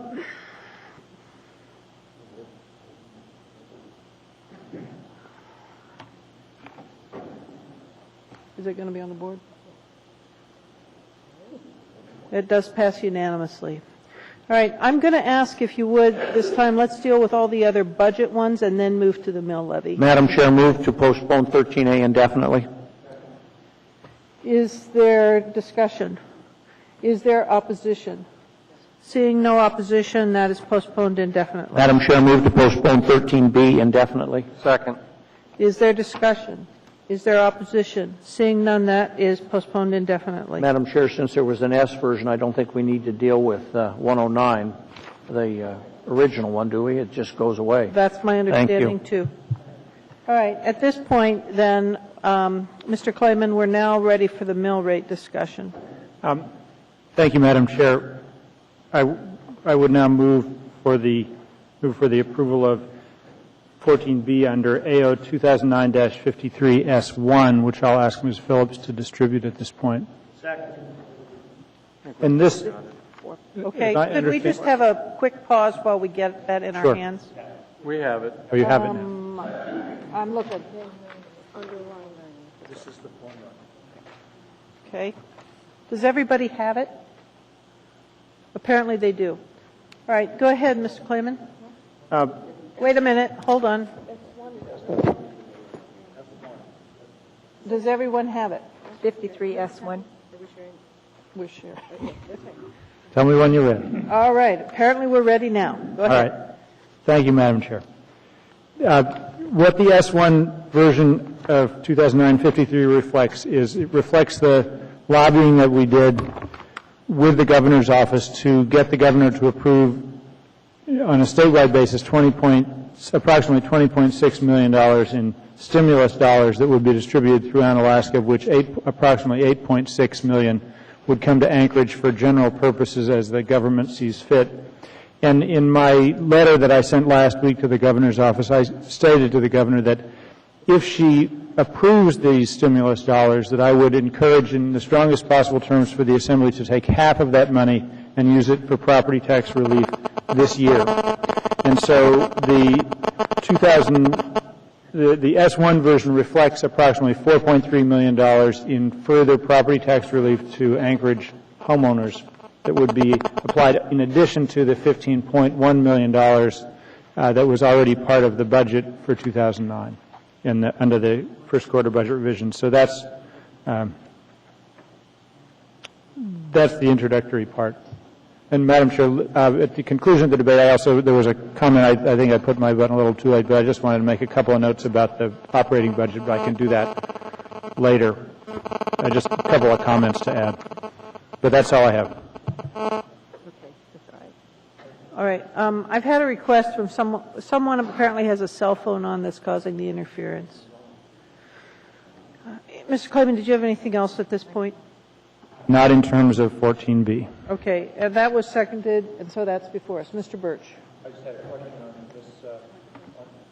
A question on the 2009-53S1. Which was identified as representing a $4.3 million tax relief. First of all, can the stimulus dollars, can they actually go towards tax relief? I thought that there was some requirement that they go for shovel-ready projects or something. Is it? Mr. Birch, in general, you're 100% correct. And as with everything, there's always one exception. There's what was under a lot of discussion was approximately $93 million statewide for special education and Title I schools assistance, which I think to a large extent funded a number of so-called unfunded mandates. And then paired with that was a general funds that could be used for just about any purpose, that if the governor, if the state accepts the special education money, the $93 million, then they're eligible to also take the $20.6 million, which has almost no restrictions on how it gets used by the government. And so Anchorage's share, which is population-based, percentage of population, is 8.6, and that particular part of stimulus dollars is the one place where it's not requiring for shovel-ready project. It gives communities like Anchorage the ability to spend it as they see fit. Okay. Now, is it my understanding that 53S1 replaces 53S? Right, although we, of course, didn't introduce 53S. Okay. I'm looking at 53S, and it has an area-wide general fund mill rate of, it says 0.48. And the one that you've submitted says 0.62, which appears to be an increase over S. And I'm just wondering if we've added $4.3 million in tax relief, why is the mill rate larger? Ms. Phillips, I think. Do you mind, Mr. Clayman? She's motioning to me. That's fine. She can answer. That's a great question, and the reason is that the relief at this point, going from the 15.1 to the 19.4, was so large that if we put it all to 101, it would have resulted in a negative mill rate. So if you turn further in, So we would have actually been giving money back to our property taxpayers? potentially, if you happen to be in a jurisdiction that didn't have any other service areas or things of that nature, but you still have it. But if you turn further into it, you would notice that service area 151, which is larger, does have the reduction. So we simply had to put that to another area that was large enough to absorb that credit. And 151 is the police service that is area? correct. So the police service area comes down from 2.6, let's see, no, what was it before? It was 2.62 down to 2.48. That is correct. Okay. Yeah. I got it. Thank you. Thank you. Mr. Coffey, you're next. Thank you. All right. Now, what I want to make sure is clear and on the record for my edification, because nobody has anywhere in here either 15.1 or $4.3 million, either one of them. So I just want to be sure, and I want the record clear, that if we approve 53S1, there will be additional property tax relief rounded of 4.3 more than the 15.1 now. So for total relief of $19.4 million in tax relief. Yeah. You are correct, Mr. Coffey, and that's a really good point. And the reason is, if you notice in the paragraph on the last page, Section 37, we have to reflect the levy, right, which sets that legal limit. If we referenced the credit there, you'd be resulting in a lower level. Although, I will point out that in Section 36, that does reflect that you are levying less, but that's showing all the reductions that you already made, the cuts you made. Right. Yeah, section, as I understand, Section 36 reflects the fact that Prop 9's 5-year rolling average was used for the calculation. In other words, we agreed to implement it a year earlier than the 2010. That is correct. And that you lowered from 4.6 to 3.1. That's right. The cost of living increase. So that's 1.5% reduction in that, which meant the cap calculation was lower by 3.394, right? I believe that is correct. Yeah. So we lowered the cap by 3.4 million roughly. That's correct. And that, again, I'm trying to do this so I make sure I understand. That carries through. Next year the cap will be 3.4 lower as a starting point than it would otherwise. That is correct. Okay. So where do I see the 19.4? What piece of paper? Or is there any piece of paper? I know I'll see it when I pay my taxes, but how do I tell the folks in the audience that, yeah, really, it's there, you just can't see it? You know, that's really a great question, and it's not clear in this document. It is in the mill rates because it's part of the calculation. Well, why wouldn't you put it at the end? This mill rate calculation reflects a credit. That's a very good idea. Would it make it deficient in any manner by having that amendment? I think that'd be a great idea. Would it? And it's necessary, however, to have a 19.4329.27 cents, right, with the exact number? Yes. And do you have that exact number? Yes, we do. Could you give it to me? Give me a second. Thank you. Mr. Flynn. And while she's getting that, I'm sorry, can I have one more moment, ma'am? All right, go ahead. I'm presuming this would be a new Section 39 to the S1. Yeah, at the end of it. And I just note the administration has no objection to adding that. Here's what I wanted to say at the end. When I was talking with the mayor and his staff about this issue, which just came up very late in the game, folks, he asked me, how can we, what should we do? We talked about how we could assure getting the money. And one of the ideas that the administration came up with was, let's tell the governor that we're going to put half of this money to property tax relief because she may like that and she may give us an answer by tonight. And he said, what do you think? And I said, I agree. Put it in your letter. And he did, and that's the reason I'm supporting it, because we told this governor that we were going to try to do that. And since I was in that decision-making process, I want to honor the commitment I made to her, so I'm going to support this reduction. this tax relief, just as we said to the governor we would try to do. Thank you. All right, Mr. Flynn? Thank you, Madam Chair. And just to clarify, the motion before us is to accept the S1 version, correct? Yes, sir. And if we correct... Approve, Mr. Flynn. No, because if we decide we don't want to do this, we're not turning down 14B. We're not approving the S1 version as the acting version, and then we go back to the original version. Wait a minute.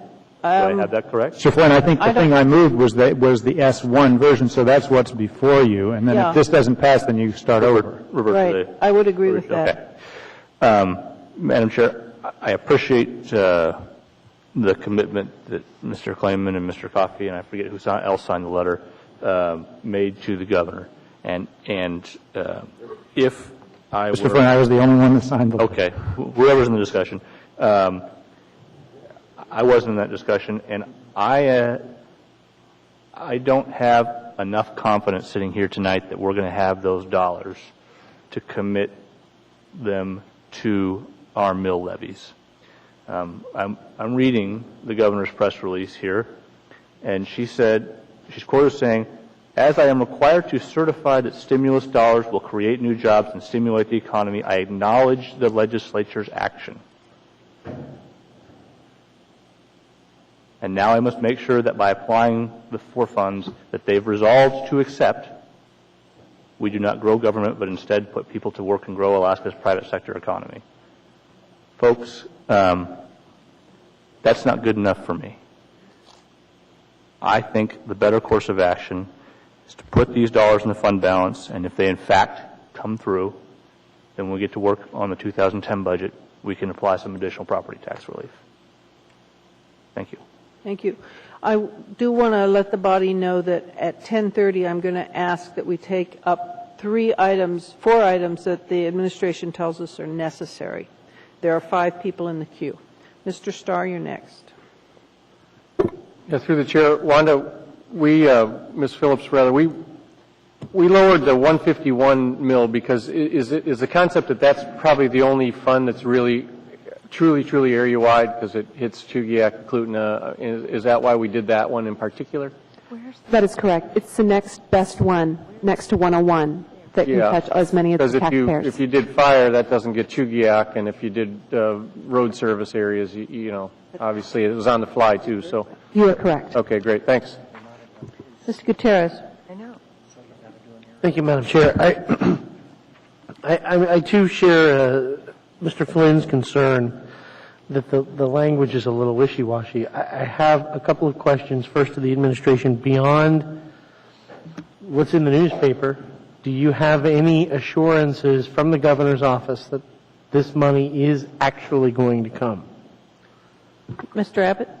Thank you, Madam Chair. Mr. Gutierrez, at noon today, I spoke with the governor's legislative director, who I had spoken with a few days before to make sure they were aware after receiving the mayor's letter that what we were going to do tonight, and recognizing that tonight was really the last chance we could make the sort of decision that you're presented with tonight.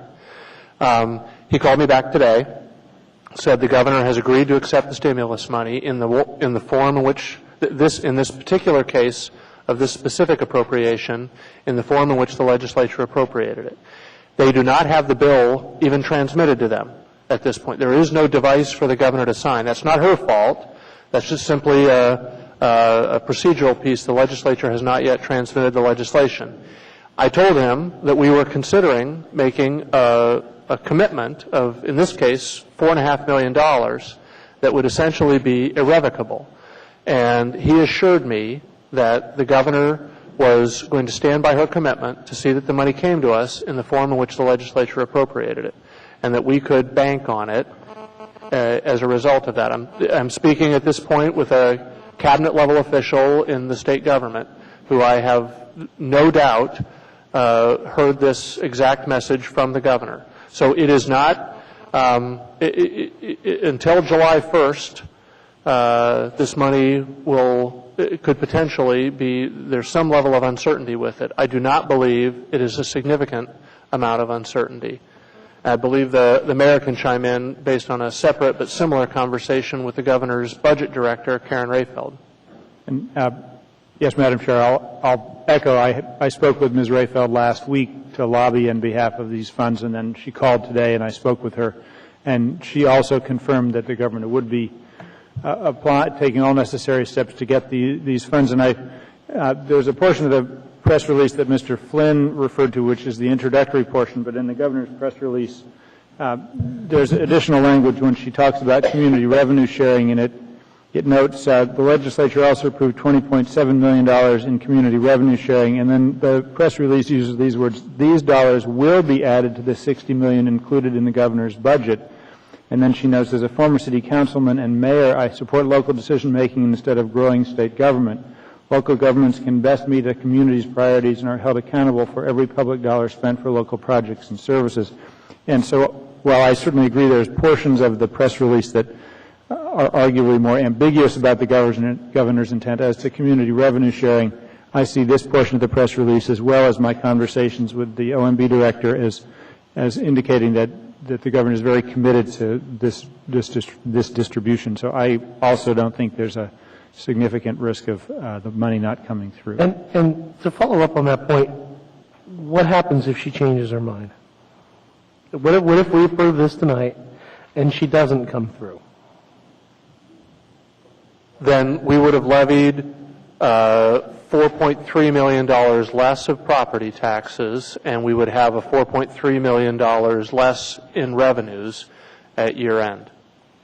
And Mr. Gutierrez, just in terms of, I know you're very familiar with the detail that the legislature has a significant authority to override any governor's veto of some of the stimulus dollars. To be accurate and transparent, this particular, which is this kind of, I call it Part B of the education funding that gets the revenue sharing component, in one of the quirks of the Recovery Act, this is one portion that, at least by our reading of Part B of these monies which relate to this revenue sharing, the legislature actually does not have authority to override her failure to get them to take. You said does not? Does not. It's the one place where the legislature, at least on our reading, and we've had several people look at it, including a legislative analyst in Juneau. I'm not trying to play hide the ball. It appears this is one place in which, if the governor doesn't do it, the legislature, unless Congress changes the law, the legislature wouldn't have the ability to override her failure. Okay.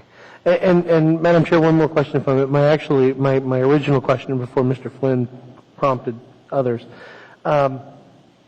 It was stated earlier, and I apologize, I only tangentially caught it. Could you repeat for us what the effect this proposal will have on next year's budget, where we begin with the tax cap next year? I can start and others can finish. This measure won't affect the tax cap calculation. The change that we're proposing, the difference between the S version that was discussed with you at the work session and the S1 version that's before you today, no change in impact on the 2010 tax cap. This does not affect the levy. This is an addition of a credit. So the levy is the same. It's the same $3.5 million below the cap that Mr. Coffey and Mr. Starr referred to during the budget discussion a few minutes ago. So it does not affect that. Just as the $15.1 million that we've already presumed inclusion of does not affect the tax cap calculation. All right. Thank you, Madam Chair. And Mr. Gutierrez, just to chime in a little bit further, the policy that has generally been followed by the Assembly as well as recommended by the Mayor since we started getting property tax or revenue sharing again has been that the revenue sharing property tax relief comes after setting the tax cap amount, because each year, although we're very optimistic about getting the revenue sharing each year because we can't be certain of that amount, we set the cap before sending the credit back to the taxpayer. Thank you, Madam Chair. That's all. Yes, I have kind of an awkward question. The police service in Girdwood is the state police, am I correct? They've reduced it. Girdwood is not in the Anchorage Police Service area. So, by putting it in Fund 151, we are not actually crediting our whole population base. That's correct. We found the largest fund that could absorb the largest in terms of service area that could absorb the revenue sharing. That's been the case in at least one other year since the state revenue sharing showed up.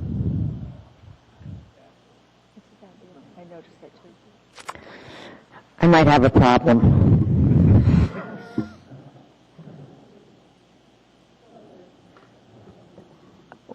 It seems to me the decision before us really has to do with what is the best thing to do for the community. I mean, obviously. And the challenge here, to me, is that we have three options. One, we can accept this money and use $4 million of it for property tax relief now, or we can choose to allow a 1% increase this year, and or we can reduce that $400 million to $300 million. And it was my understanding, Ms. Phillips, that actually in order to have a zero, excuse me, Mr. Coffey, I'm asking Ms. Phillips a question, thank you. It's my understanding that in order to have a zero increase over last year, we really just need $3 million. We don't need $4 million. Is that correct? Can you clarify what you're comparing? What I'm trying to do is assuming that our goal is not to have a property tax increase, not to increase property taxes over last year. Over what was levied in 2008? Yes. It's my understanding that we don't need $4. When I look at the numbers, when you pull out the bonds, Mr. Coffey, do you want to help me here in that list? If you'd like. Yes, sure. thank you. Well, the question was the earlier one, Wanda, when you do the tax capped adjustments for bonds and inflation and capital improvements, then the difference between last year's tax and this year's was 16, and that accounted for 13 of it. So there's 3 to get to same level last year, tax cap adjustments aside. I believe that's correct, roughly. So if we chose to put $4 million in, that would actually be more than what would be needed to meet last year's tax levy, basically. All other components that have changed that Mr. Coffey cited. So, I mean, I just think the reason I'm raising this is that it seems like there's some choices here. And what concerns me is that there's kind of a desire to please the room tonight by having a zero tax increase. But what worries me is in pleasing the room tonight, we may be positioning this community for a much more significant tax increase next year. Because what we've done is we've spent quite a bit of our reserves. We don't have a lot of money to fall back on. We know we've got a deficit. We're coming into a deficit budget again next year. And the chances of getting the level, we have $19 million in terms of revenue sharing out of the state next year is probably not as high as it was this year. I mean, it's going to be, money is tighter everywhere. So as we deliberate this, I think we need to be really thoughtful, not only that the money may not arrive, but even if it does arrive, what's in the best interest of this community, and actually what's the best interest of in the long term bringing down those taxes. So, Ms. Phillips, would it be possible for you to draft an amendment that would reflect the $3 million rather than the $4 million to this budget? I apologize, Ms. Selcraig. Could you repeat the question? Would it be possible for you to draft an amendment that reflected the $3 million rather than the $4 million? Yes. Thank you. Yes, absolutely. Okay. I'm asking that simply because I think it's one option. I think the other option is not doing anything, and the third option is the fourth one. I just want to put those 3 options on the table, and I think they have different implications in terms of the long-term financial stability of the community. Mr. Abbott, you're next in line. Do you want to speak now? I already spoke. In response to a question, I was able to make my point. Okay. Mr. Starr, you're next. Through the chair, Ms. Phillips, again, you're on the, well, let me ask the administration, Mayor Clayman, you got a little bit of unappropriated money then. You're talking about taking the 4.6 and what are we going to do with the rest of it? Are we just going to leave it unappropriated, or where are you headed with it? Mr. Starr, the second half of the 8.6, which should be 4.3, our recommendation is that it basically be put in savings. Our anticipation is that, I think one of the points that I generally believe about the budget, the expenditure budget that was approved, is one of the three critical things the Assembly and the next administration need to be very aware of is they need to manage 2009 in preparation for 2010. And I think there is general recognition that we will have challenges in 2010, and so that 4.3 million should be kept in savings and held on to deal with the challenges we'll face in the 2010 budget. And I'm somebody that believes we've worked very hard to craft a compromise for the budget that was approved for appropriations, and that to then kind of say, oh, well, now we've got another 4.3 million, let's just use it to... No, I wasn't sending it down there. I just wanted to know, I guess through the chair, Ms. Weddleton, is that then applying it to fund balance in your opinion? Through the chair, Mr. Starr, that would be the result of the proposal as it currently stands. What would happen is at the end of the year, fund balance would be higher than it otherwise would be. But I'd also remind this group of two things.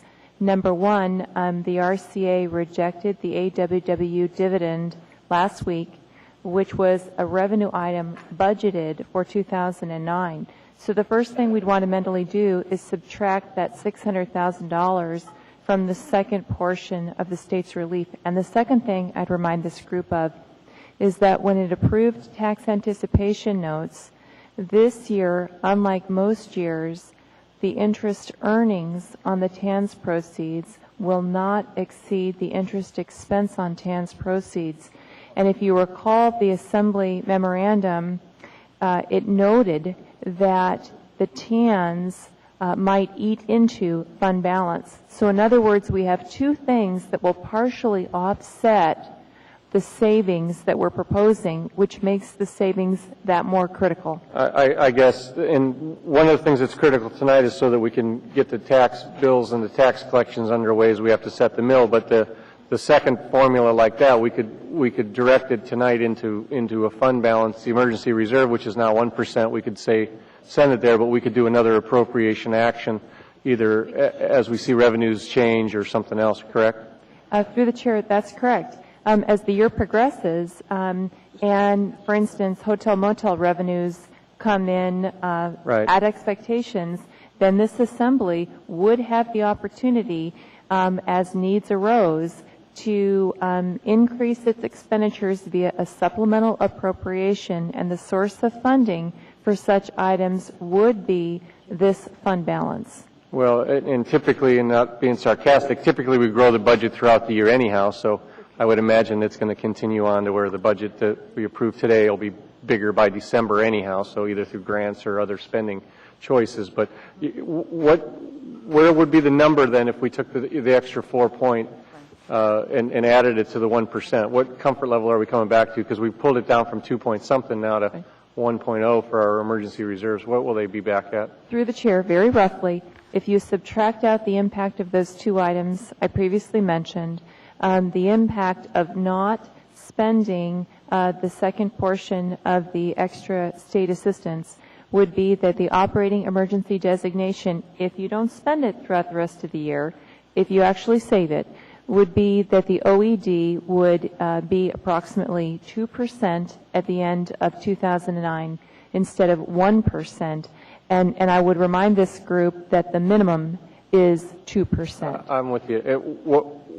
And that to me is, again, reason to present some more case to my colleague, Mr. Flynn, for moving ahead with both items tonight, because it does two things that were concerning to me, which was continue to provide property tax relief from this message, but also to be sure we're well protected. And then, I guess, a question for legal, then the next way to get at that money is to only the Assembly can appropriate out of that fund. Is that correct? I guess, Ms. Tucker? Yeah, if the funds are segregated, then it takes an Assembly action to move the microphone, please. Got it. It takes Assembly action to move through the chair. Sorry. Just wanted to make sure. Thanks.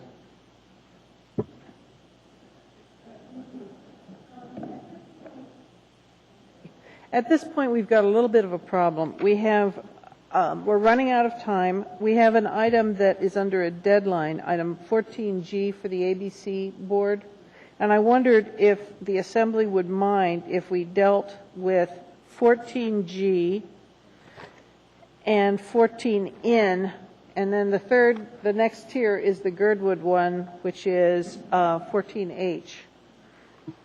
Would there be objection to that? Madam Chair, just a quick question. Yes, sir. Aren't we also under a time crunch with the mill levy? I mean, do we need to complete that by 11 o'clock? My understanding is we do need to complete the mill levy tonight. Yes. We can potentially extend to midnight if needed. I'm just telling you what they told me is necessary, Okay. and I'm trying to figure out how best to do it. If you think that's the best way, I have no objection. Is the Girdwood absolutely essential, Mr. Mayor? Because I thought for Mr. Nelson that it could wait a little while. Ms. Handyside will respond. Okay. But I guess I'm asking the body if you'd mind taking a short break, because I know that there's an amendment being worked on the Girdwood issue from Ms. Johnston. I think that's why Ms. Phillips left the room. And so it would give him time to prepare the amendment, and potentially there's another one. Madam Chair, you don't mean take a break, you mean move on to a different issue, is that correct? Yes, sir. Right. I think that's a great idea. All right. Madam Chair, you also might inquire, although it's early, at the body whether there are votes to extend past 11. Well, I'm going to hold that for just about 15 minutes in hopes we can just zip right through. I'm optimistic. Would you object to dealing with taking a recess on this item while their amendments are being worked on and deal with 14G? Is there objection from the body? No, 14G. Okay. Well, at this point, the body seems to be agreeable to dealing with 14G, and then D3 is taken, 93 is partnered with it. They're bonds, 3 bonds. Okay, this is the Firetap Ale House restaurant. These people have been waiting quite a while. This matter's before us for public hearing. Would anyone like to speak to it? Hearing? Oh, you do? I'd urge you to keep it succinct if you feel the need to speak. Because we can always ask you questions anyway. I don't need any questions. Hi, Jack Lewis, operating partner of the Firetap Ale House. Diane Thompson, Gordon Thompson, to my left partners. Okay. $1 million capital project, 60 brand new jobs for Anchorage, about half of them in the $40,000 plus range. Okay, thank you. Thanks, I think you're going to like it. All right. Anyone else here to speak to that?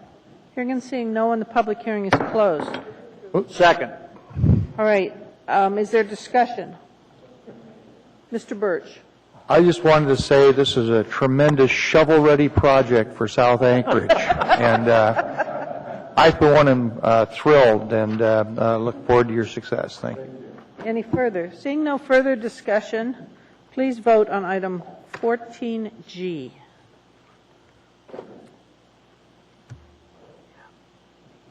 Yeah, that's next. That passes unanimously. Its partner item was item 9D3, also on the Firetap Ale House. This one does not need a public hearing, so a motion would be in order. Move to approve. Point of order, Madam Chair. State your Does point. it protest conditioned on conditional use, and if so, should we amend? Ms. Duke? There were 2 conditions. They also need to pass their fire inspection. The building's not ready, so it was conditional use and fire inspection. All right. So no amendment tonight. All right. Seeing no discussion and no amendments, please vote on item 9 Delta 3. There was a motion. Wasn't there? Yes. I thought so. Yeah. All right. And we voted? Did it show? You want to revote? No, we're done. We're done. Okay. We're good. There we go. And that passes unanimously. All right. Thank you. Let's see. What's the next one? Here it is. 14N. Is that acceptable to deal with that one? That's a resolution about the Alaska Safe Routes to School projects. Is there anyone here who'd like to speak to that item? Hearing and seeing no one, the public hearing is closed. Move to approve. Is there discussion? Is there opposition? I'm sorry, who spoke? I did. Mr. Starr. Right. Do you want to vote or do you want to speak?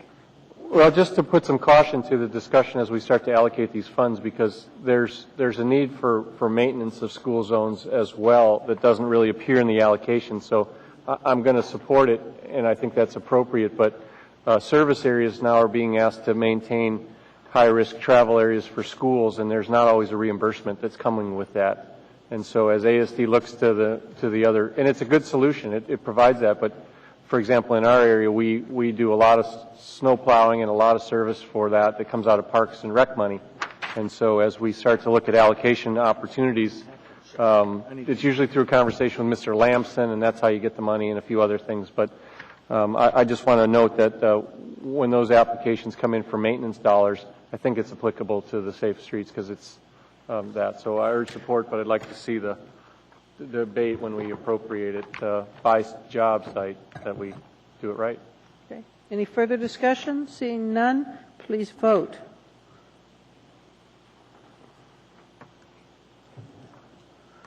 That item passes unanimously. The last item on the administration's list was 14H, which is the Girdwood issue. And my understanding is basically a housekeeping issue. Is there anyone here to speak to that? Hearing and seeing no one, public hearing is closed. Any discussion? Any opposition? Seeing none, that's passed unanimously. All right, we're now back to the mill rate discussion. And Mr. Gutierrez, the board cleared, but I know you were at the top of the list. Do you want to speak? No, actually, I think I had already spoken, Madam Chair. Thank you. All right. The list cleared, so at this point, I'm just going to go with the new list and Mr. Birch is top. Okay. So, Mr. Birch. Just wondering where we're at here with the revision. Is that in process? I think that we're going to see some amendments in a moment, sir. That will basically allow Girdwood to share in some of the benefit? I would assume, but I haven't seen them. So. Okay, thank you. All right. Mr. Abbott? Thank you, Madam Chairman. The point made about Girdwood is correct, and we think we've identified a solution for the Assembly to consider. The total amount levied, if you look at the S1 version of the document before you, the proposed mill rate for the area-wide General Fund 1, line 18, page 1, is 0.62 mils. That generates, when applied to the area-wide assessed valuation of $31 billion, believe that? $billion, generates $19,482,000. That would be the area-wide levy before you apply any credit to that account. The total value of the credit that we're proposing in the S1 version, which is the combination of the $15.1 million that we've been talking about for the last 6 months and the $4.3 million that we've only been talking about since the governor gave us the high sign at noon, is $19,412,000. That we believe that is too close, and there's enough potential vagaries in the ultimate assessed valuation for us not to rely on that. Our recommendation, so that the entire credit can remain within the area-wide category, which is the best place to keep it, so that, as you point out, Mr. Birch, all residents share in it equally, is to reduce that amount of credit marginally from 19,412 to 19 million even. That way, there would still be a small but precise amount of mill rate associated with the area-wide. It would be it would probably 0.0 something, I believe, is the way the calculation would come out. And as a result, but it would still remain on the tax bill. It would be a functional mill rate. That way, there would still be an assessment, but the credit of $19 million. It would require not using the entire 4.3 as a tax credit in this year, but only about 3.9 of that. There you go. Madam Chair, I would move to adjust 53S1 to reflect in area-wide fund 101 the tax credit equal to $19 million even. I'm going to ask for an opinion on this because my understanding is we have to set an exact mill levy. They will. That's my second motion, if I can, once we get All this right, one. well, I just don't see a place that even says 19 million to amend, so. No, I've moved to amend the real mill rate to reflect a $19 million credit. That's my motion, which will result in a change in the mill rate when they finally print this thing. All right, is that appropriate to do instead of a specific mill levy to legal or somebody? Chief Financial Officer? Madam Chairman, my understanding is that the Assembly can approve this document subject to the ultimate calculation of the mill rate tomorrow morning of this one item. All right. That would be the request we would make. And so when we discussed with Mr. Coffey a few minutes ago, in the past, Madam Chairman, we have made late changes in the budget that this is not reflected in this case, that have required conforming changes in the mill rate. All right, thank you. All right, now that amendment is before us, and was it seconded? Yes. All right, let's discuss that. All right, Mr. Coffey, are you speaking further? I'd like to discuss. Okay, go ahead. What this addresses part of what Ms. Selcraig was saying. It also makes sure everybody gets some of the benefit, and but it reduces the total from half of the extra money to half less, about $300,000, so $300,000 or $400,000. So I think it honors the request within the practical limits, and it benefits all of our citizens, and for that reason I would support it. And I will just go on to add, I will then, if it passes, ask to give them authority to establish the mill rate based upon the amendment itself, and we'll come back with an 02 or 04 or whatever it is. Okay. Thank you. At this point, I'm going to assume if you're on the board, you want to speak to the amendment. Ms. Johnston, to the amendment. So we'll pass on you right now. Dr. Selcraig. I'm trying to keep up with this. So my question is that if we reduced, instead of if it was 18 million instead of 19 million, would our mill rate be the same, below, or above last year? I'm not asking this right. The area-wide. Area-wide merit bill. I think you are, asking it correctly. I just don't have the ability to calculate I'm back to that original. I apologize. I'm back to the original dilemma of why, if we know we are going to need this money next year, why we would allocate more this year than we actually need to have a zero increase. And what I'm interested in is, and I don't know these numbers well enough, but it's my understanding that rather than allocating $4 million here, if we allocated $3 million here, we would be closer to that zero increase. Is that correct? That is my high-level understanding. Okay, so I guess Mr. Coffey, why not do the $3 million and you'd still be honoring the governor's request? We would just save that decrease in taxes for next year, because next year we've got some big challenges. There's nothing wrong with doing it either way. Okay. It's whether you want to give immediate relief and see what happens, or whether Point of order. I think we're going to run out of time here in about 15 minutes. So the mill rate's going to go to zero if we don't pass this budget tonight. So I guess I'd move to amend the amendment. I'd like to amend the amendment, and I'd like to make that 18 rather than 19. Is there a second? Thank you. Second. Okay. At this point now, we're at the 18 million. Is there discussion? Seeing none, please vote on the amended amendment. No, wait. There was a second. Who seconded? Mr. Gutierrez. We are trying to keep track here. Okay. So at this point, Dr. Selcraig's, wait a minute, I just want to clarify. Dr. Selcraig's amendment to the amendment is before you. Seeing no discussion, please vote.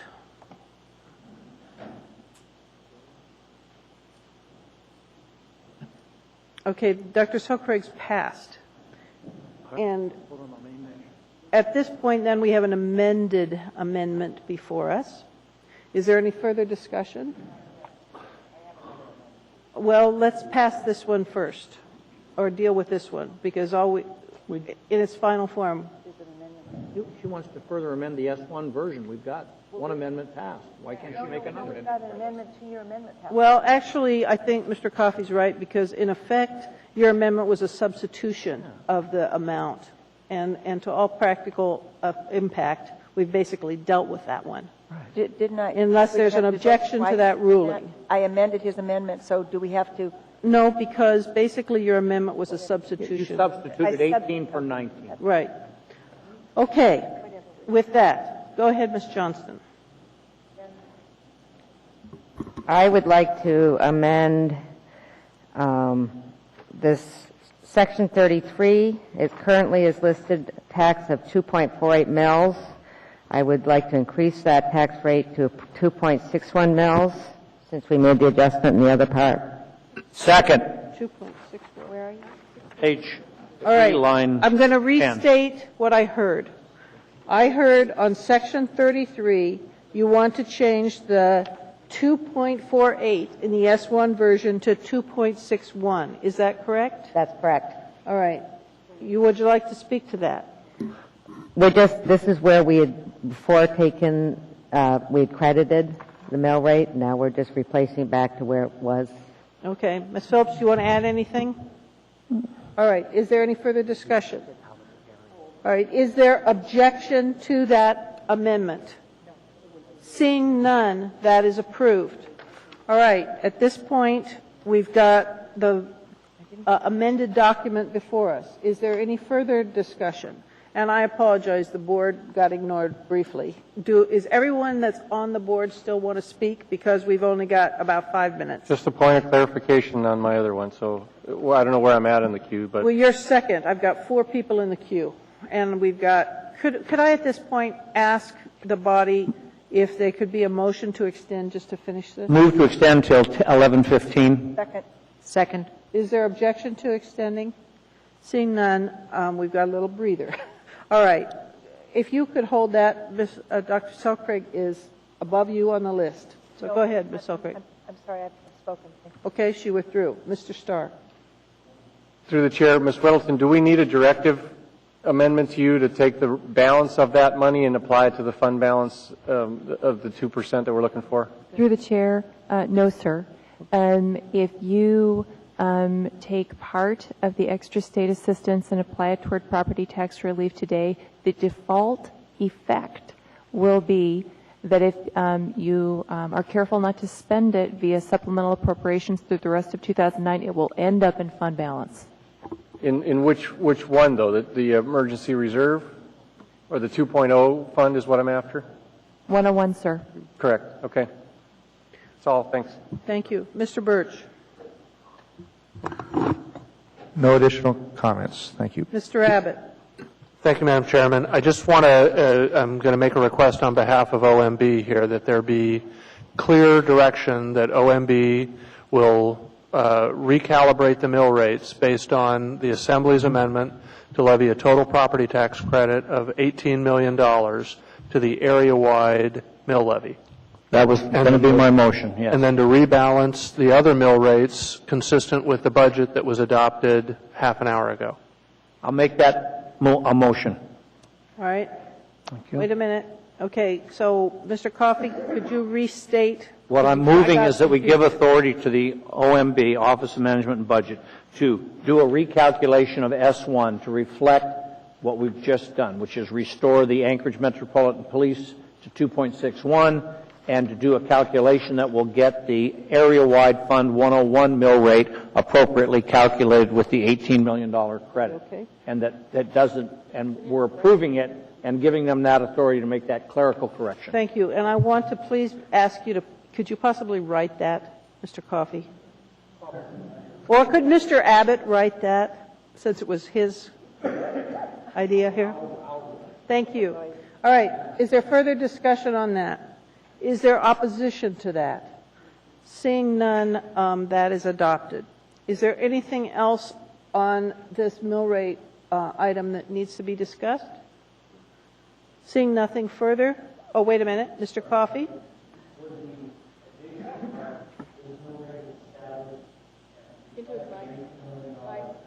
Microphone. We couldn't hear you, Mr. Coffey. Thought I had it on, I'm sorry. Mike, so I'm getting a nod of the head, so I am going to move at the bottom of section 30, at the beginning of section 38, that this mill rate, the mill rate established by this ordinance reflects $18 million in state municipal assistance as a credit against real property taxes. And Is that okay? I'm seeing nods from OMB. Is That's fine. Okay.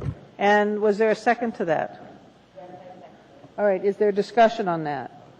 Is there opposition to that? I just want to put on record that what we're doing here is it's the Assembly's intention that the mill rate not go up which mill rate am I talking about? How do we do this? But I think in terms of the testimony that was here tonight, that the public understand that it is our intention. Ms. Phillips, can you give me the exact words? What? I believe, Ms. Selcraig, what you're trying to say is that your intention is to apply the tax credit in such a manner that setting aside bond changes, new construction changes, and those normal changes, you're resulting in a tax mill reflective of 08. Is that correct? Thank you very much. All right. We have a clerk in distress trying to keep up with the amendments. So we're going to need about a 30-second at ease while Mr. Coffey writes. And I need clarification on that last amendment 2 that you just made, Mr. Coffey. Yeah, well. I'm sorry. No, I don't have any problem. It's on the record. Well, it's on the tape record, but the clerk would like it in writing. I understand, but I can't restate it with word for word from the Do your tape best, record tonight. sir. Do your best. We've got a quick at ease while you do it. Okay. Who knows what we voted on now? All right, I'm going to read them to see if everybody agrees that that's what they supported. All right. First one. Okay, here's the first one, and Mr. Coffey, write the second one too, please. All right, the first one is, and because somebody from the administration could listen and confirm that this is accurate, please. Authorize OMB to make the appropriate adjustment to the area-wide mill rate calculation to reflect an $18 million credit to real property taxes. Is that fine? Is that reflective of discussion? Yes. And the motion? Yes. Is there, everybody seems to be in agreement that that was what we voted on and approved. All right, Mr. Coffey's now writing the second one.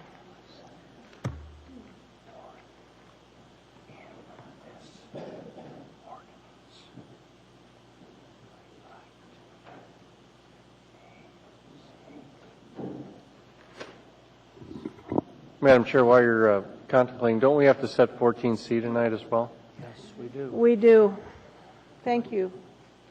I think we're almost done. I just need clarity on the amendments, that's all. Is that right? I think so. Okay, the second one he made was the mill rate calculation set forth in this ordinance reflects a state municipal assistance grant of $18 million. Is that accurate? No, not quite. As a credit against real property taxes. Against real property taxes. I remember I said that, against RP taxes. All right, I'm going to read it one more time. The mill rate calculations set forth in this ordinance reflect the state municipal assistance grant of $18 million as a credit against real property taxes. Is that reflective of everybody's understanding? Yes. All right, fine, thank you. Madam Chair. And was there objection to that second one?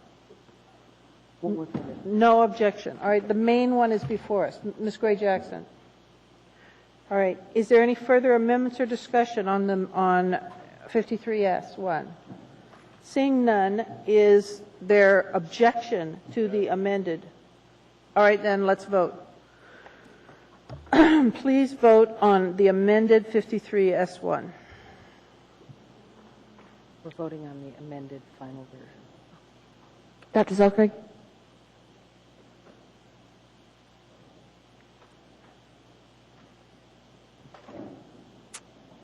Dr. Zelkrig, you need to vote. Is it clear? Now it is, yeah. All right. And that passes 9-1. Madam Chair, I'd like to move for immediate reconsideration of AO 2009-53S1, and I urge a no vote. All right. Did you enter? That's before us. And no votes urged. Please vote. The second on that was Mr. Coffey. People need to use the machine. All right. Could everyone vote on the reconsideration, please?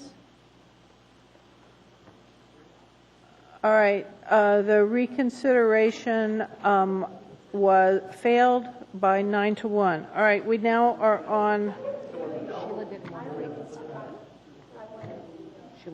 Could the vote be? Ms. Selkirk has asked us to reflect that her no vote be recorded.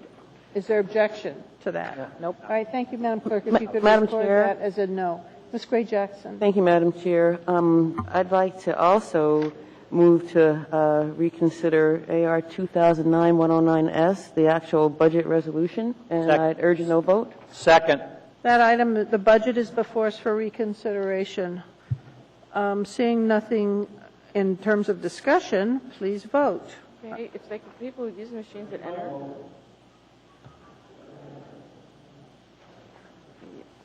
Okay.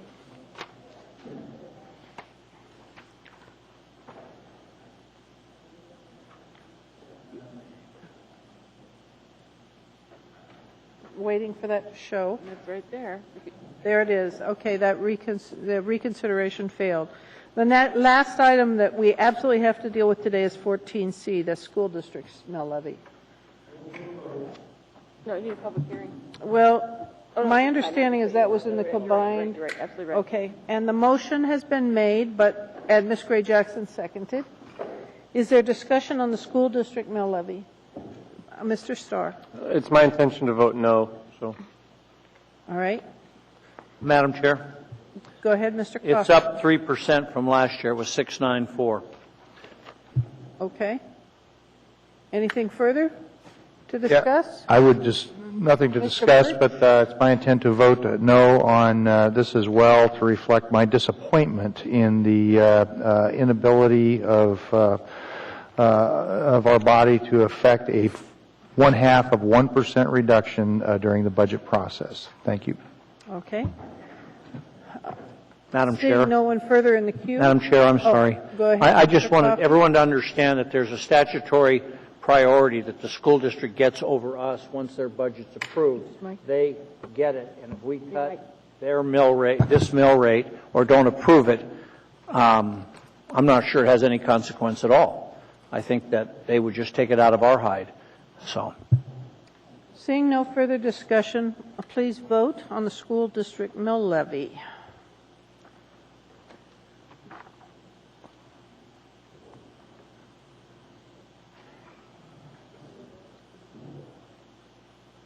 Madam Chair. That item passes 7-3. Ms. Gray-Jackson. Thank you, Madam Chair. I'd like to move for reconsideration of AO 2009-54 and urge a no vote. They would use machines. And, yeah, on the machine. I think people were faster than the machine, Madam Clerk. No vote has been urged. Please vote on reconsideration.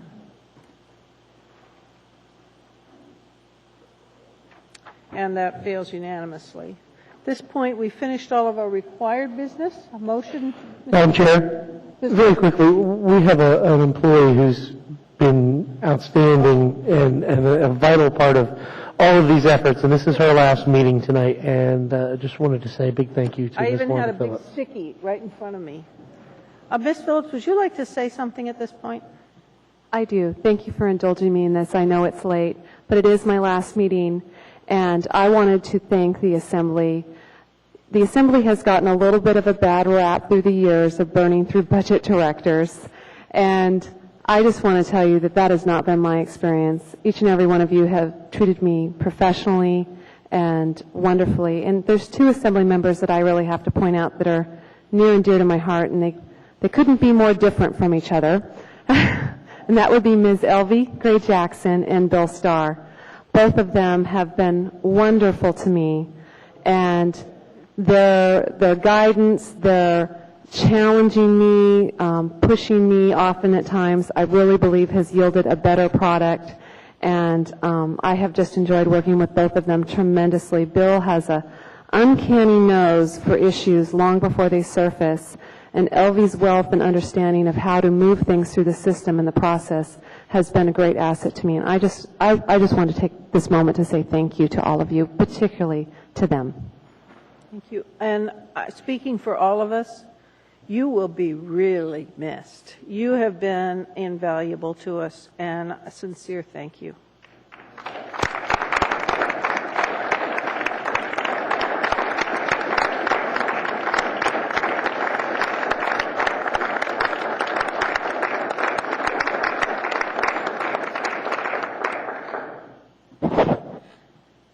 Is there anything further that needs to be done at this point? Move to adjourn. Thank you.